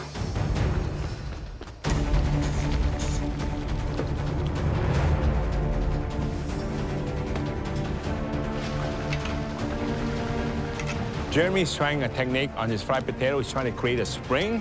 He's using aluminum foil, and I can tell you that spells disaster right there. I pull my potato spiral out of the fryer, and the whole thing is just breaking into pieces. It is sticking to this foil. It will not come loose no matter what I try. Man. I don't know how to solve this problem. My potato spiral, it is sticking to this foil. It will not come loose no matter what I try. I need to pivot and go to plan B. So I get some more spiralized potato and I fry that one and I watch it like a hawk. I have a lot of things to do and I wasted way too much time on this potato. 20 minutes, it's only 20 minutes to go.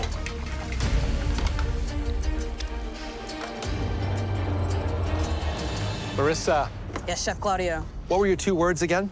En papillote and tamarind. En papillote is a French method of making things in parchment. It's a beautiful little package. This beautiful aroma emerges from that little surprise within that parchment paper. Correct. I'm using the French technique to infuse those aromatics. I've got a lot of ginger, garlic, shallot, green onion in there. The pièce de résistance will be this beautiful red tuna, which I will glaze with a tamarind glaze and some butter. I think you're going in the right direction. Keep it up. Thank you, Chef. A lot is writing on this little package. I hope it works.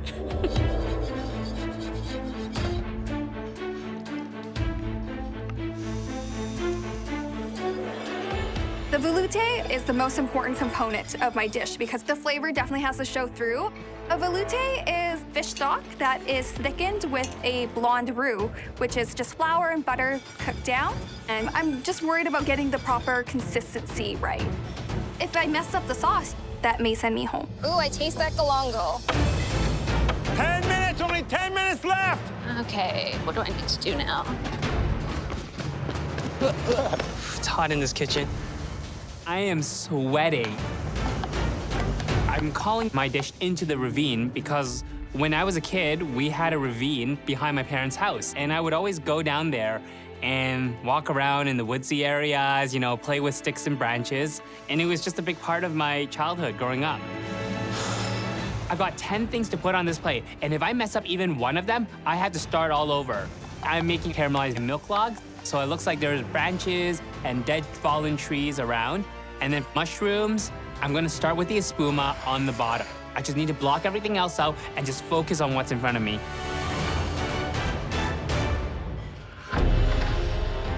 What do I need to do now?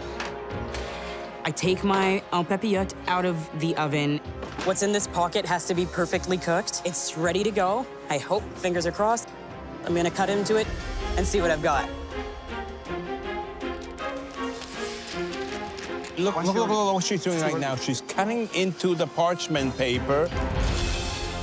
In previous challenges, the judges' feedback that they've given me was that they wanted to see a nice composed dish.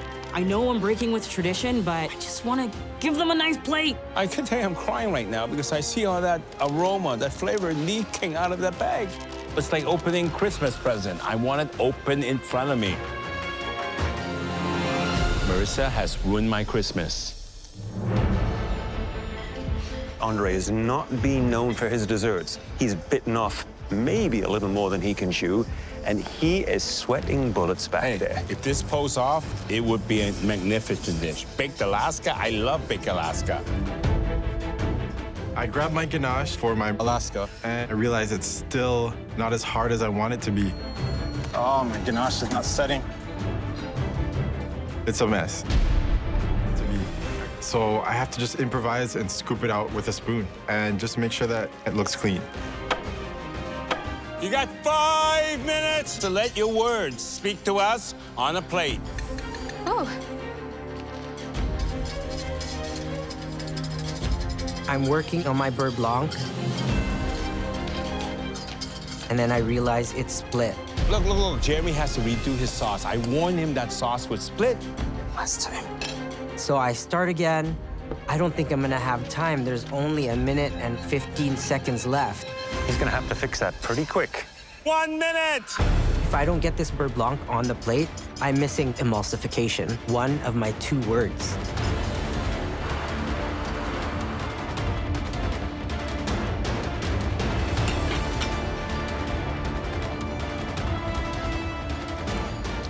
Seconds. Jeremy's cutting it very, very close. 10, 9, 8, 7, 6, 5, 4, 3, 2, 1. Hands up!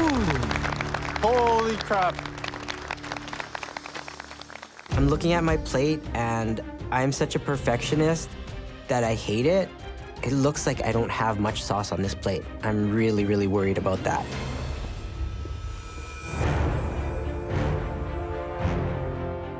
Andy, please bring up your dish. I chose pomelo and mandolin. Call it a pomelo pop. You've got pomelo caviar, fresh pomelo. In the meringue, I also incorporated some of the pomelo zest, and then the citrus of the actual curd should pop with a lot of flavor. Exactly. I love the little presentation you've done. It's very elegant, it's colorful, it's intriguing. So let's give this a good taste.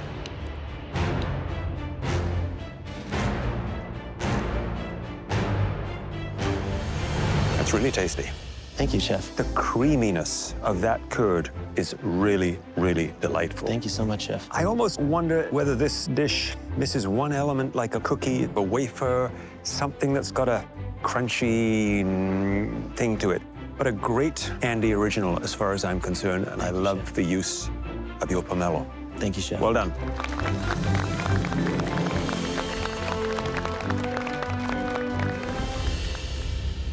Jeremy, please bring up your dish for tasting.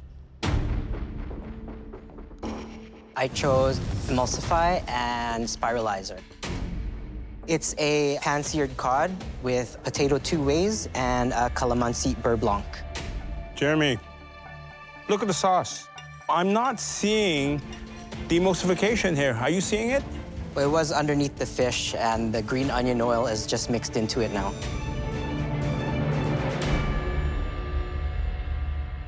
Fish, perfectly cooked. Sauce, it's there. The calamansi, the beurre blanc, but I really wish there was more of it. You know, you're supposed to show it. I tried my best, Chef. You spend a lot of time doing things to make it more fancy, which is not relevant. The spiral is there, but is it talking to me? No, it's not. I'm being tough on you. But that's because you're so good. Expect more from yourself. Understood.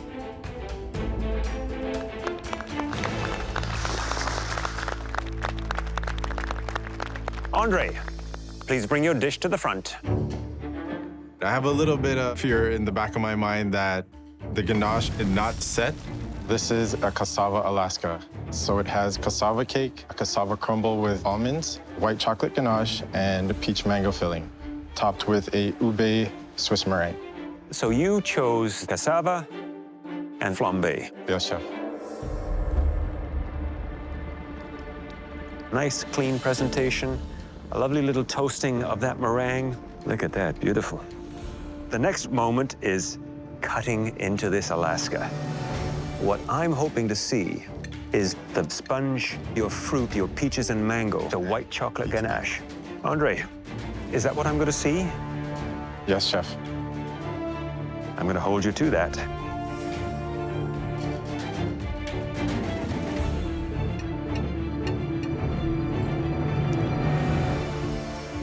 Look at that. Beautiful. And it's still holding up. That's amazing. The ultimate test is in the taste.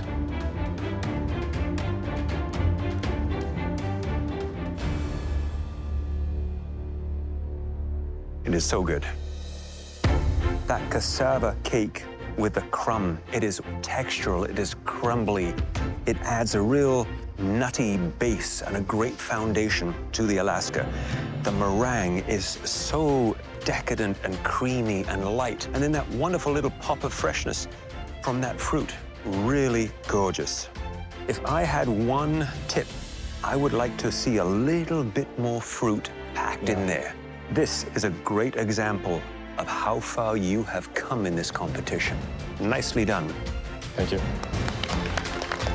I'm extremely proud that I did that today. Like, what the heck? Andre did a dessert. It's crazy.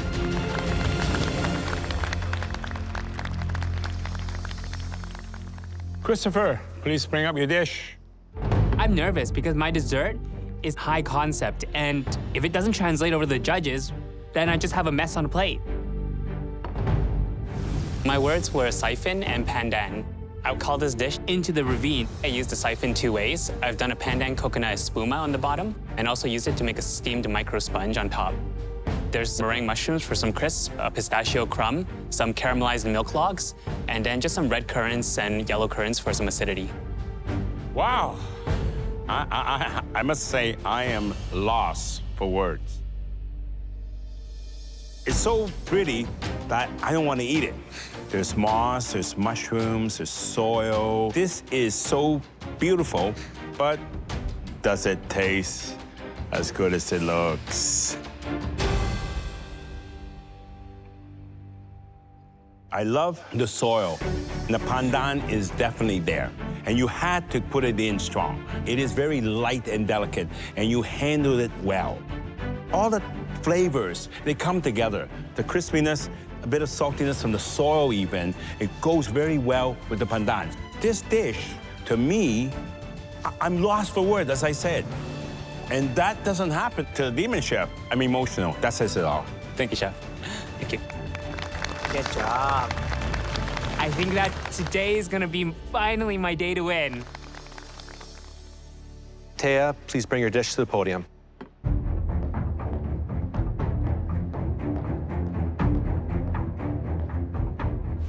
I chose the tortilla press and the tomatillos, and my dish is a toma tostada inversion. Well, I have to tell you, you really captured the essence of modern Mexican cuisine so beautifully. I'm curious to see what it tastes like, though. Fingers crossed.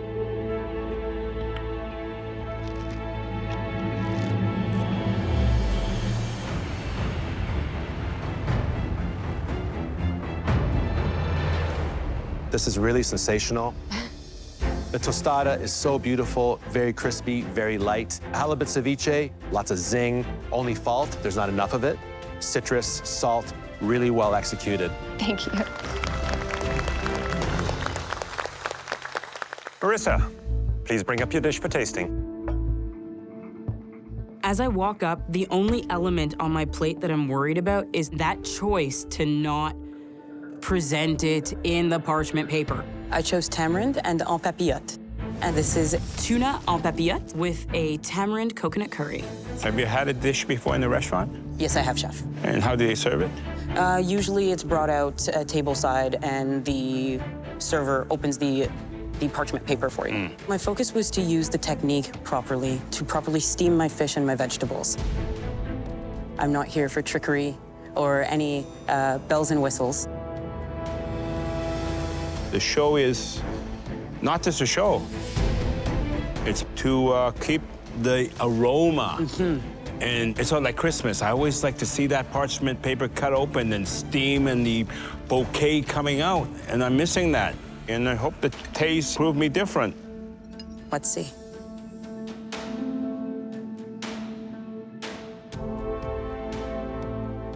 The sauce, you got the tamarind. I like it. You got the fruitiness, you got the acidity, not too sour, not too sweet. But on a fish of this size, on tuna, this thickness, the sauce is not giving it enough coverage. Okay. Overall, it's a good dish. I don't know if that's good enough for this competition. Please go back to your station.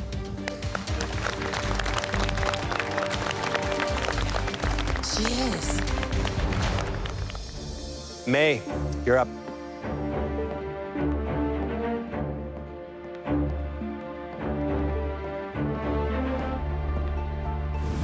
I chose galangal and velouté. I made a seafood and galangal manbeo. So I gotta waste no time and pick up on all these flavors, hopefully.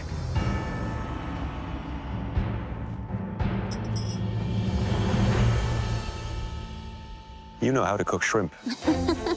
It's been cooked with a great deal of care, passion, and intelligence, smarts. Boy, oh boy, the umami level in your velouté is amazing. And the shrimp are so beautiful and sweet. And the galangal, it just sings. It's a great dish. Well done.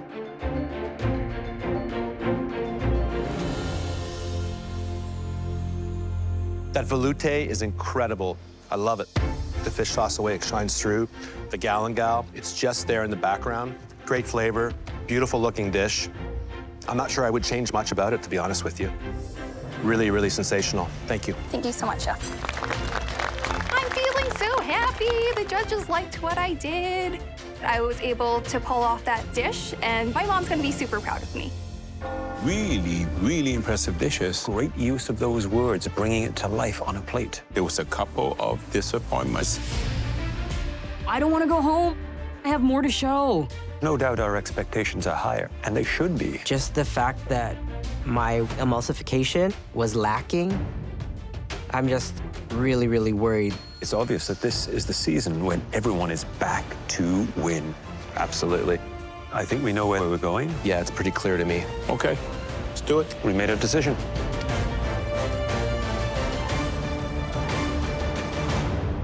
We've discussed your dishes, and one thing is crystal clear. This competition is a heavyweight battle like nothing we've ever seen in this kitchen. Please come to the front, Christopher and May.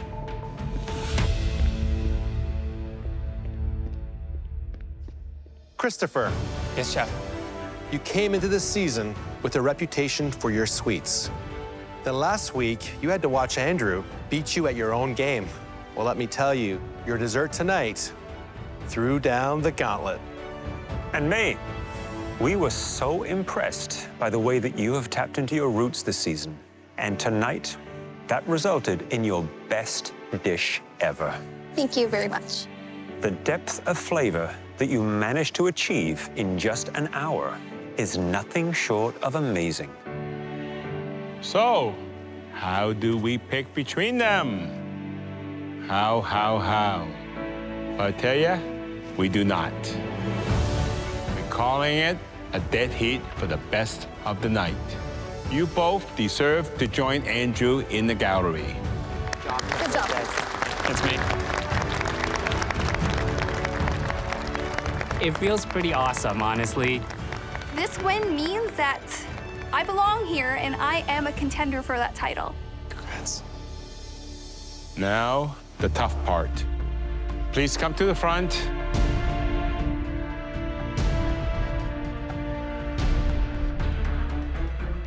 Marissa.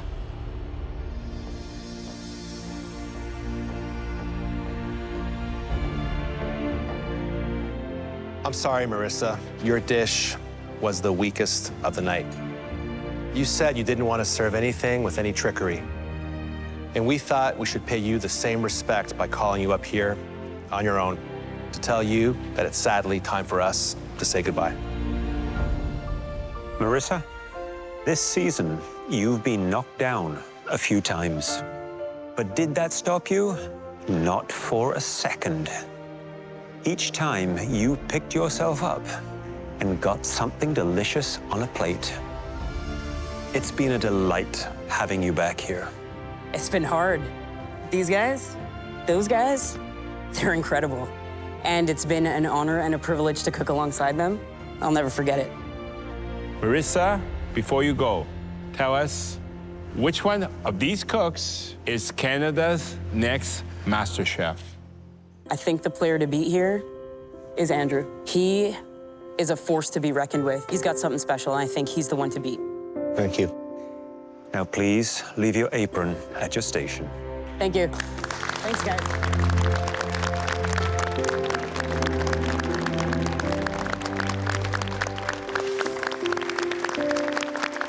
You guys. You're amazing, Marissa. Coming on this show one time was a huge accomplishment. Absolutely delicious. Coming on a second time, just making it here. Just making it back, getting called back. To win? Who'd have thunk it?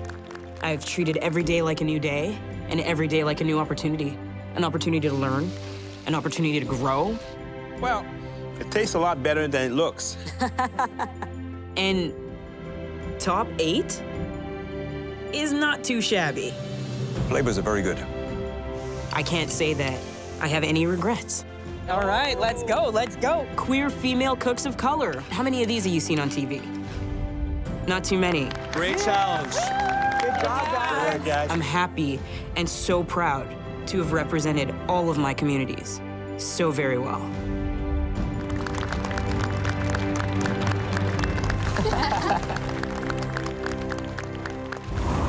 Next time on MasterChef Canada, Back to Win. Shaking.